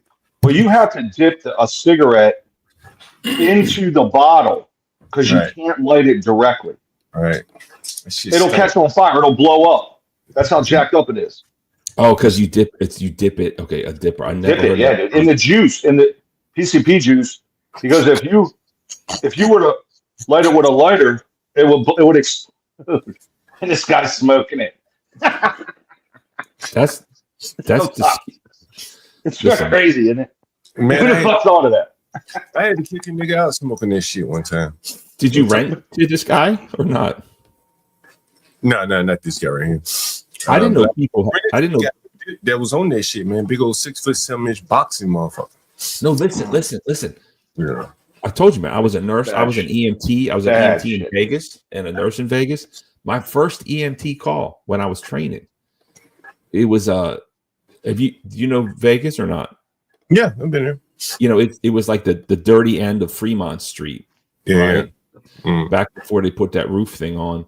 And it was like, you know, call. I forget what the call was, but we showed up. It was early shift. It was like 4 or 5 in the morning. I don't know what it is about PCP, but certain drugs people like, right? And whatever it is about PCP, it's always the biggest, strongest, blackest dudes. They love PCP. I don't know what that shit is. And hold on. This motherfucker was like naked, handcuffed. The cops were just like they're all like trying to catch their breath because they had to. Hey, man, listen, I'm gonna let my cousin tell you a story. Hey, hold on, Red. Hey, Barney, say that again. What you just said about the biggest, blackest. Look, I was an EMT. I was a nurse, and yeah, I'm going to get to it. But certain kind of people like certain kind of drug, hippies like weed. Lots of people like weed. Some pretty like cocaine. But this PCP, anytime we get a call for that, I mean, you don't know it's a PCP. It's like a disturbed person or some kind of show fighting. Every time we show up, it's them cops fighting and trying to handcuff, and they are out of breath trying to fight these fools. And it's always the PCP. I don't know why, but the biggest, strongest, blackest dudes love PCP. I never seen anybody but that on PCP. I didn't even know women smoke PCP. Tell you the truth. Hey, now, Red, what kind of drug did that big black nigga? What kind of drug did he use? That wanted to just bull through the house. What was he using? Shit, he was on that Sherm shit. That's the same shit. Same shit. And they always naked. They always naked too. Hey, Red. Hold on. Red. No, it has this distinctive smell. Yeah, that shit stank like a motherfucker. Hey, Red. How big was that motherfucking nigga, man? How big was that motherfucking nigga? He was about 300 down there. How tall was that motherfucking nigga, man? Huh? He probably He wasn't no taller than 6 feet. The fuck he wasn't. That nigga, he was a professional boxer. That nigga said he was right at 6 feet, bro. He wasn't that big. That nigga fought Riddick Bowe, whatever the fuck his name was, right? He fought Riddick. I think he fought. Yeah, Riddick Bowe. Yeah. Right? He fought Riddick Bowe, man. Yeah, that's what he told. I remember the nigga telling me like I'm a former professional boxer. You remember he was blind from boxing. You remember He's blind as shit. Yeah, he blind as shit, right? He was blind from boxing. He was the biggest nigga. He's the only nigga I ever seen smoke them dippers, and he was a big nigga. And it's interesting that you said that the big black smoked the dippers. The strong, like they're just the strongest walking around normal.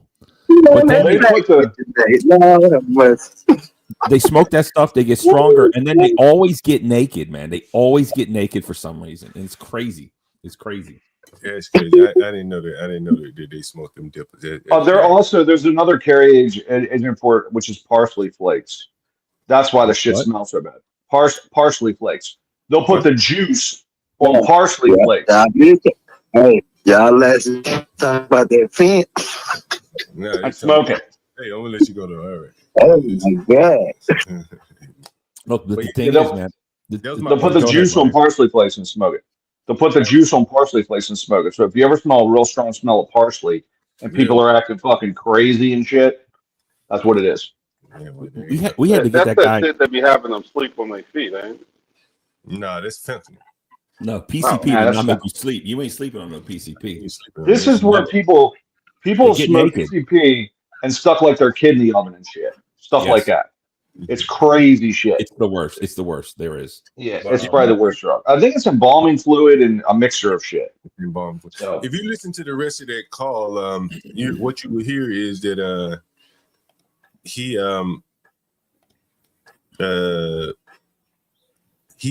was on that PCP and got into a shootout with the police right around the corner from where I am right now. Where Ryan will be. Ryan, when will you be here?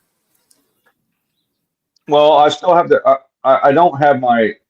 I was supposed to come out there this week, but I'm not gonna. I took off the rest of the week, so it'll be next week. But I got to go to.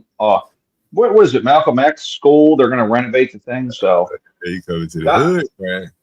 That's in your. I think you said you're near that at one point, didn't you? Yeah, right around the corner. Well, depending on where it is, I don't really know all these schools and shit, but I think it's right around the corner. God damn. I can pick up Barney. I live about an hour away from him, so. That damn. Who else am I supposed to call? Who am I supposed to call? The broke nigga. The broke nigga? Well, the $54 nigga. He's supposed to get some money from. Yeah, auntie or somebody. No, but what do you think that dude's problem is? The guy ain't got no money. Like, can't slang dick. He can't slang dick, and he trying to be a lawyer working for some black ass lawyers who really ain't that good of a lawyers. And it could be partly due to Trump cutting down some of these organizations that may have had trickle down money to him. I think it was before that, John. You did that call about like over a month ago. Well, he's been here for a while now. He's been here pretty much all year. So he started out paying day by day, like $55 a day, and then he. Are you talking about the Georgetown guy that couldn't do his resume and shit? Like, this is a lawyer that works for a black law firm here. And where does he work? He works at some black ass law firm. But he's disbarred, allegedly. Yeah, and then one of the partners in the firm lost his judgeship because he talking shit about Kyle Rittenhouse. And so downstream from all that nigga shit is a nigga that can't pay rent to me. And these motherfuckers are, I saw somebody in the chat earlier say, you slumlord. I said, nigga, well, what else does this nigga deserve? Does he deserve better than slums? With listen, man, don't. I hate when people say that. It's messed up. It's messed up when people say that. I don't like it. I reject it. You know, that's just shut up, Barney. no, F you too, right? They say that shit all the time. Unless you renting out like some mansion, all of a sudden you a slumlord. I mean, stop it, man. I lived in most of these damn apartments I'm renting out, so it, you know, it ain't. It's good. It's all right. It is what it is. You know, Bro, definitely not slum. if a motherfucker can rent a mansion, if the shit don't go 100% his way, you know what they do? Pack up and leave. Think about it. If you had millions upon millions of dollars and something wasn't right to the point that it bothered you, you would just leave, right? You say, I'm out of here, man. This shit, I want a heated pool, and pool never stays heated. I'm going to rent me somewhere with a heated pool. That's what you would do. But poor people, the only time they really complain about anything is when they don't have money. That ain't true. That's wrong. No. Well, the ones that listen, the ones on Section 8 complain all the motherfucking time because they don't have to pay a goddamn dime. If you get them vouchers and shit, those motherfuckers complain the most. And I don't do that shit anymore. You know, Baltimore is a special beast, so maybe they do complain in Baltimore. But the one thing that I experienced with Section 8 is that they didn't complain about anything, right? Shocking. And then you have even bigger problems because they have a leak up under the cabinet with rot out all of your cabinets. Yeah. They just told me, hey, I got a leak up on the sink. Okay, I'll come fix that. Now I got to replace all the cabinets. That's what I found. Maybe in Baltimore it's different. They tell on you. Maybe they have to pay more of their rent in Baltimore, so they may be more inclined to tell. And that's a variable too. It depends on how much your tenant pays. If you have a tenant that's paying a considerable amount of her rent, then yeah, she may go complain to the government on you. And that is the other thing, is that they can't talk to you in many cases. And that is one of the biggest problems of dealing with Black people. Just the same way that they call 911. If they have a problem with their landlord, they may call the government before they call you to resolve it. I'm gonna tell you a funny story. I went in my apartment building, the old apartment building I used to own. This is a true fucking story. I tell you no lie. And so I go into the building one day. Maybe they called me and told me they had called the fire department. And the fire department, you know, the government, when they come, they bring a hammer, right, to solve, you know, any problem. And so the government came and Ryan's up here. He made this. What was the question? So I had I used to own an apartment building, and so on the second floor apartment building, there was a crack in the ceiling. And I don't, you know, shit, drywall, man, you know, this shit will crack in the ceiling. It's not going to fall down. No. The people called the fire department, said, "Hey, we think the ceiling's going to fall down on us." The fire department came and tore down the whole fucking ceiling. No lie. The whole motherfucking ceiling. They tore it all down. I'm sorry. No, go ahead.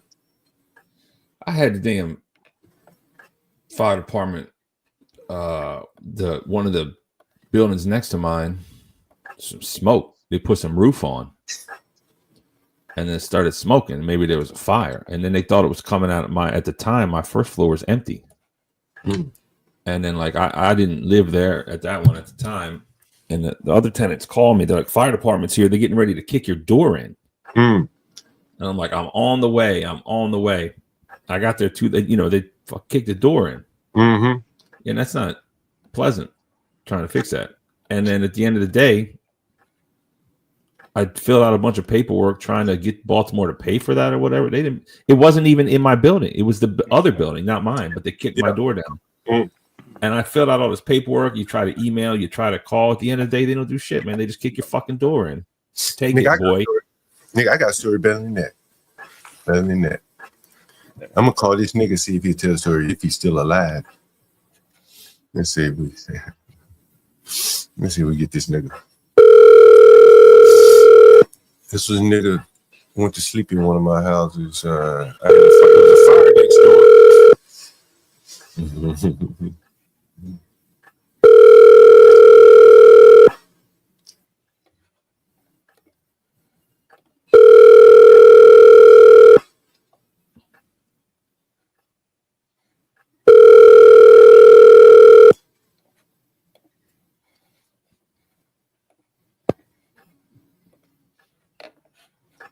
Please leave your message for Tommy.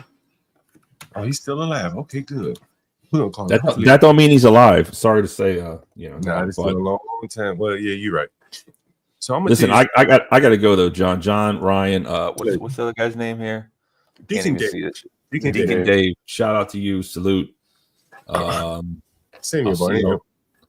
I'll see you around. Take it easy on Jess Hilarious, and I'll see you on the other side. We didn't really. See you, Barney. Take it easy, Barney. Yeah, you're welcome anytime, Barney. Hey, so anyway, so this guy just called right here. You know, Barney was talking about how his house next door to his caught on fire, right? Yeah. And so the house next door to mine caught on fire. And this guy that I just called, he was in the house. This motherfucker put earplugs in his ears and went to sleep. So the fire department have to come check the houses next door to make sure the fire hasn't spread. And he didn't hear the fire department knocking because he wanted to die. And they had to kick my door in just like they kicked Bro Logic's door at Barnabas. Yeah. And he spoke about 6 or 7 languages, but he was a funny looking gay black man. Right. And he later moved to one of my other properties. And then he got hit by a car out in Virginia. And I've often wondered, did he like deliberately walk in front of that car to try to get hit on purpose? Because, you know, he was a gay, very unattractive black man. And in, you know, in the gay black male circuit, you either got to make money or you got to be attractive. One or the other. And he was neither. And so I've often wondered, man, did you try to kill yourself by jumping in front of that car? Anyway. Well, these cities will never pay. They'll make you apply for do 400 hours of paperwork to get your money, and then you'll wait 90 days. So it's not even worth it. You just got to go fix the shit. Or if it's bad enough, insurance, you know. But then your rates go up. So. Man, you got to wait on the door. You got to fix that door immediately. Damn, Yeah, let me call this African see if he sent my money. Let's see. We got 1 down, 2 down. 1 down, 2 down. Okay. We cycling through.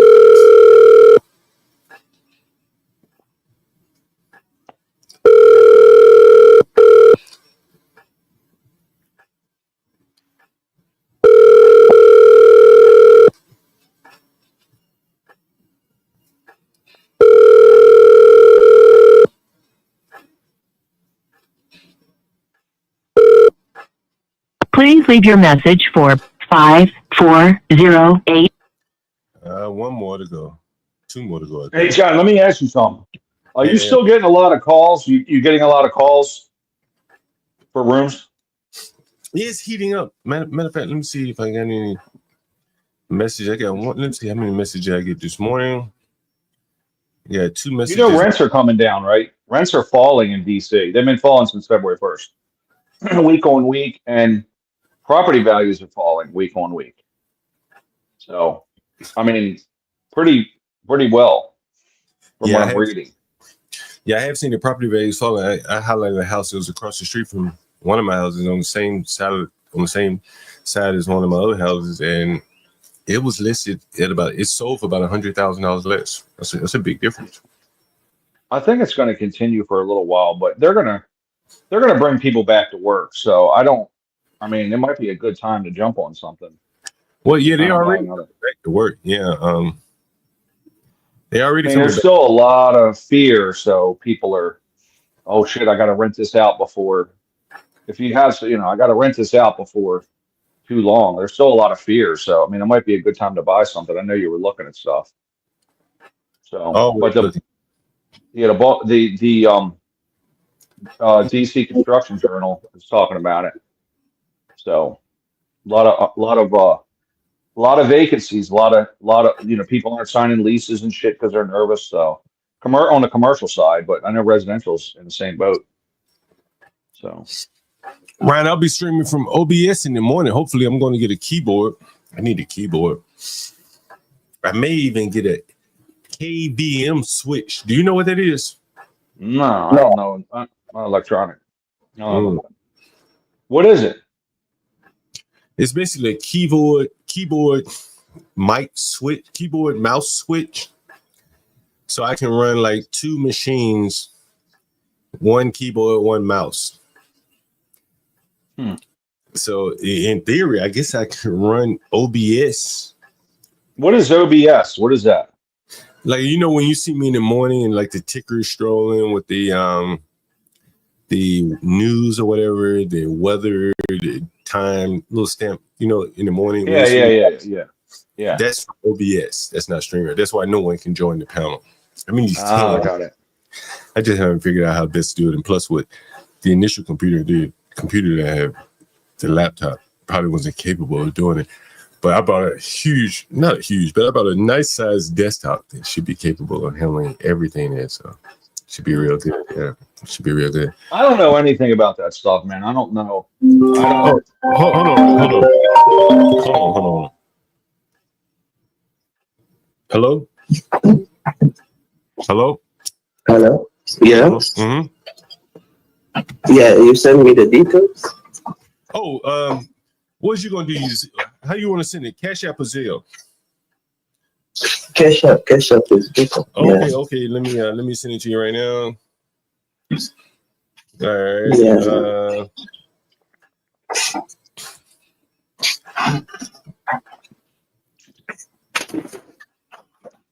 All right, I just sent it to you right there. I just sent it to you. Take a look. Before you send it, just send me a screenshot so I can confirm you sent it to the right account. All right. Okay, sure. Thank you. Okay.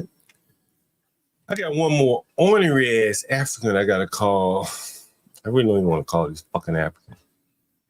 You know what happened, Ryan, is that he was taking up 2 rooms, and so he had moved over to one house, but all his shit was in one room, and I just packed all this shit up and put it downstairs. Like, yo, I gotta clean this room up, man. What the fuck all your shit in both houses for? And so he complaining and shit, but whatever. This time he's only renting one room, right? Why does he think he can use the other one? Yeah, these motherfuckers, you know, slow in paying. Let's call this motherfucker. I think you guys should notice something here. The Africans seemingly have their money, and we're gonna see what this African does right here.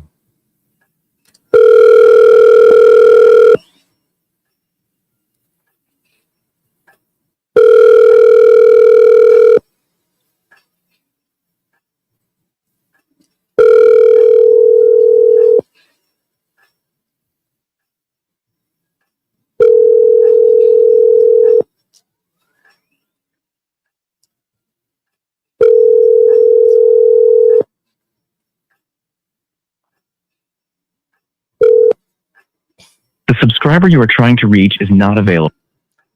1 down, 2 down. Man, these people are broke as hell today. He better call me back. Let me tell him, nigga, he better call me right now. You think they're ducking you? Are they ducking you right now? No, everyone else is calling me except for give me a call ASAP. Let me let him know you better call me ASAP, man. What's today's date? What's today? Wednesday or Tuesday? I want to say it's the 19th. No, today Wednesday. Today, later Wednesday. day. What? Wednesday, the 19th. Yeah. Because Monday was the St. Patrick's Day, the 17th. So I only know that because you know, everyone wanted to tell me about it. St. Patrick's Day. I'm like, what do I care? Been doing the rounds here today. It's like a virtual walking the streets here, collecting the loose change. Well, I know that. Yeah. When are you going to do more in the field? When are you going to do more field work? Street interviews? You talking about street interviews? Yeah. You mean going to the houses and stuff like that? No, the street interviews, man. I think they're funny. I did someone like a couple weeks ago, or 2 weeks ago, a week or so ago. Yeah, you gotta watch yourself out there, though. You know. Yeah, I didn't save enough places where. Barney, look, man, look. But I know about where Barney is. He needs to do some street interviews, man. It's I know about where he is, but if he goes south about 15 streets, he's in the heart of it, man. It is. I'm telling you. He was at home the other day. They had a raid or something. Yeah. Well, where he is, I know he's near I think he's near Mondawmin Mall, right? But as you go That's south, you end up in like Sandtown, which is like the deadliest zip code in the country. yeah. And you Shit, get rough. down in there, man, it's crazy. It's crazy. Or go down to like Upton Station, also crazy. Oh, since you're up here So on the panel, man, thanks for the cash out, Ryan. Really appreciate that, man. yeah, of Always course, of good course. support for the channel, man. Since you're I up on try the to I shouted you out. send something every Yeah, once in a while. yeah, I shouted you out earlier, but you maybe had left. You come back. I got one more. Man, this one guy, man. Did you hear the guy with only $54? How the fuck do you only have $54 in America, man? As an attorney, I don't understand that. So he's an attorney, right? Disbarred. Well, it's got to be it's some kind of substance abuse, gambling, some kind of addiction, probably mental health. Because it's not. I mean, how do you make $54? You know, like I think when I was 14, I had $54 on me. You know, busting dishes and shit. That's what I was doing. So, yeah, that's an addiction issue. I think half these fucking problems that we have are drug use, alcoholism, gambling.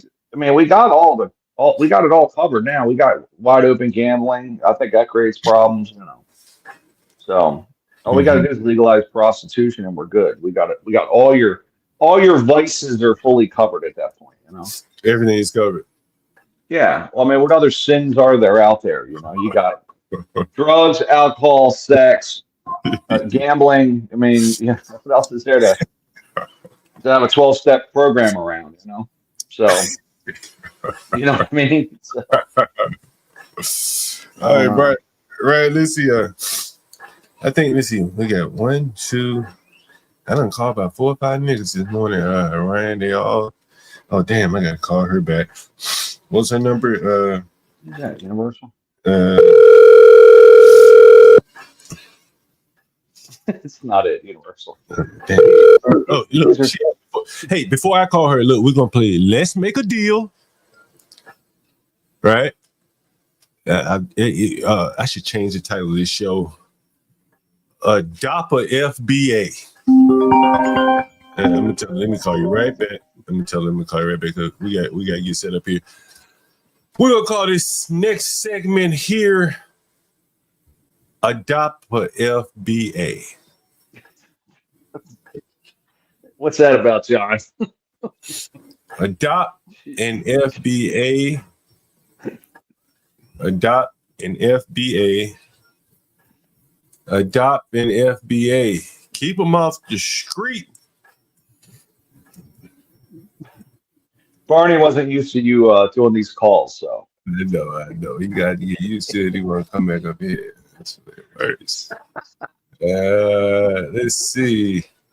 Anybody want to do it? I know when you were children, you probably tried to convince your mama to do it when they were all the way over in Ethiopia. That's right. Help them stay. Adopt an FBA. What do you think about that, right? Help them stay. Adopt an FBA. I hope that would. Damn. Am I not going to be able to get out of here now? Oh, shit. I may have to come back. Let's see. Damn. What the fuck is going on here?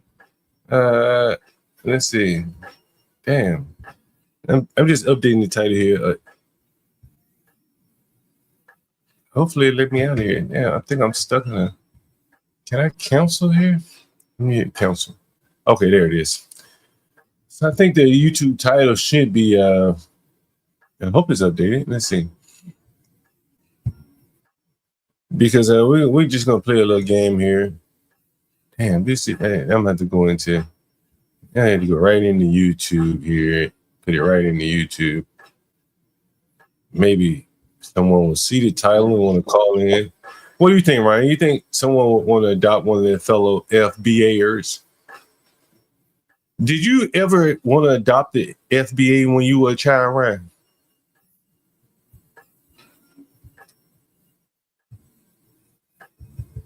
Ryan, are you there? I'm going to adopt an FBA.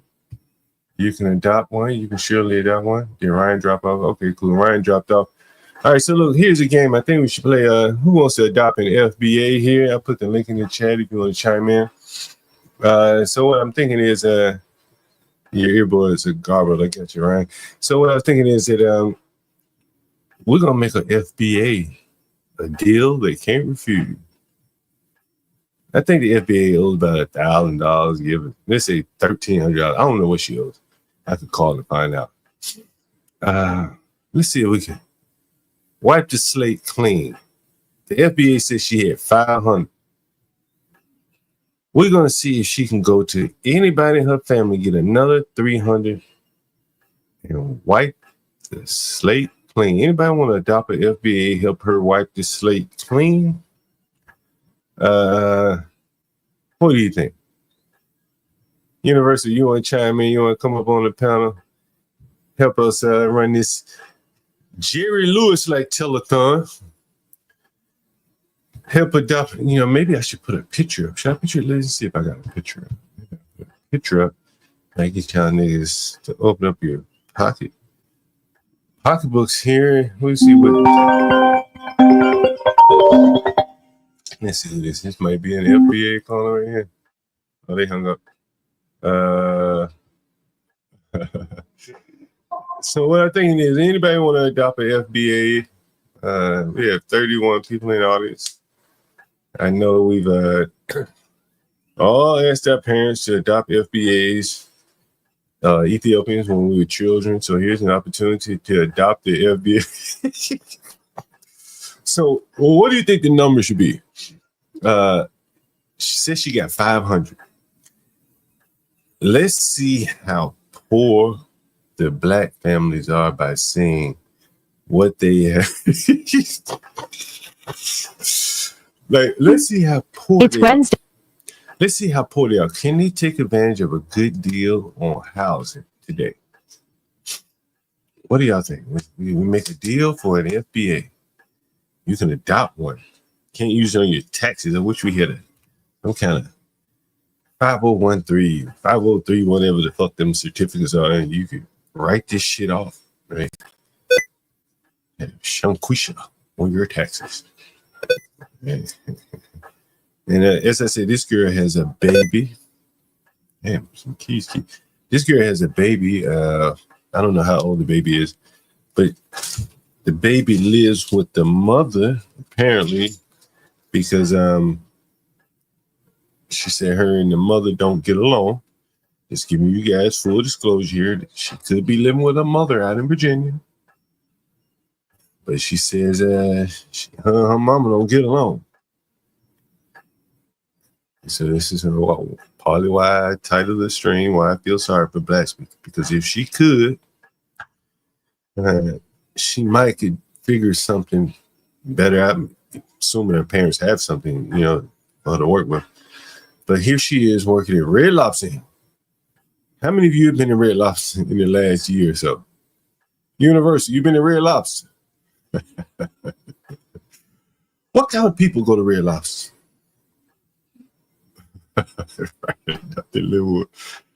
What kind of people you think go to Red Lobster? Well, I haven't been in, must be at least 15, 20 years, easily. So what kind of people go to Red Lobster? Who are the people that tip this young waitress so she can pay John Galt? Who are they? Well, what's the demographic look like? I'm curious. And I would love to know. So I guess it's about time we give her a call here. I think, what's the optimum number? I think we should see if she can go get $300 from her family. Or she'll have to pay the full balance. What did she say, by Sunday? So let's see. Here's the Universal. He may have a better suggestion than what I was thinking. What's going on, Universal? What's up, John? Can you hear me clearly? Yeah, loud and clear. Perfect. I'm mobile, but I'll be home in about 10 minutes. I have some better audio. I think you asked, have I been to Red Lobster? Sir, Yeah. absolutely not. Have not been to Red Lobster. When's it Probably like in about 6 years. It had to be pre-pandemic, so about Yeah, 6 years ago. Yeah. So she also worked at a place called the Urban Crab Ball. Okay. And Those did you those are picture? very popular. Those are very popular. Did I show you pictures of the one that she works for? I do not. No, I did not see any of those. Well, you're Pictures. probably on your phone, so you can't see. But when you get home, we'll pull it back up if you had time to jump on the stream. But it's a very black urban crab boil in a very ghetto part of a declining black county, Prince George's County. So I can imagine she's working 2 jobs, as they like to point out, but those 2 jobs, that shit ain't working. You understand? They barely equal one altogether. Yeah, if you got at that rate, yeah, if you got 2, it's barely 1. You know. And you know, I forgot what I initially coined it, because her and that black lawyer are both down this long, dirty black road where all their employment and is really dependent upon other blacks who are poor or not so focused on the business, and they are downstream from those blacks, right? Think about it, like, if most blacks are poor or working class, right? The ones that go to Red Lobster are clearly going to be very low class in this urban boil. I can't wait to show you their Instagram. Then she's going to be that's right, the Black Mud River. the long Black Nile. the river. Oh my goodness. And like, it's a long, dark, dirty river, you know. And if you're treasuring through there, depending on that for employment, networking, you join the frat or something, then you're gonna be able to network with these people. I showed you what the lawyers were doing. The lawyers were doing at that man's law firm. Bullshit, partying bullshit, right? And he is stuck in that partying bullshit pipeline, and they don't have enough money to pay him after they party and bullshit. Yep, ain't no money left. Then trickling down, right? Yep.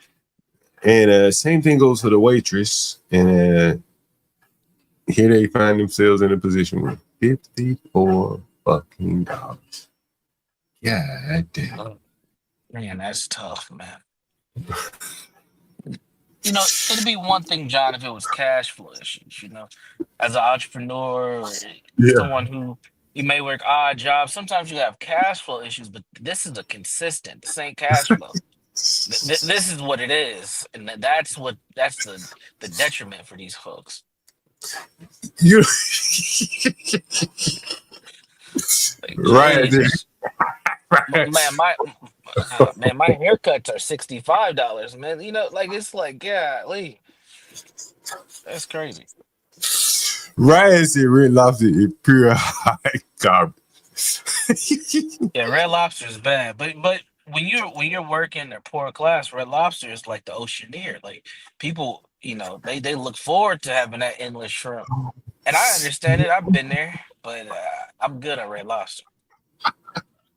And the only reason I know that I was there pre-pandemic because my mother-in-law, she loved Red Lobster, but she's from a little country bumpkin town, Muncie, Indiana. Anybody ever heard of Muncie, Indiana? That's where my mother-in-law is from. So she loved a Red Lobster because it's damn near Gary. Could you imagine, man? Like, honestly, like, what, you know? Let me back up for a second. You remember the immigrant California nigga that called in? That he worked in a restaurant here in DC. Yeah, with his buddy. He had papers, but his buddy didn't. Yeah. Right. He worked at a Yup chicken wing and biscuit and hamburger shop. Yep. Right at a baseball stadium. And so I was telling Deacon Dave, I said, bro, nigga, if you really want to see some racism practice, go to the restaurants in inner city America. High end. Right? And I pulled up a couple articles about it. You know what I'm saying? Like, the high end in these inner cities, like, I think it may have been Manhattan where they talked about, like, and I think them niggas are unionized. And he was talking about how, like, they don't hire the blacks in the front. And in the back of the house, the blacks can't compete. You understand? Right. So the blacks are screaming racism, and when they do get in there, they're not getting the kind of tips that a pretty ass white girl or Spanish girl is going to get, right? Especially with that Jess Hilarious type. Baltimore. Right? Yeah. And then I pulled up this article from the Capitol Grill here in DC. Ryan, you ever been to the Capitol Grill? The Capitol Grill. Did Now, you? the Did Capitol you? Grill's not a bad. That's not a Yes. bad chain. Capitol You been- Grill's good, and so is the Palm. The Palm is good. I know you like the Palm, right? And so here's an article from the Capitol Grill. Capitol Grill. American Grill. That's another good one. It's like a bistro. Grill. Racist. Here it is. Universal. Let's see if I can. Since you since you It's long John. It's long John Silver. Let's see. Let's see. Oh shit! I found something else. And I get to the DC Grill.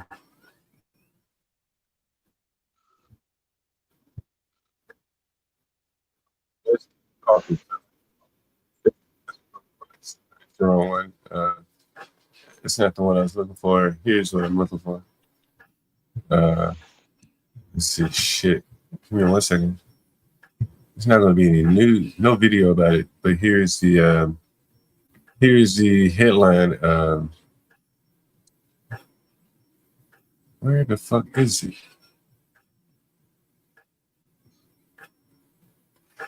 Where the fuck is it?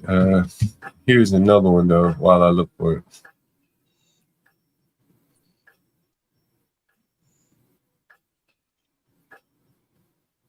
Where is it?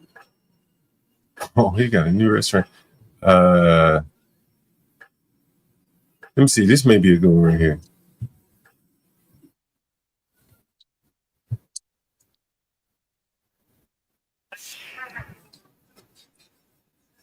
Economy running with their labor are punished with retaliation, immigration threats, humiliation, and degrading working conditions. Es inaceptable que las empresas y patrones sigan explotando a la clase trabajadora con salarios miserables, sin vacaciones, sin beneficios dignos y con un trato inhumano. Workers are not machines or slaves. They are people with families, dreams, and the right to a dignified life. These are the workers in the Washington D.C. area here. Okay, so this is DC. Is that for Capitol Grill? Workers across 5 popular DC restaurants. This is what the workers across 5 popular DC restaurants look like. We've had enough with injustices. Wow. Popular restaurants in DC. See the pictures there? Yeah. Wow. What do you see? Let me ask you a question first, John. Before. What do you see? What do you see? Workers across 5 popular restaurants, huh? So of those 5 restaurants, are any of those Mexican places, Spanish places, Cuban places, are these steakhouses and sushi joints? And Yeah, I see diversity is what I see. I see a lot of Spanish speakers who are probably making cuisines that aren't necessarily theirs. What you back in? What you don't see there is the front of the house. Yeah. It ain't Chi-Chi. It ain't fucking Chi-Chi's up there. It ain't Chi-Chi's. in the back of the house, what don't you see there, Universal? I don't see no blacks. Right. I have a limited view, but I didn't see one black. Well, and so what's happening here? Understand? I've been reading about this a lot, been studying this a lot. Is that the blacks are only being allowed to work in restaurants where it's more or less prep food, where it's more or less like already prepared food, like Red Lobster, right? You understand? Right? Where where they can just go in, microwave the shit, bring it out to the customer. Very simple. But if you're talking about running a line and shit like that, these people are the ones that are running the line.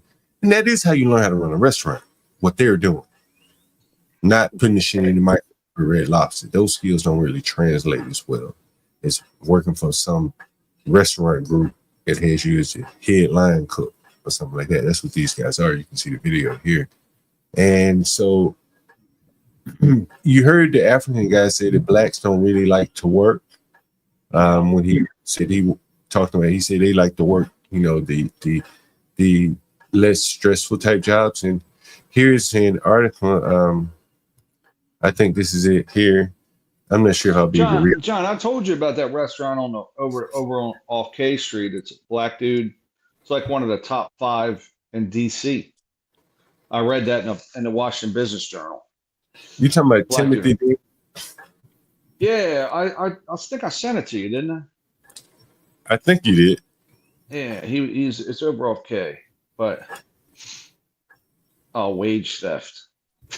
Look at this shit. Look at this shit. The minimum wage for tip workers. What the fuck? DC Oh, that's Capital in the Grid. fucking dude. That's in the Jacobin. That's a communist publication right there, buddy. But look at the headline. Section 8 tables. Do you know what they're saying there, Universal? Yeah, she wants to get the right tips. She don't want the Section 8 tips. She wants This the is big probably house tips. this is probably a black worker that they have in the front of the house, and they put him with the black customers, patriots, what they call the Section 8 section. Yeah. And so the server is saying that she was assigned Section 8 table based on her race. So which means, what is she saying? No, what is she saying by that? People in they were doing what we complain about all the time. They were giving her representation. Here's your people. Serve them. We need black teachers to teach our black children. Why don't we need black servers to? Why does she want to serve white people? Why does she want to serve white people? Because stereotypically, they tip better. It's a different experience. Right. And if we get some servants up here, they will tell you, because I've heard this, that black people don't tip. That is like a stereotype that is universal, no pun intended. Black people don't tip. Somebody said, just say black tables. Yeah. J-Dub said that. Just say black tables. The table's black. What's wrong? The table is black. I'll be right back. I'm gonna switch to my computer. I'll be right back. Somebody said the school lunch program. Yeah, they need it. That's where they'd be better served, like school lunch tables. You know what I'm saying? You can have your just hilarious attitude in the school lunch program, right? But not in a high-end restaurant. It doesn't work right there. And so I guess go ahead. There's no Section 8 at Capitol Grill though. This shit ain't cheap there. It's expensive food. I mean, it's not. It's like $35 for a plate, you know. And then you gotta, if I remember, you gotta pay for all the add-ons and shit, you know.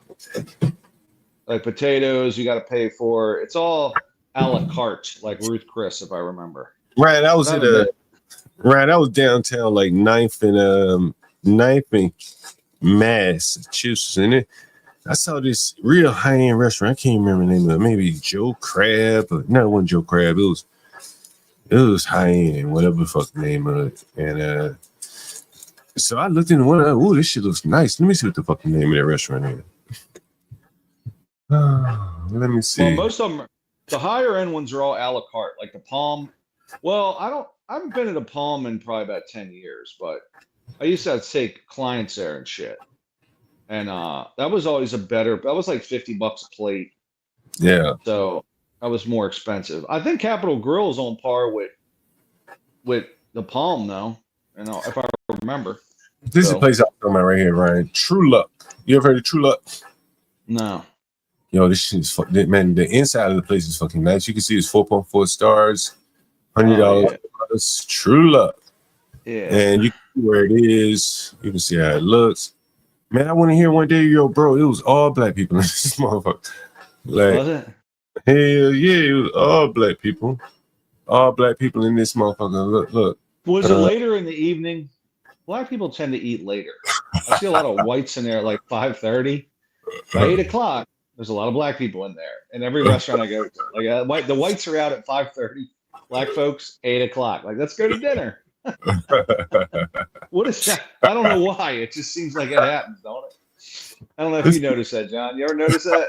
I'd probably be there late. Well, 5 o'clock, that's where the whites are at. I'm going there when the women are. And look at me, right? You see a lot of black people at this place, man. Meatballs, $14. Rolls, $6. Calamari, $22. That's about right. This is why when I put that, Go. This is why when I put the quiz up on the stream about which choices you take, this is why so many black women chose free food for the rest of their life, because they want to eat like this, man. $33 for a Mediterranean salad. I can make a Mediterranean salad. That's half the time. I can make all this shit. You know, I mean, not everything, but I can make a lot of it. I'm not paying. Let me tell you something. My wife gets a fucking add-on salad. It pisses me off. I'm like, 12. You want to add a salad for $12 fucking dollars? It's like 5 pieces of lettuce and a tomato. You know, add-on salad. Just get a salad. Unless it's free, don't get it. You know what I mean? Fuck that shit. You know, I'll take an add-on salad. Like, what are you crazy? No fucking soup and salad and shit. Unless it comes with your meal.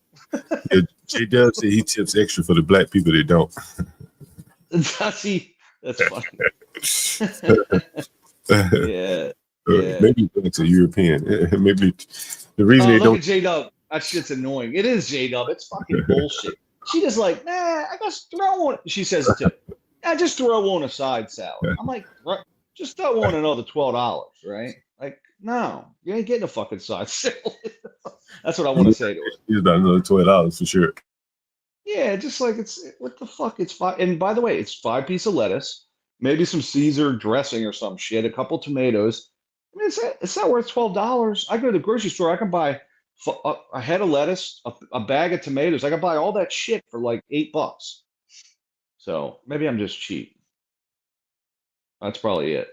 You think that's what it is, Ryan? You think that's what it is? Cheap. I can't believe how much this shit is. Calamari, what did it say? $24. Calamari used to be like $12. I'd always get it, $12, right? I go to what's a restaurant? It's a fucking fish. It's owned by Outback, that fish place, whatever the hell it is. It was $12. I'm like, that's worth it. You know, let's get that. You know, but some of these meals, man, are like, you know, you get like that popcorn shrimp, you get like 12 of them, and it's like $18. I'm talking it's just a run-of-the-mill restaurant. I'm like, that's ridiculous. Man, you know what's interesting? What I do, and I think it's more out of it. Like, I like to try a lot of different things, and with black women, it's been like someone said bonefish. Ryan, is that what you're talking about? Bonefish, that's it. Yeah, it used to be $12 for the calamari. Now it went like 19. I'm not paying it. We ain't getting calamari. Yeah, I'm gonna talk to Universal whenever he comes back up. See if you get what you guys think about this, guys. I got about another 30 minutes or so, give or take. I said that probably an hour or two ago. Anyway, you know what I do, Ryan? I like to go out and sample things. So I don't like to just get one big ass plate. I like to sample a few things. Hold on, Ryan, I got something in the oven. Give me 1 second. Like tapas, small plates. I can't see nothing.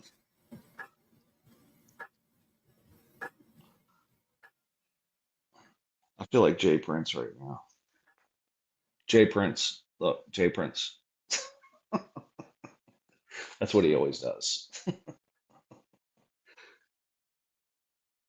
guess John's gone. I guess it's just me now, folks. Let's talk about the GDP. Talk about China-Indian tensions. I've been reading up on that one.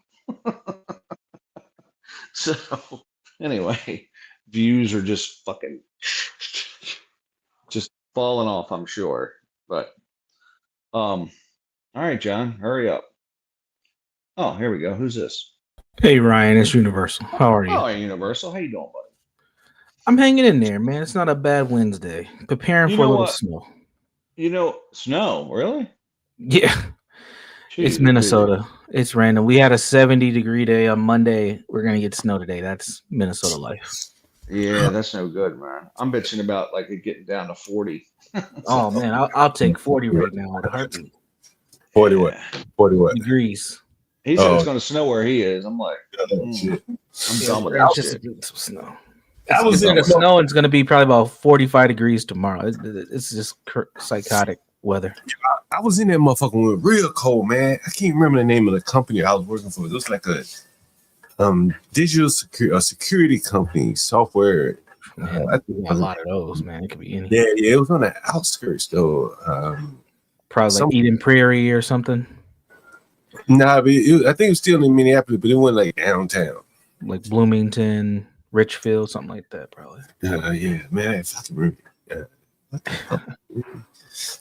Inner something. I can't remember. There was a lot of Indians there, as I think about it, though. Oh, so were you at 3M? No, it wasn't 3M. I would have remembered that. Okay. Yeah, a lot of Indians work at 3M. So I live close to 3M. I'm probably about maybe 2 miles away from 3M. A whole lot of Indians out here. That's a chemical company, though. At least the portions I've dealt with. Yeah, they make chemicals, all different types of devices. Yeah, it's major. I guess it's like BASF. They make everything imaginable. Yeah, I used to deal with the chemical end of that one too, but these companies are just multinational and everything, I guess. Yeah. Yep. Let me ask you guys. Go ahead, Ryan. So listen, yeah, I used to go to Red. I just need to say this. I used to go to Red Lobster all the time. My parents love Red Lobster. They just love it. Okay, so where do you want to go to dinner? Red Lobster. And it's just the worst old ass same bullshit with the dumb. You walk in, the dumb live lobsters are there that they've been sitting in there since the fucking 80s growing because nobody buys them. And they want to eat there, and they want to eat at like other just fucking Denny's and shit. I'm like, why the fuck what are you guys doing? Why do you like these shitty old places, man? Hey, Ryan, I think that symbolizes why my fucking tenant can't pay rent. She depending on your grandma and niggas that want to come in and fight in the run out on me. Biscuits. Probably be late on the ring. Niggas run out on the ticket. And then I bring my dad. We went somewhere. Last place we went, they didn't serve the fountain drinks. It was like bottled. And I watched this old man just almost choking because he wouldn't buy another one. He was just trying to sip it. He was like sipping his bottle. He didn't want to buy another bottle for $3.50. I said, Dad, I'll buy you another bottle, another soda. I'll buy it. And he's going, no, I'm fine. It's this much, right? Barely fucking sipping the shit. I'm like, just fucking drink it. Just drink the thing. We'll get another one. But because they didn't have fountain soda, he's like, I'm not coming back here. They don't have free refills. Like, you cheap old bastard.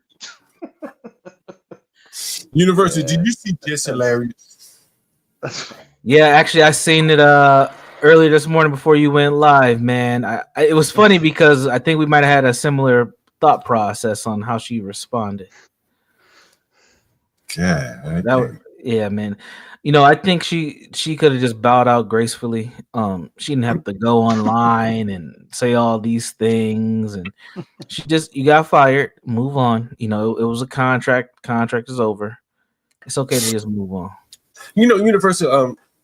St. Louis County giving me a hard, because I was saying, I think it's a teachable moment for people who are looking to do business. Mm-hmm. You're going to have to hire different types of people, right? Yeah. Unless you're in a very, very high end where it's going to be, everybody thinks very similar. You're going to have to be able to deal with different people, and people are different. Even in the same race, people are different. Yeah. Right. Yeah. But there are some common characteristics. Yeah. And one of the common characteristics that I've found is that a lot of times Black people will just basically just say, well, all right, fucking I'm out. I don't want to be no part of the shit, right? Yeah, they'll just check out. No 2 weeks notice or nothing. Just gone. Right. They may stay there and get the check, right? And that's more or less what she's doing, but she's saying, I'm no longer just hilarious or just the mess. I'm just going to be Jessica Moore. But they didn't hire Jessica Moore. They hired just hilarious, right? But she was checking out, right? Because someone had taken her position. But that's life. You know where it happens the most? And we talk about this all the time. Where does it happen the most? Well, it happens in a lot of places, but especially in entertainment. Like, shit gets old, you gotta try something different, and the Breakfast Club is no different, right? They lost Angela Yee, they lost their base, and now they have to do something completely different. You know what I was thinking, Universal? What? Sports. Oh, absolutely. That's entertainment, but yes, absolutely. Mm-hmm. Right? Like in the NFL, even more so than any other place. Oh right? yeah. Right. If you get injured or go have a baby like she did, you taking a real serious risk. Next man up. Next Man Up. That's the book that I mentioned here a while back. Next Man Up by John Feinstein, the profile of the Baltimore Ravens championship season, where it was the next man up. People get hurt. Yeah. It'd be next man up. And those people couldn't sulk about being demoted because they had to be ready just in case. Yep. Right? They still had to play their role. They couldn't soft quit. Right. And what she was exhibiting was she soft quit. And I've told you a story one time. I went to someone and I said, "Hey man, why is so much trash in the trash can? Y'all got to, come together and take the trash out." The dude dug in the trash can and said, "I'll take out everything I put in the trash, and I won't put any trash." Wow. Right? The only purpose of getting the trash out and having a good place to put it. And niggas say, "You know what? I'll just say fuck it. I'll just put my trash in my own room and take the shit. I don't want to come and play. I don't want to have a common responsibility with these people." And what she had was a common responsibility, just like the judge had the same. He had a responsibility to the man that pays me rent. He does, right? You understand? And he didn't honor that. He didn't see downstream from me or other black brothers. If I send this tweet out, am I going to harm my brother, man? My business partner, no matter what their race are, they just happen to be black. And he destroyed probably all of the businesses probably failed, are suffering because one man sent out a tweet and this black man, he got his fucking legal license, so he can't help them. He can't step up and help them. Right? This would be his opportunity. Hey man, since you lost your judgeship, I got a license. I can step up and do something. Can't do it. Yeah, very interesting. Yeah, the quiet quitting thing is something that's talked a lot just in the business industry right now, and it's not really from a ethnicity standpoint. It's more from a generational standpoint. They're noticing a lot of Gen Zers who have entered the workforce. They're giving like really poor efforts, like half-ass efforts into things, and they're checking out. They're still employed but barely working.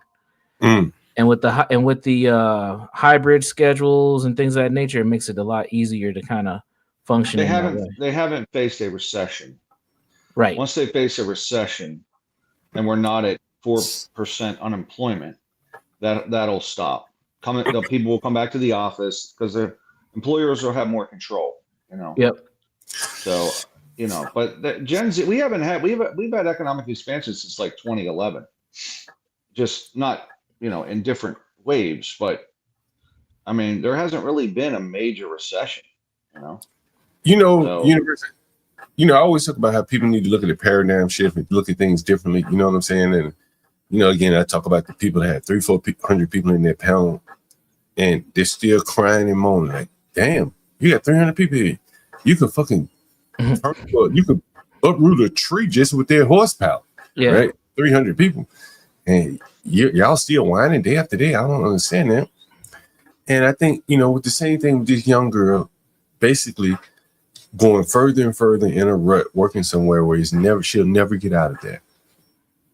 Working for the lowest common denominator of customers, depending on their generosity when everyone is, strapped for money. Or everyone that she encounters in that restaurant is more or less strapped for money, or older generation is pinching pennies anyway. Yeah. We get out of that rut without building some kind of skill. She'll work herself crazy, run around with trays of old ass lobster, couple dollars a chip.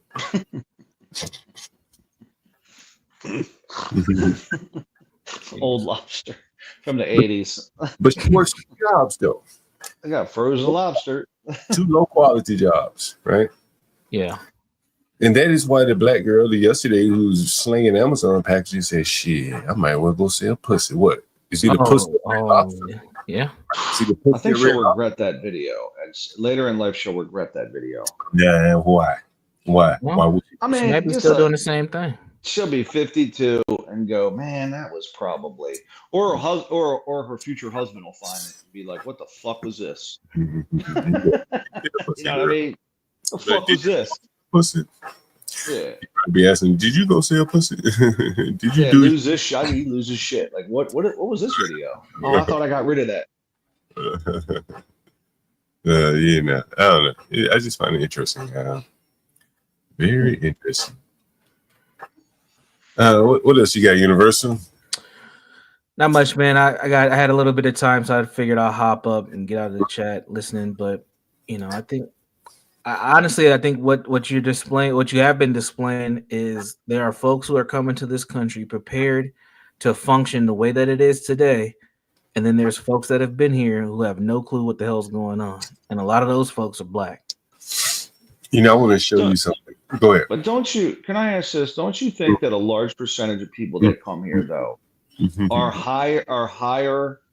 They're not your average schmoes, right? Like I see it like this. Short of the Biden influx of 10 million people, I feel like people coming from India, Africa, like you don't meet less educated people. Most of them they're usually a higher crop of people. To get here, how are you going to get here unless you have some means and have, you know what I mean? Universal. I feel like they're take some resources. Person. Yeah. With Gemini and G. But even I agree with you, Ryan, and and they also come with a different motivation as well. But that says a lot about where people are here today. It's like they're I don't want to say castrated, but they're just like enabled to not be activated and getting out here and getting it. It's what John talks about, that long welfare, man. It's like they just expect they're gonna have it for forever. Universal. I actually want to do a stream, probably a series, man. Maybe we should me, you, and HB. We should do a stream. And one of the reasons why I say HB would be very valuable is because of what I'm about to show you right here. And it's my thought. You've heard me say, like, the world is geared. This country is geared to take advantage of any excess low-hanging fruit. People are going to take advantage of that. Right. If you can't follow rules and you like to park and run into the store and buy you a cup of coffee, there's going to be a meter maid hit your ass before you can get back out and hop in your car. You got a ticket. Should have paid the meter. You're a little risky, took a chance, but the city's efficient enough where they can have technology to tell them what car is parked in what spot and hasn't paid a meter, right? That's some real sophisticated technology now, right? And I think a lot of that is going to catch up with the poor, undisciplined man. I'll be honest with you. I tell you, that's one of the reasons why I ride my scooter a lot, because the government doesn't even bother those people, and so I stay under the radar. Yeah. And so I want you to listen to all of the hoops that they have to go through to save the poor man.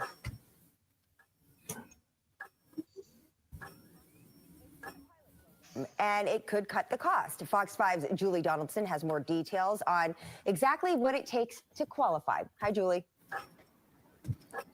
Hi. Yeah. Speed cameras, red light cameras like he's here. They're all over the district issuing fines. And for some drivers that have a traffic mistake, well, it could totally derail their budget. Mayor Muriel Bowser says this is about helping those where the fines hit the hardest while holding them accountable. In 2023, she created a task force asking for recommendations on what will ensure the district roads remain safe while offering financial relief for low-income residents. Now, in order to qualify, the vehicle owner must be a resident of D.C. and receive SNAP benefits. The request must be submitted within 30 days of when the ticket was issued. It's good for only one fine to be reduced from $100 to $50. Now, the city is hoping this could help wipe some unpaid fines off the books. Dating back to the start of 2000 up until February 21st, more than 8.2 million traffic tickets have not been paid. That totals one. It's right there by my house right here. And that's a ticket camera, right? So just clock. This motherfucker's speed camera. Now, what I want you to know, what do you see? What do you see? A camera? I don't see any trash on the floor. I'll tell you that right now. On a steep incline. Yeah. And that bitch is catching people coming down the incline. Downhill. Yeah. Right? speed limit probably is 25 miles per hour because this is a school zone. You down here, you don't even have to put your foot on the gas, and you're gonna be over 5 miles per hour. 45. Yeah. Steep hill right here, right? 1.8 billion in fines and penalties. Now the city is expecting approximately 3,000 applications for the pilot program. I think that people is struggling right now to afford food, electricity bills, rent. So as long as they continue being liable and responsible for what they do, but if the final price that they have to pay is half of it, I think it's good for them. For people that are in a position to pay them, you should pay them. If you're not in a position, I think any cut to the ticket is helpful. We'll stop right there for us. What a fucking loser. How about this? Stop fucking speeding. There you go. There's a fucking plan. Stop fucking speeding. If you don't have the money to pay the fucking tickets, stop speeding, you fucking idiots. It doesn't make any sense. Listen to these fucking morons. Ryan, let me tell you something, man. Listen, let me tell you something. Jesus Christ. It's pretty obvious to me. It's pretty obvious. You're missing what is this something. motherfucker talking about? This guy's an idiot. You're fucking missing it all, Ryan. You're missing the bigger point, Ryan. You're missing it. It's fucking ridiculous. It's fucking ridiculous. You look Right, look what this liberal is. Look what this liberal is. I guarantee he ain't over here in the ghetto.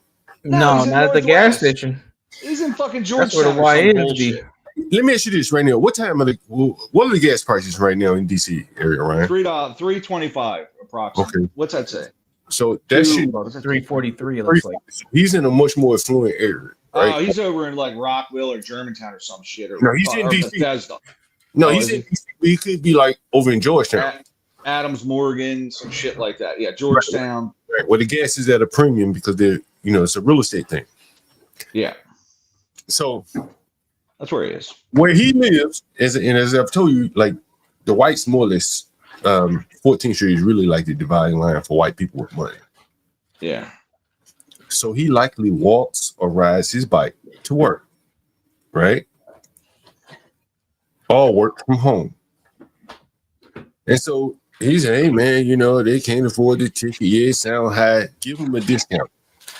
Like, these people will take a discount and just keep on riding. They just won't pay the discounted ticket.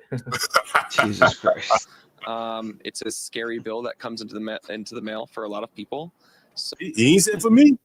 He said, he ain't said, man, I had a ticket and these motherfuckers that broke me down. I tell you, I'm a landlord. I see the fucking tickets coming in. Well, niggas ain't driving no more. They don't drive no more either. They hardly none of these niggas got cars like they used to. Mm-mm. And it's probably a good thing because the city has a wide dragnet. You know what I'm saying? They really get these. Look, I believe law enforcement and these machines should be making people obey the law. I mean, but I do think the cities just want to make money off of it too. And there's this, but I will tell you this: there's Lock Raven Boulevard has this one camera right by the school. I got about 5 tickets on this fucking road. Okay. Oh, just about every 3 months I'd get a ticket. I'm like, you son of a bitch. It would piss me off up and down. But guess what? I no longer speed on that road. It took 5 tickets to get me to stop speeding on that road. But eventually I did because I got tired of paying $65 a pop or whatever it was. But see, Ryan, eventually I said, you know what? I should probably not do this again, right? But the way the poor man lives, Ryan, is he get that one ticket, he be like, I pay it. And when it's time to pay that motherfucker last day for that bitch double, he ain't got it. And that bitch double, oh fuck. Man, we'll keep on pushing now. It's already a double. Hope I don't get another one. You're gonna get another. That DMV used to take your license at some point when you didn't pay it, at some point. Not for parking and moving violations by camera. But let's listen to these guys. I thought they did something. Didn't they do it for not paying it? Didn't they get you with something? I thought they fucked with your stuff. Mm-mm. So, anything that the government can do to help those folks. We do. You heard that, Ryan? Yeah, anything we can do to help. Anything, everybody pulled to help. Everybody pulled to help. Here the white man. It's just anything you can do. Come up with another Rube Goldberg scheme. I just think, I do think speeding though it's very self-centered. whenever I speed, I don't really speed anymore, but I've realized now as I'm older, I'm like, it's just me thinking about me and not giving a shit about endangering everyone else. It's what it is, right? Like fuck everybody else. I only care about my schedule, you know. And you know, I didn't want to leave early because I'm lazy or whatever it is. So I'm going to speed, you know. And it's me being selfish is what it is in a nutshell. So listen to this lady. Do want to make sure that even though you know that you may get a discount if you get a ticket, that we're not just intentionally or, you know, just being reckless as it relates to speeding and going fast because you're like, oh, my ticket is only going to be $50. So we do want to make sure that we are obeying the law. However, having a break if something happens and you don't realize that you have done that, excellent idea. She knows. Now, the program will run for 120 days once it is launched in the spring. And as for how they're going to measure success, we're going to see if the reduced rates in the payments increases when the payments are actually being made. They're also going to monitor the behavior of those that are getting citations to see if they get less of them in the future. You think these niggas gonna figure out how to monitor? I mean, that's a lot of data. These people ain't gonna be able to figure out that shit. This is just a welfare scheme.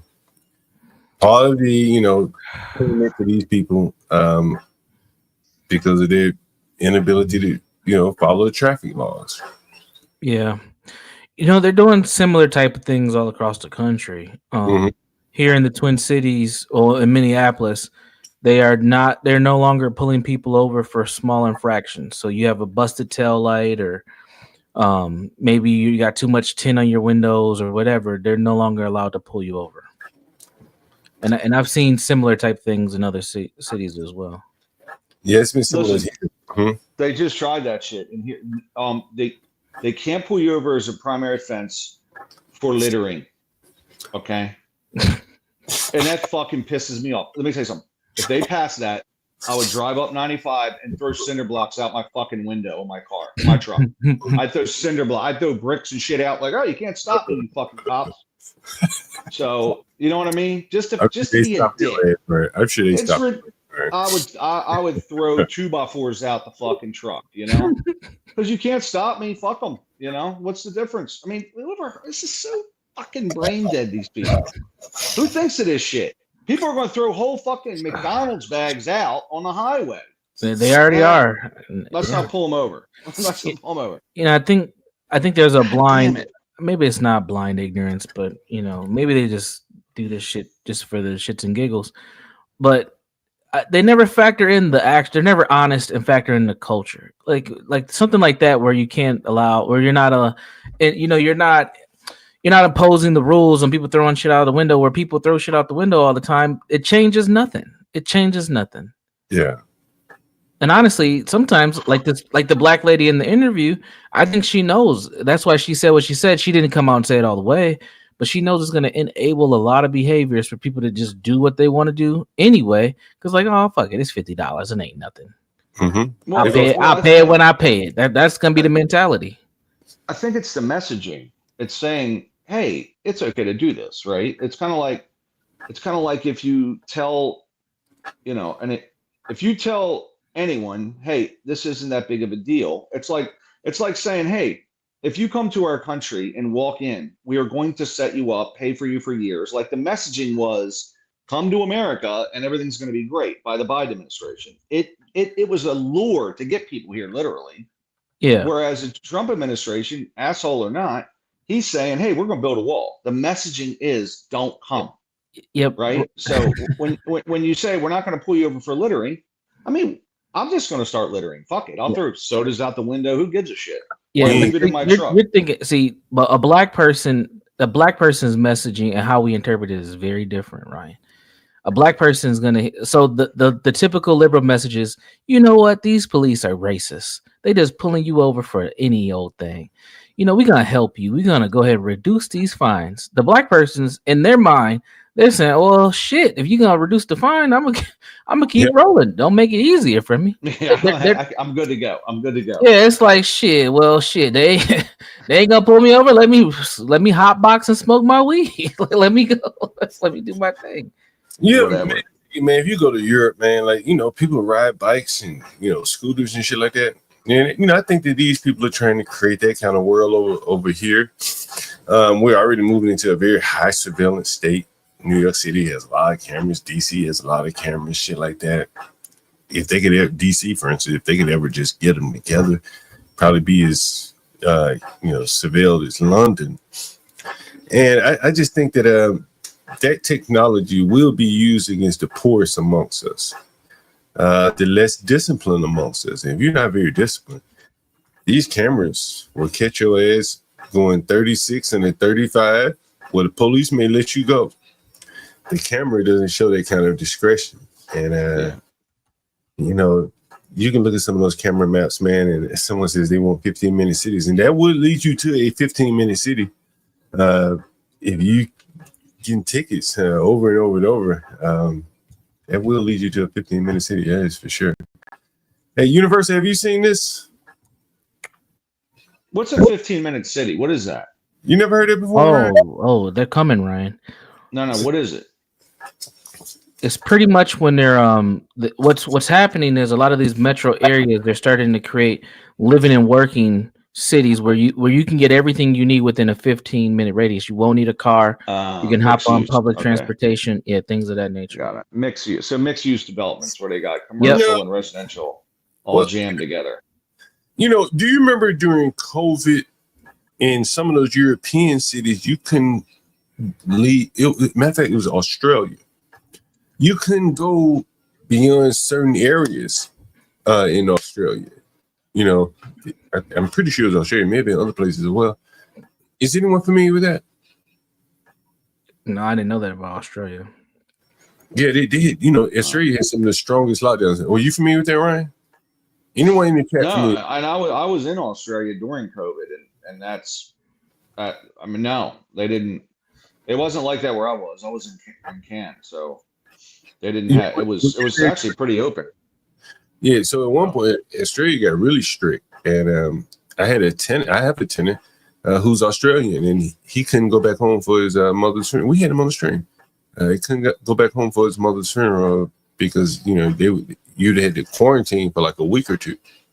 If you're entering, and then maybe you can't get back out and stuff like that. I think they would have restrictions. Maybe in Sydney. I flew into Sydney, but I went straight to up north to Cannes, which is way in the top. So, but that's really laid back. But I did have to wear a stupid ass mask on the whole fucking plane ride. It pissed me off. So these idiots are walking around wearing a mask on an airplane. So. Yeah, see, Brian Nichols said he's familiar with this. So, so in Australia, they did the whole mask thing, and what was I about to say? They did the whole mask thing, the COVID thing, but they were restricting you, like you could only go so far. And I'm not sure what the criteria was, who couldn't go so far, whatever. Maybe if you tested, you couldn't go outside of a certain range. And I forget how they tracked you, but it was pretty sophisticated, I think. Anyway, on the screen, you know who that is, Universal? Let me see. Blow my window up here a little bit. I see a money phone and a Gucci bag. Let me see, who is this? Oh, I know who this is. This is the mother. John, I thought you already covered this. This is the mother of the young girl that was killed with her rapper dad. Was this in Memphis? Fort Worth, Texas. Oh, even worse. No, it's not worse. It's Memphis. Sorry. Yeah, security out there.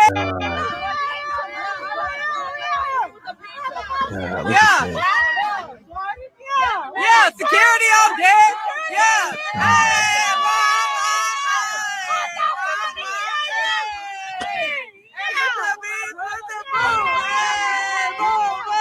I got to stop for 1 second. You know, there's gonna be some blacks in the audience saying, "Well, that's just it. People celebrate greed differently." Yeah, this shit's so outside of the spectrum. Oh man. Well, when I die, don't grieve like this. Just let me die in peace. You don't want your mom to have a big stack up to her head like a cell phone. Oh God, man, my mom's hood, but she ain't this hood, man. God damn.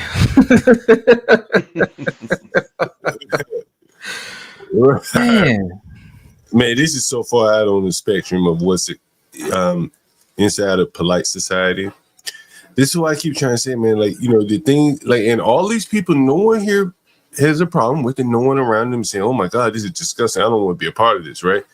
They're all skinning and grinning and getting along with this. That is correct, right? I'm looking at that correct? No. This is the culture. And This is the culture that the low. We would say this is probably a lower class black woman, even though she probably has about $8,000 on her neck right now. And they're in ones. Go ahead, John. Give Go it to ahead. me. Like, give it to me in ones. And then there, they say the Joy Reeds of the world who would either look the other way and act like this Exactly. doesn't. That's where I was going. No, not even look the other way, John. They would support it because that's that class level's connection back to the quote unquote culture. That's their access pass to the cookout is by supporting the buffoonery. Right. If Joy Reid would have showed this and said, "Black people, you got to do better," she'd lose her invitation to the cookout. Oh no, she won't lose her invitation. She'll just get the side eye. Oh, that's the bougie Auntie Joy. She thinks she better than us. See, a lot of black folks don't want that shame. That's where the shame really shows up in our community is when class shows up. And a lot of black folks who have made it to some status or got their education, they don't want that survivor's remorse, that guilt, that shame. They want to be connected back to their cousins and their auntie. They don't want to see themselves as different. And you'll see a lot of these blacks, they'll have nice corporate jobs or whatever, but they'll go back to the church that's inside the hood, right? Yeah. Because they want to be connected. It's the same thing. I want to go. Since you are a psychologist, university, I want to ask you, why would a black? I got two things I want to show you. I want to get your opinion. I want to shrink it down. I want to get your opinion on why a black person would tweet this. And so I want to share my screen. Can you see my screen? Yeah, we can see it. All right. Why would a black person tweet that? So someone left ice water for a fox family in the desert heat. White people will be kind to everything but black people. Mm-hmm. What does that say to you as a psychologist? What does that say to you? I feel like there's a deep psychological connection that we have to white folks where we feel like everything they do has to be in either a direct or indirect response to how they treat us or feel about us. This has nothing to do with race. This is just ice water and foxes here. I mean, but see, this is why I always talk about racial idolatry all the time. Our thinking is so race-based. Our lens, as we like to use in the social service world, is so race-focused that we can't think beyond race. We just can't do it. So our whole existence, even looking at just foxes. Now, let's say these foxes were white foxes, John. It would make it even worse, John. They would say, look at these white people taking care of these white foxes. They probably wouldn't do it for the black ones. They probably wouldn't do it for the brown ones. Like we just got our psychology is just ass backwards, man. You see somebody say massive. Jesus Christ. he said massive leave us the water. Yeah. What do you think if he'd have left a bowl of water out there for black people? That's what they should do. Where is this in Arizona? They should go down to the hood that's in wherever, Phoenix, and leave a bowl of water down there. You know, just drop off some ice bags. It ain't gonna last long. Now, how about if he in this video, if he put a bowl of water, say this one for the foxes and this for black people. Oh man, see, they treating us like animals. They don't even want us to drink out the same bowl as the foxes. They want the fox. I bet you the fox water's cleaner than it's alkaline water. They giving us this dirty water, this public water. We just, man, it's just baffling, man. We can't get beyond race. Can't get beyond white people. It's not right. Yes. Right. If you want to be more specific, yes. Right. University, did you hear my mother calling in today? No. Right, did you hear that? John has no boundaries. When you wanted to hook her and Be Brave up. Yeah.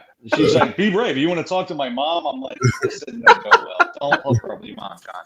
Don't do this, John. Oh my God.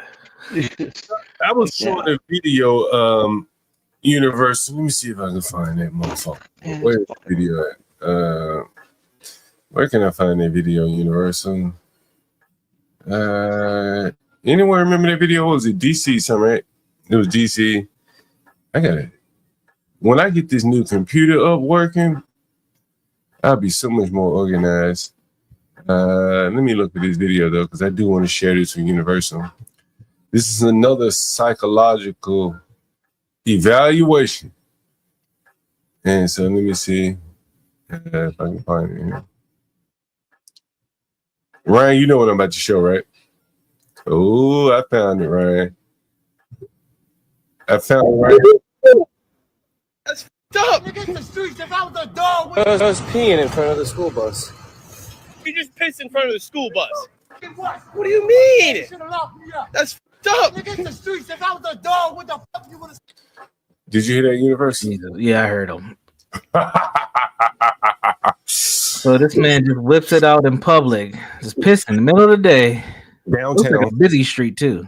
Downtown. It's downtown. There's a damn downtown, just pissing in the middle of downtown. There's a bus full of kids just pulled up, headed to the museum. This is where the Wizards play. This is like inner block where the Wizards play. Big America Arena. Wow. Right. Whatever. So, and he said, if I was a dog, you wouldn't say anything. Huh? Why do you think he went to a dog?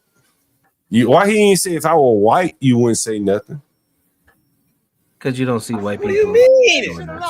That's up. Nigga, the streets. If I was a dog, what the fuck you would have said? Usually they said if I were white. If it were white people, you would say. Why do you think he went to a dog? Because it's not conventional human behavior. Not that whites are more human, but you see this with whites when they're drunk after a baseball game, some crazy shit. This man's just doing his thing, walking down the street, whipping it out, peeing. It looks like he got a St. Patrick's Day shirt on, so he might be a little tipsy, but who knows? But it's the level of just candor. Just don't give a fuck. As most black people say, I don't give a fuck. That's one of the most common things we say. I don't give a fuck. Look, let me show you something universal. Damn. And then he compared himself to a dog. Look. They say so. Look. Oh, there's a school bus. Oh, damn. The school bus going by. Dick Slanger. Oh, man. Now, if the police actually arrested him, they could file him with decent exposure. He could be on the registry. He don't care. I want to show you something else I thought was interesting, Universe. I'm going to speed up a bit. I want to hear that nigga say if I was a dog one more time. School bus. What do you mean?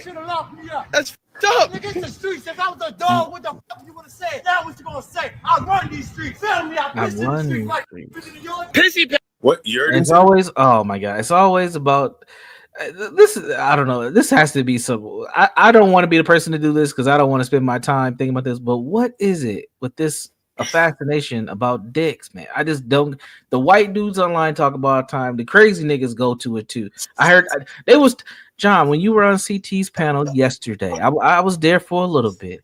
The second insult that black dude told you won't get no pussy. Like what does it have to do with anything? It had nothing to do with what you were saying. That's why you don't get no pussy. I was like, come on, Jesus Christ, who doesn't get it? And if it ain't that, they be like, I know you fucking people for rent. Yeah. You fucking slumlord. I bet you don't get no pussy. I was like, bro, what?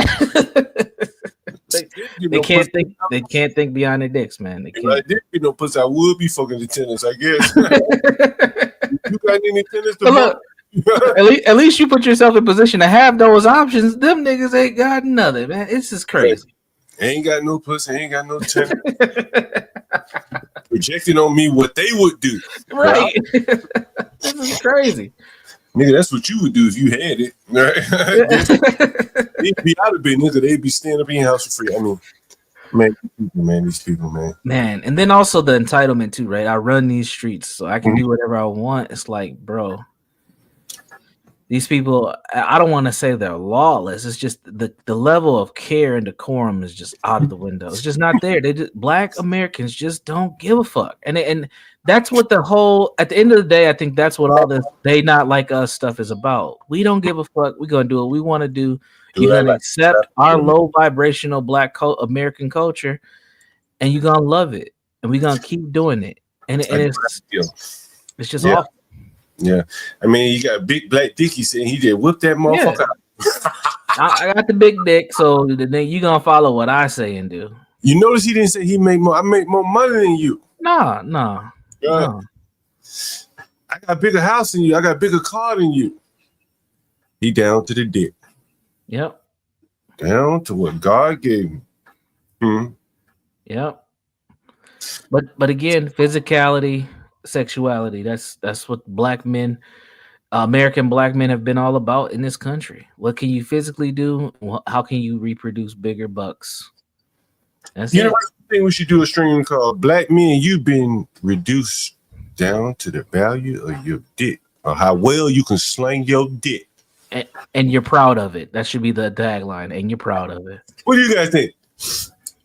Black men, you've been reduced down to a dick slanger.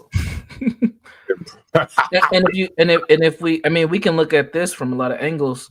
From sports, we have the Jerry Jones situation and the Jamie Foxx conversation, all the way to our women, right? Our women have even reduced us down to the dick. Like, if you ain't slinging, if you ain't, blowing that back out, you work. Pound Town in this motherfucker. Yeah, if you're not bringing her to Pound Town, bro, goodbye. Yo, can we get, like, it's tropes in the audience. Can we get a melange of just raunchy bitches? What's that Sukiyana bitch talking about? Eat her cornhole. Raunchy Pound Town. Eat my ass. Well, what else you got, Universal? Let me sit on your face. I got All of that shit, man. We need an intro commercial for that show. Oh man, about 30 seconds. Nigga, I eat my ass. Sukiyana. Somebody, anybody, Glorilla. Yeah, we can put some Glorilla in there easily. Yeah, very easy. Glorilla. Here, I'm gonna pull up a video. Oh man, because this is gonna be the result, John. I don't know if you've seen this. Let me pull it up. But when you are reduced to nothing but your dick, you run out of options when she decides to hop on another one. And you're gonna see more black men like this right here. Let me pull this up. This is a problem. Somebody said my neck, my back. What is she All doing? right, John, have you seen? Okay, so this is a guy and his girlfriend having a conversation in the car. This gentleman right here has received some unfortunate news about his lady. That's all I'm gonna say. I'm gonna play the clip. Curled up, looking just stupid as fuck. Like looking stupid, fucked up. Yes. I'll go get it. I don't give a fuck. I don't give a fuck. Nobody give a fuck. You don't give a fuck. I don't. I'm gonna kill that nigga. I'm gonna kill that nigga. No, it's not. Oh, I can't take this shit, bro. Oh, I well, can't take it in take the this house. shit, bro. I want to kill myself. I want to get my kid. My mama. Brother, with your nigga. Hello. Like, what the fuck? You was happy here. No. Ooh. I love you, Maury. I love you, baby. No, are you back with your ex? Yeah. I fucking knew it.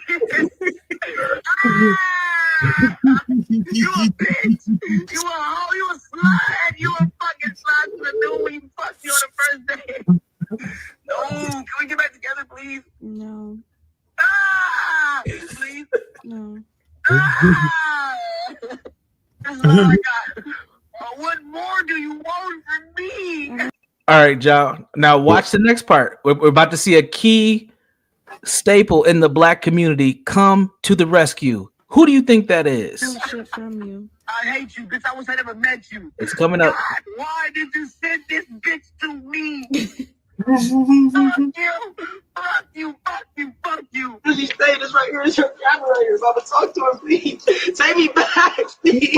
Look who he went and got, John. You know who that is? No, he did. You know who that is? Big Mama. Big Mama. Big Mama. Brought her to the house. Put her on the security camera. Like, somebody saying this is a skit, but shit, it had to be in his mind to create it. Hey man, this might be a skit, but there's real crash outs like this all over X.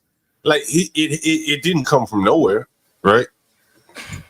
Right? It didn't come. This is like someone said. This is perfect. Yeah, this is perfect reflection on how they engage. Like, how many fights we see on the street? We'd be mama, everybody out there fighting. Boy, I've seen moms fight middle schoolers before. yeah. Here, we're almost done.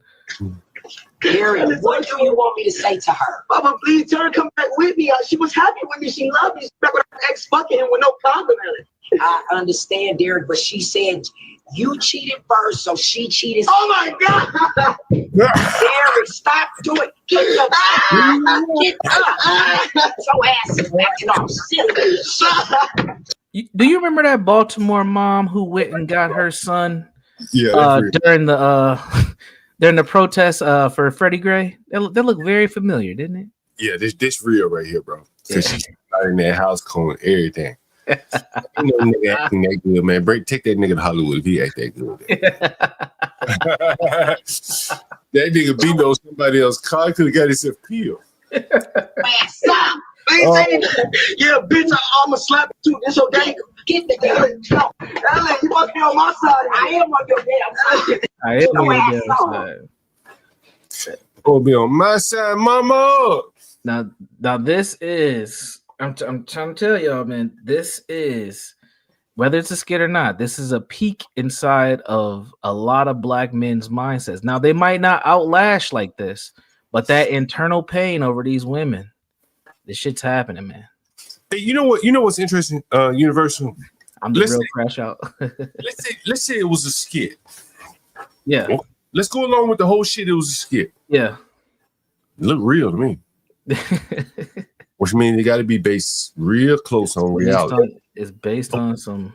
So yeah, it's based on let's further along the line, and let's say it's a skit, right? Yep. And he come out and admit it's a skit. Then what does that tell you? There's a level of truth there because people find that funny. They've seen it. They've recognized it. It's nothing. It's not out of nowhere. It's not sci-fi. And beyond that, this is what blacks have been, have devolved to. They're looking for, clicks and likes. Yeah. Virtual, basically approval. Right? It's virtual approval. In the real world, don't nobody want to be bothered with. Yeah. So now they've moved to the virtual world where they really can't think, and like the people that created this virtual world. And so they create crash outs reflecting their own culture, right? Yep. That's what they're doing. So skit or not, right? I think it's worse if it was a skit. I'd rather just be real and him not putting this out there as a reflection of all blacks or a large majority of blacks. So again, if that's a skit, man, it's something. And Universal, I was showing this video of the black guy, the one that was crashing out at downtown DC, and I want you to listen further to what he was saying here. Listen, there are going to be a couple of things I want you to notice here. Listen. Say now what you gonna say? I run these streets. Tell me I piss in the streets like pissy pants. You're weird. Real alpha. You piss in front of a school bus. What's up? I'm a gangster. I come from the streets. You mad I pissed in the streets? Show me, give me more popularity. Did you hear that, Universe? What was that last he said? Show me something. Let me see where I go back. You mad I pissed in the streets? Show me, give me more popularity. Oh, show me and give me more popularity. Wow. No shame. Clicks and likes. Yeah. Real world is too much for them. Yeah. Clout is the main currency. I ain't gotta have no money. I got clout. Well, I don't have to show any responsibility in the virtual world. In the virtual world, people might like that shit a million times how I'm behaving. Wow. In the real world, he could go to jail for it. In the virtual world, people will reward this barbaric-like behavior. Right? Is that not true? Well, shit. Sometimes in the real world too, man. That nigga funny as hell. He crazy. Right, but That's they can crazy ass Reggie. But the only way they can reward him is by monetizing him, his craziness, which leads him to do what? More of it. More of it, or not even monetizing it, John. Following him, like just to get the numbers up. He'll take that. Mm-hmm. Remember this word, these two words right here. Anton Daniels. Remember those 2 words. Remind me, okay, Universal. Anton Daniels. I got you. I got about 5 minutes, but I'll text it to you. You know what? Let me do it now. Yeah, fuck that. That's Did you know Anton Daniels? I guess he does a podcast. Or did a podcast with the Booty Bandit. Yes, I did. Yeah, I know. I don't know. They probably did more than one, but yeah. What's that dude's name? Booty Warrior, Fleece Johnson. Yeah, Fleece Johnson. Yes. Anybody black said blacks and monetize rape. I see you and I want you. Man, I mean, these people, man. These people, man. This man been in prison. Guards let flies get in my booty. I don't even ankles up here, right there, all in the back, arm, leg. I was hitting him everywhere, right? You're not gonna get up. Here. Did not even get.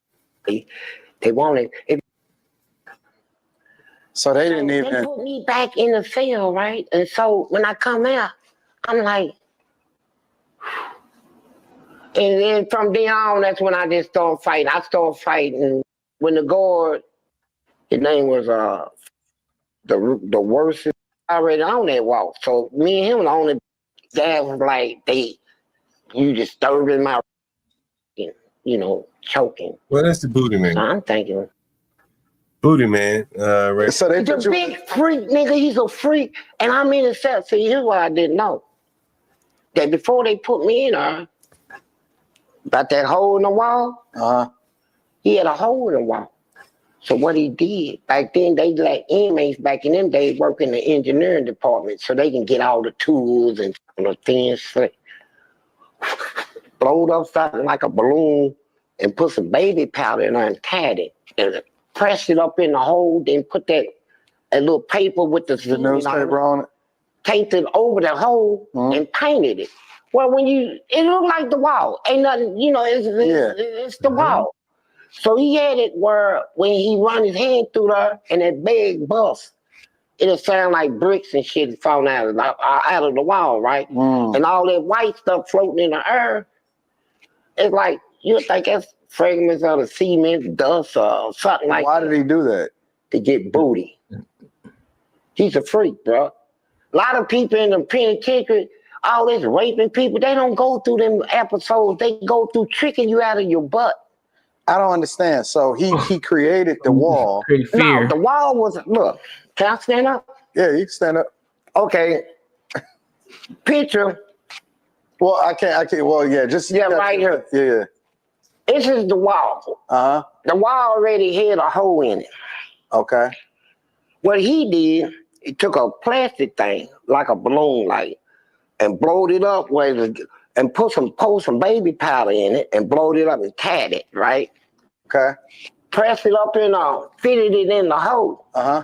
So now he took a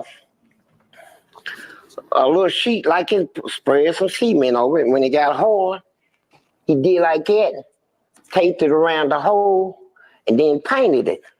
Well, you can't even tell a hole is in a wall. Right. So at the time, when he wants your booty, he gonna argue with you about it, and then run his hand through that thing, and when you hear that thing pop, your ass is mine. And he pull his arm out with all that white shit on it and shit floating all in the air. You gonna think he done ran his fist through a goddamn concrete. So who wants to fight somebody like that? I get it now. So I'm saying, have mercy on my soul. You know that's a pretty innovative mindset to attack somebody's ass. You know, John. Like, golly, you could have used some of that creativity to keep your ass out of jail, but instead you use that creativity to bust down more ass while you're in jail. Amazing. The Negro mind. Something's wrong. I'm gonna call it Manning theory. Something's wrong with the black man's mind. Manning theory. There's something wrong with my mind, and I think that that is where their minds can be. If you can confine them in a cage, they will figure out a way to get their base wants. Yeah. Right.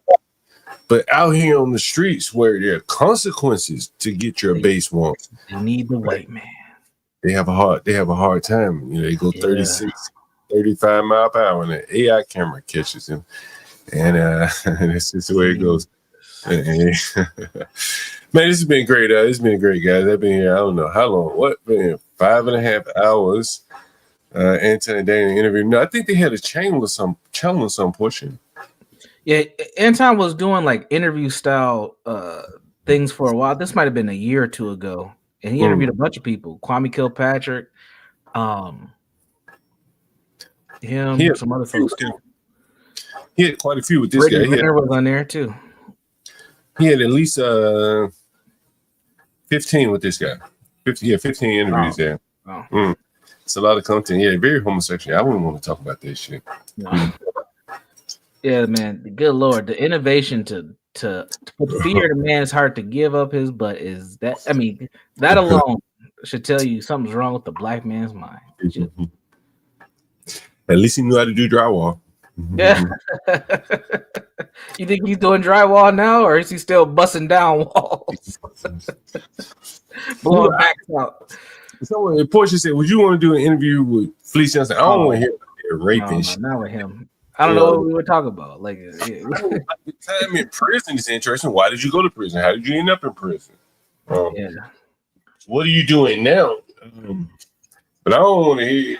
I mean, that story is kind of interesting. I will say, because the way you explained it, I guess, that's interesting. But I wouldn't want to do 15 interviews talking about homosexuality. Because he raped people, right? Yeah. So that's rapist, right? Admittedly, yeah. They're not raping people, though. He was a rapist. Raping men, no less. And these people voluntarily doing what they're doing. Oh, yeah, so would you want to sit in that room with Nah, man. He might get some ideas. He could call it Universal Last Words. I know you got to go. Let's get ready to get out of here. Yeah, man. Appreciate the show. Thankful to come on. Glad to be a part of the team, and looking forward to our next episodes of the Morning Roast. Tune in. Same here. All right, Universal. Guys, thank you for joining. I just jumped up. Just a stream of consciousness here, and I end up being here 5.5 hours, almost 6. Guys, with that being said, support the channel. What is it, $20 a day for Portia J? I got to go pick up a keyboard, and so then I'll be streaming in the morning again from OBS. I think you'll like that a lot better. So again, thank you guys for joining, and let me clean up here before I get out of here. And let me do this. And I want to say, you guys have to make sure you join us on the Urban Landlord clips. Check out some of our clips there as well.